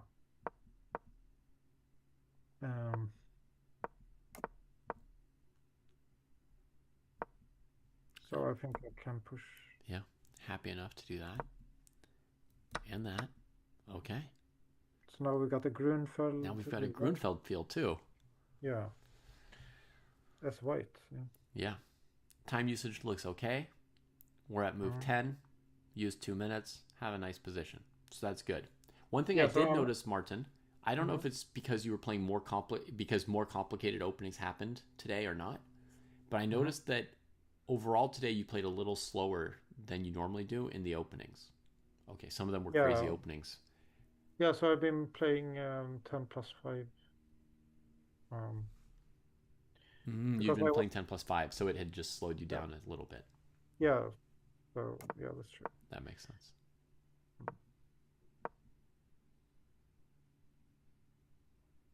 So this is like a French almost. Mm-hmm. It's like a Tarrasch.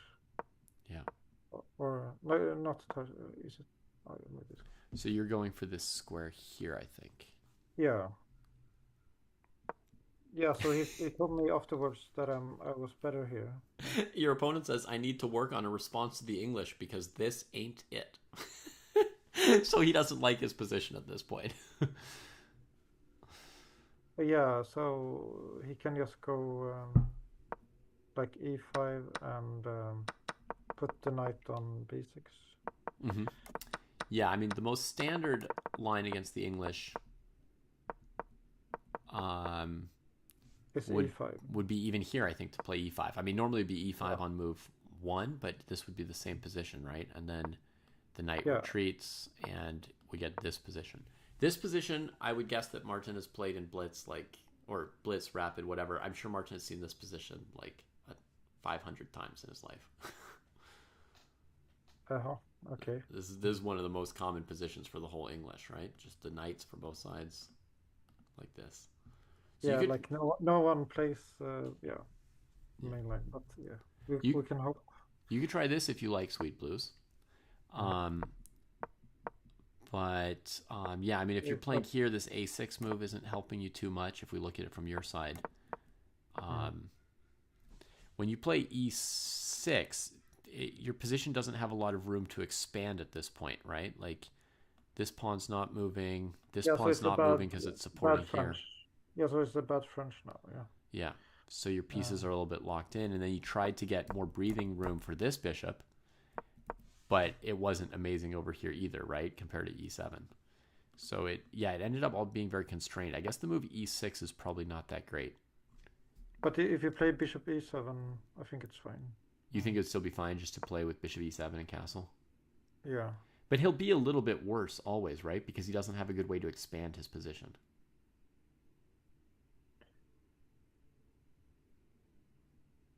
Yeah, that's true. So once you've played e6, you're going to be a little bit constrained. I think at this point, your best would be to move the knight back to b6, retreating from this pressure. Yeah, and e5 I think is better than e6. Right. I mean, there's no reason to go. Maybe play e5. There's no reason to go e6. Yeah. So you could still transpose to a normal line at this point, Sweet Blues, I think, if you just retreat the knight. And then next move, you should be able to play e5. Yeah, the only move I was thinking that might prevent e5 would be d4, but d4 is actually hanging, so we can't play it. So I imagine Martin would just play knight f3, and then you can transpose to the main line, so to speak.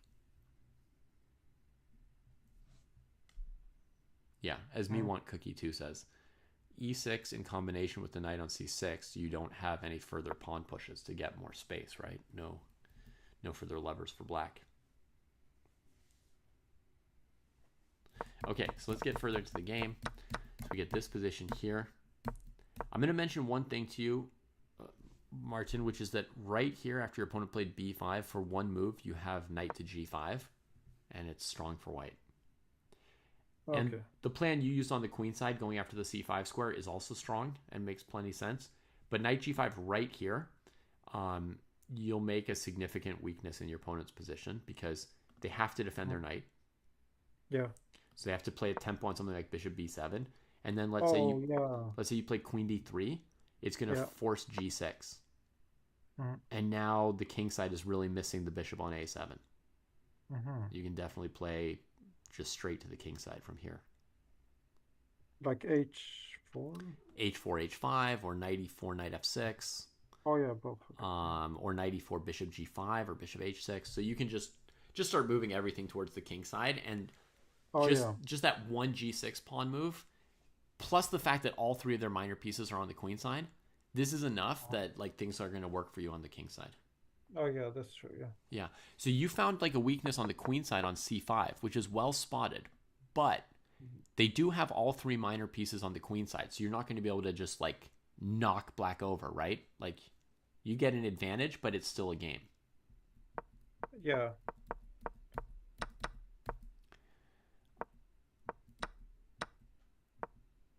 And then, yeah, a bunch of pieces end up trading off, and the advantage is mostly gone, right? Yeah, now it's gone, yeah. So you came at black, you found some weak squares, but then it wasn't so simple, right? Yeah. Yeah, so maybe here I should go f4, f5, I guess. After the pieces trade? Yeah. So here, yeah. But I didn't go for f4. Yeah, so I need to break on the king side, I guess. I think now that there are no minor pieces and there's already like an open file here and the c5 break, it's too late for a kingside pawn storm. Okay, it's too late. Oh, I see. Yeah. Because what you'll be doing is you'll be opening up your king. And of course you want to open up their king with f5 and f6, right? But I just think like c5 is going to come so fast. Yeah, so I had bad experience with f4. So usually I try not to play f4 because it usually doesn't work. But I know against the French, it's a good plan. Yeah. So, yeah, I think that maybe bishop c5 could have been a better version of the plan than knight c5. So that you play with the knight here, and it's a little harder for them to untangle those pieces against here, right? Okay, yeah, that looks good. Yeah. Whereas when you played knight c5, they gave up the bishop pair. At first, it looks very bad for black because their dark squares are so weak, and you've got the bishop pair. But they played knight e7, and you realized, oh, the bishop pair is going to be gone in one move when we trade these bishops. Then they'll put the knight on d5, and I'm not so sure that my bishop's so much better than a knight, right? So suddenly you had to rearrange your assessment of your position, right? And your solution was like, let me just trade it off and accept that it's about equal here. Right? Oh yeah, I thought maybe I was better because I control the open file, but yeah. Oh, because you're going to take the A file right at the end. Yeah, and the B file. I see. Yes. Yeah. So I don't know breaking A4 if it's good or not. Yeah, it's probably fine, but just for example, you don't yet have the A file. Like black could play B4, for example, and it's not obvious who's better. But you can play rook B1, I guess. Oh, then A5. Oh, that's right. Okay. Well, and also I'm just trying to trade on G2 and just simplify. Okay, yeah. Making space for black. Yeah, so he played very good in the endgame from here. Yeah, okay. Let's see it. So my guess would be, it's fairly equal, this position. Get a trade here. H6, yeah, it's time to avoid back rank mate. Good timing. Queen D7, good. And defending. Okay, and so now, yeah. Yeah, so I calculated, I didn't like a lot of lines here. Centralizing the king, that's good. So far it's going fine. Trying to keep the king away. Trying to get the king in. Trying to make progress here and get your rook open. Another big option would be to just reroute your rook at this point. Yeah, to F1.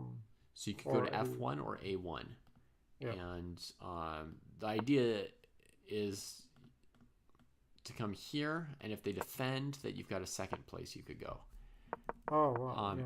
If you go rook F1, then you've got this threat, but if they stop it, I guess it's fine too. You go here, and then you've got rook C8 and rook E8 kind of ideas. Similar. Right? So there's still a chance that you're better, actually, that you've got an edge at this point in the game if you just activate the rook. Because they've chosen to go for this kingside attack, but their king's not centralized, which means they still have a couple weaknesses you could maybe attack. It's hard to be Yeah, I sure. was surprised he went to rook d5. I thought the rook was better on somewhere else. Yeah, here it gets a little bit risky for you because you leave this as a weakness and this as a strong pawn. Yeah. If you were playing sort of more for safety, here's a very safe move. Like if you're worrying about, am I maybe going to lose this endgame? This is a very safe move, rook g1. Basically, you're saying you're willing to trade these pawns, right? But you're activating the rook, and it's going to start attacking those pawns. So they could... king h6? King h6? Then you take, right? You're very safe. And then rook d7? But there's no danger for white. You see, black has no pawn on your side of the board near queening. You could play, I don't know, rook g4, then king c5. Okay. You're just all very, very safe, right? Okay. Yeah. Somebody in chat saying you could also do it this way: gh4, king h4, rook b7. Activating the rook. Again, it's safe, but there's no reason to bring black's king here. This is an exclam move here, folks. This rook g1. It's just like a fine move. I mean, obviously pawn takes pawn is probably safe enough, but this rook g1 move is just a hair better. The likely position you're going to get, Martin, is going to be something like rook d7 defending. Why not rook a5? Or rook a5? Oh, because the plan is to take on h4 with check, and then take the g pawn.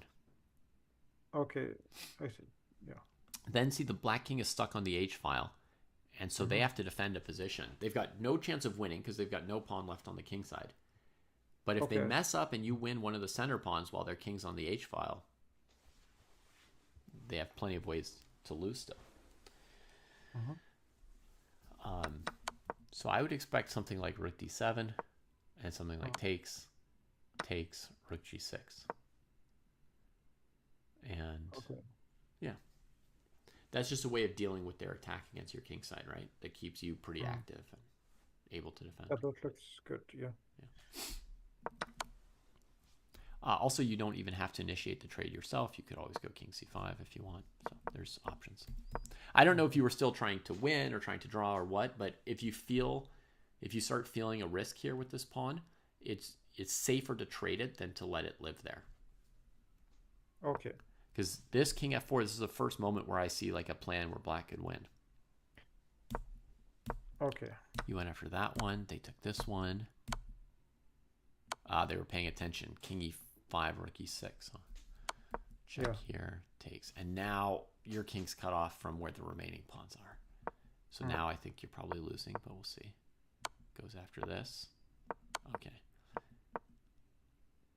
A tricky position still. Still very tricky, actually. Rook e3 maybe. Yeah, rook e3, then it's rook e6 they have to calculate, right? Rook e6. This way. Rook h3, rook g6. Okay, so I think it was good playing. They choose. Maybe black would win with rook e3, but you would need to calculate for like 5 minutes, and it's a rapid game. And you've got he's got 2 minutes left, so he can't be certain of what he's doing, but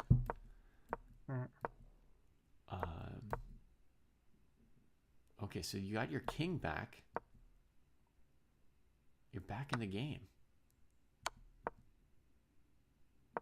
You could have maybe gotten rid of this one, but you decided to get rid of that one. That makes sense. And now your pawn's going, wait a minute. Oh!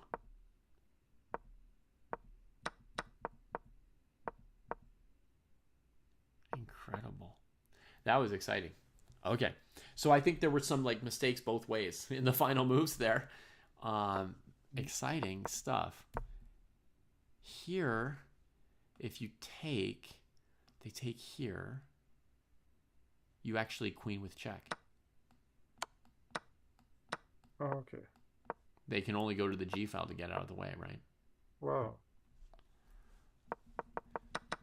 Yeah, crazy. So, yeah, I mean, if you had another 20 seconds, you could maybe calculate rook e4 and check that king and pawn ending. Yeah. Probably this move is also playable. But Yeah, so moving the rook, that was like, oh, shoot, with check. Oh, la la. yeah, I was too passive in the opening, so then I got this. Yeah. Yeah.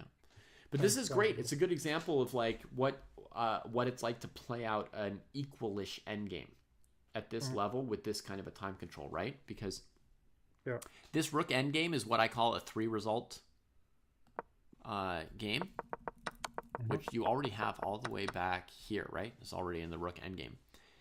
And at this point, it was 4 minutes for black, 1.5 minutes for you. And I can easily see white or black winning the game or it ending in a draw. Right? Okay. And yeah, but it looks so good for white because I have one island and my king can enter anywhere. Yeah, but it's not so good. Yeah. Well, maybe it is very good for you. I don't know. To me, it looks still complicated. The C3 weakness is too bad. Yeah. I mean, it's true. I do think in the first phase of this game, you got the advantage. Maybe not just over the 2-pawn islands, but over like the king position in the center. Felt very nice. Yeah. Your opponent did a good job, though, looking for a kind of counterplay in a 2-on-2, right? It's not obvious that black's going to have an attack with 2 pawns against 2 pawns, right? But he figures your king went to the center, so he'll have an extra piece on the king side, which is his king, right? Uses that to create an endgame attack. I think this kind of stuff is very, very instructive and interesting, and you each had many chances to win the endgame. And it's very good to leave the pawn on G7. Because then I cannot go rook f6. Right. You can't get at this weakness as easily with the file. Yeah, that's true. Very interesting endgame. Very fun game as well. Yes, we had one game against us. Yeah, so the second game, I guess. Okay. Was about. I was white, right? Yeah, okay.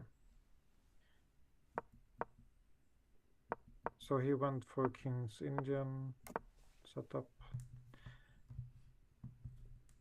So I tried to get him out of book, so I played rook e1.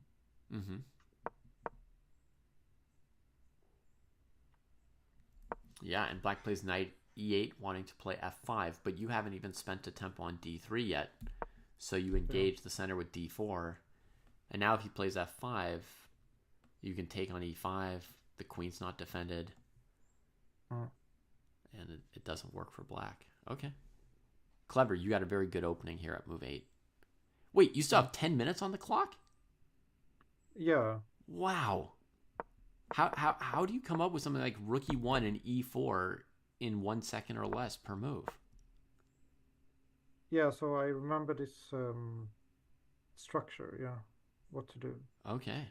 Wow. So right, and now d4 is attacked a bunch of times, so you take the tempo to gain space. And now we get a King's Indian. Okay. Can I tell you? So I want to open my rook. I want to open e5. Yeah, for my rook. Yeah. Do you know this pattern in the King's Indian, where you go knight g5 and then just plop the knight on e6 to weaken the opponent's light squares? Yeah. So I did it later, but usually Sam Shankland, he says you can always take on f5 and it's good. Okay. Almost always it's good to take on f5. And now you're setting up the knight on e4. But he got a very good knight on d4. Yeah. So yeah. I didn't like the knight on d4. Knight on d4 is pretty good. So maybe I like the bishop e3 line. I think. Yeah. Maybe bishop g5 doesn't really help, Martin, because you don't really want to trade the bishop on c1. Yeah, okay. So g4. g4, knight d4. And then take. Yeah. Like so, maybe? Yeah.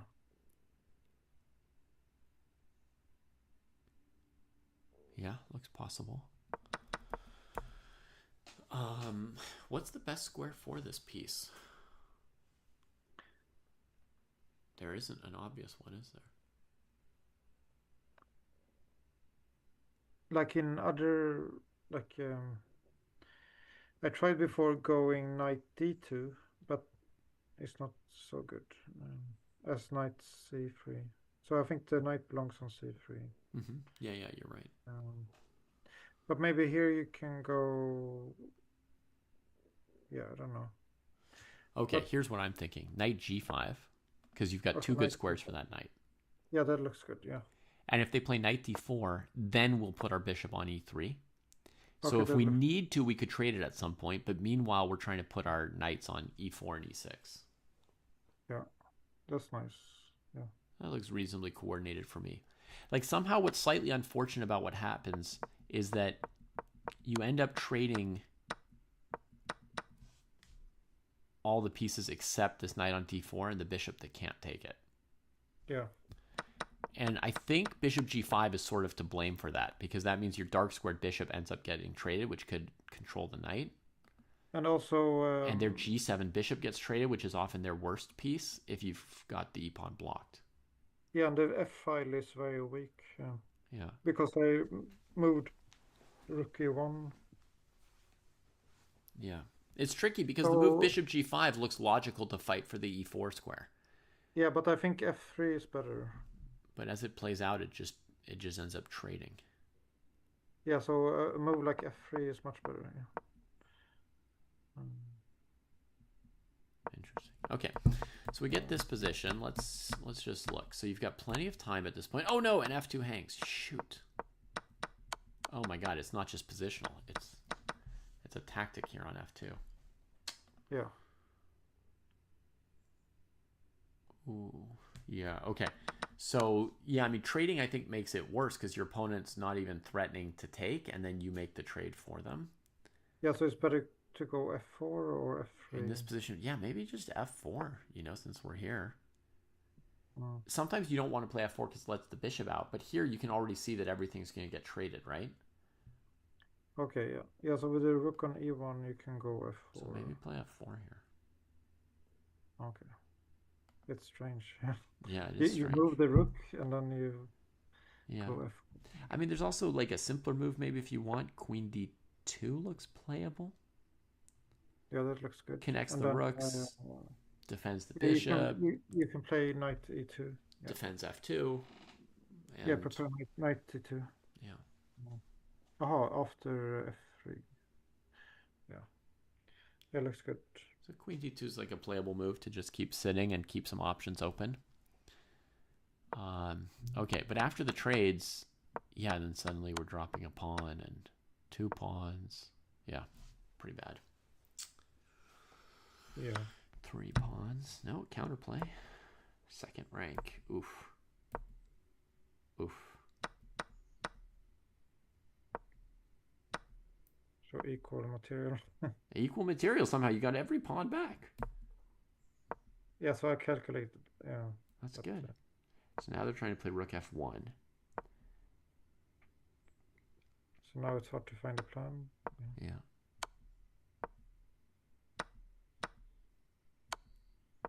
Yeah, and they win material with the rook f1 trick here because the queen's defended.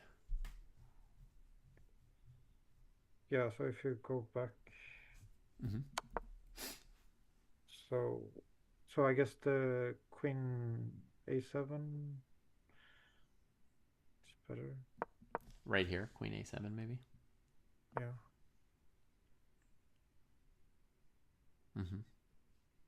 Yeah. e3. Wait a minute. Can they play rook f1 if you do that?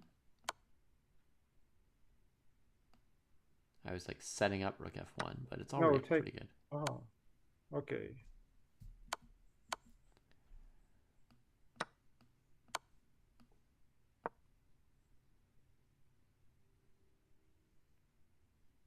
And Queen f5. maybe I give 2 checks and get a second pawn. Okay, yeah. Then it's losing. Mm-hmm. Yeah. So, well, but So- I mean, you almost got back into it. You collected those pawns and Mm-hmm. yeah, made it still tricky. Mm. But what do you think about the rook e1 line? Is it fine from the start? Oh, from the start? Mm. Yeah, I mean, I don't know anything about it. It looked fine. I mean, I think you got a good position here. Mm-hmm. A question: why is rook e1 better than, let's say, knight c3? Is there a specific reason?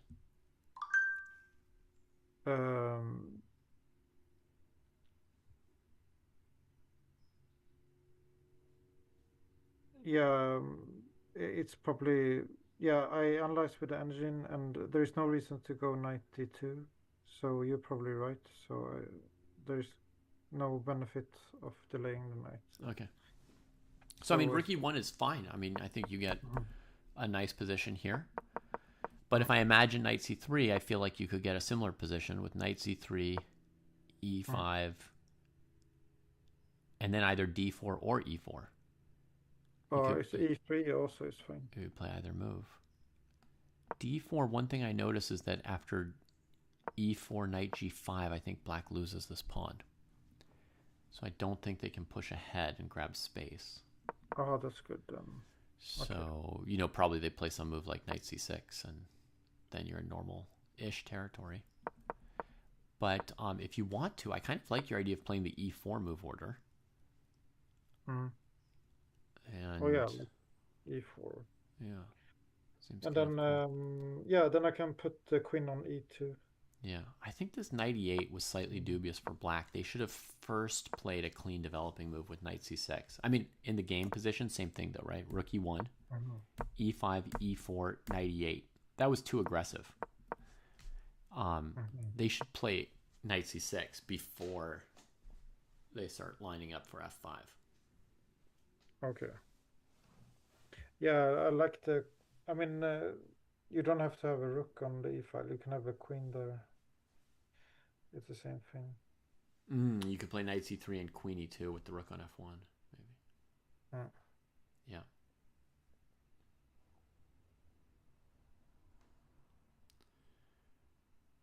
Yeah. But I was thinking about the c5 push. Yeah, maybe go d4 and then go for c5. At this point here? Yeah. This early? Yeah, d4, that should be a pretty normal King's Indian position then, right? So if they go e5, we can go c5? Here you can probably just win the pawn. Oh, yeah, okay. So in this position, they'll probably play like knight d7 or knight c6, preparing e5. Yeah. But there's also some other weird variations in the King's Indian. Sometimes bishop g4, sometimes c6.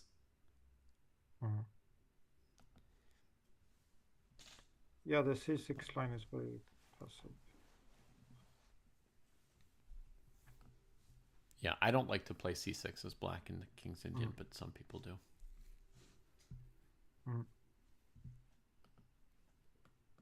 Oh, it's like a London, like a system opening. Yeah.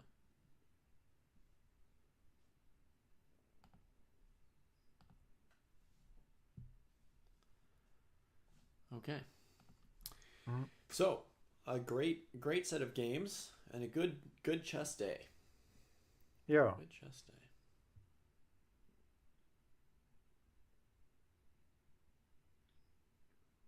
Yeah, and Kiriyama, he played 4 games today.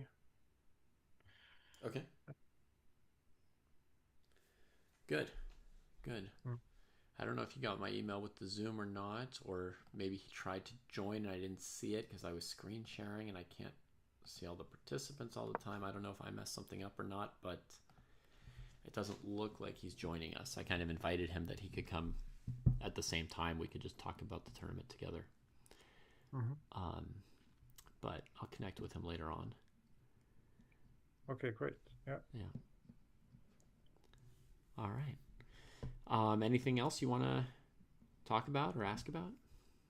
Not right now, I think. Okay. Yeah. Cool.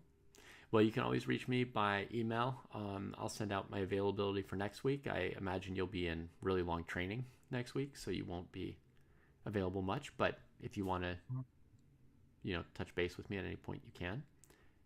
And yeah, it's looking great. And I think you know what to do when you have some time for training. You can either play some more games or do a little bit of those 2 tactics books that you have. Yeah, so I guess I can do 1 hour per day, Mm-hmm. at least. 1 Okay. or 2. Yeah. Sounds good. Mm. Sounds good. All right. Well. Yeah, but on Monday I'm will be busy. Yeah, but rest of the week, yeah. Okay. Mm. Cool. Well, yeah. Take care, and I'm here whenever you need anything. Okay, great. Yeah, so good luck and have fun. Yeah. You too. Bye. Yeah, bye.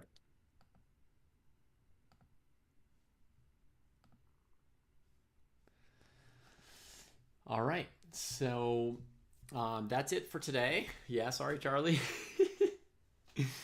Just wrapped up here. And we'll send a raid somewhere else.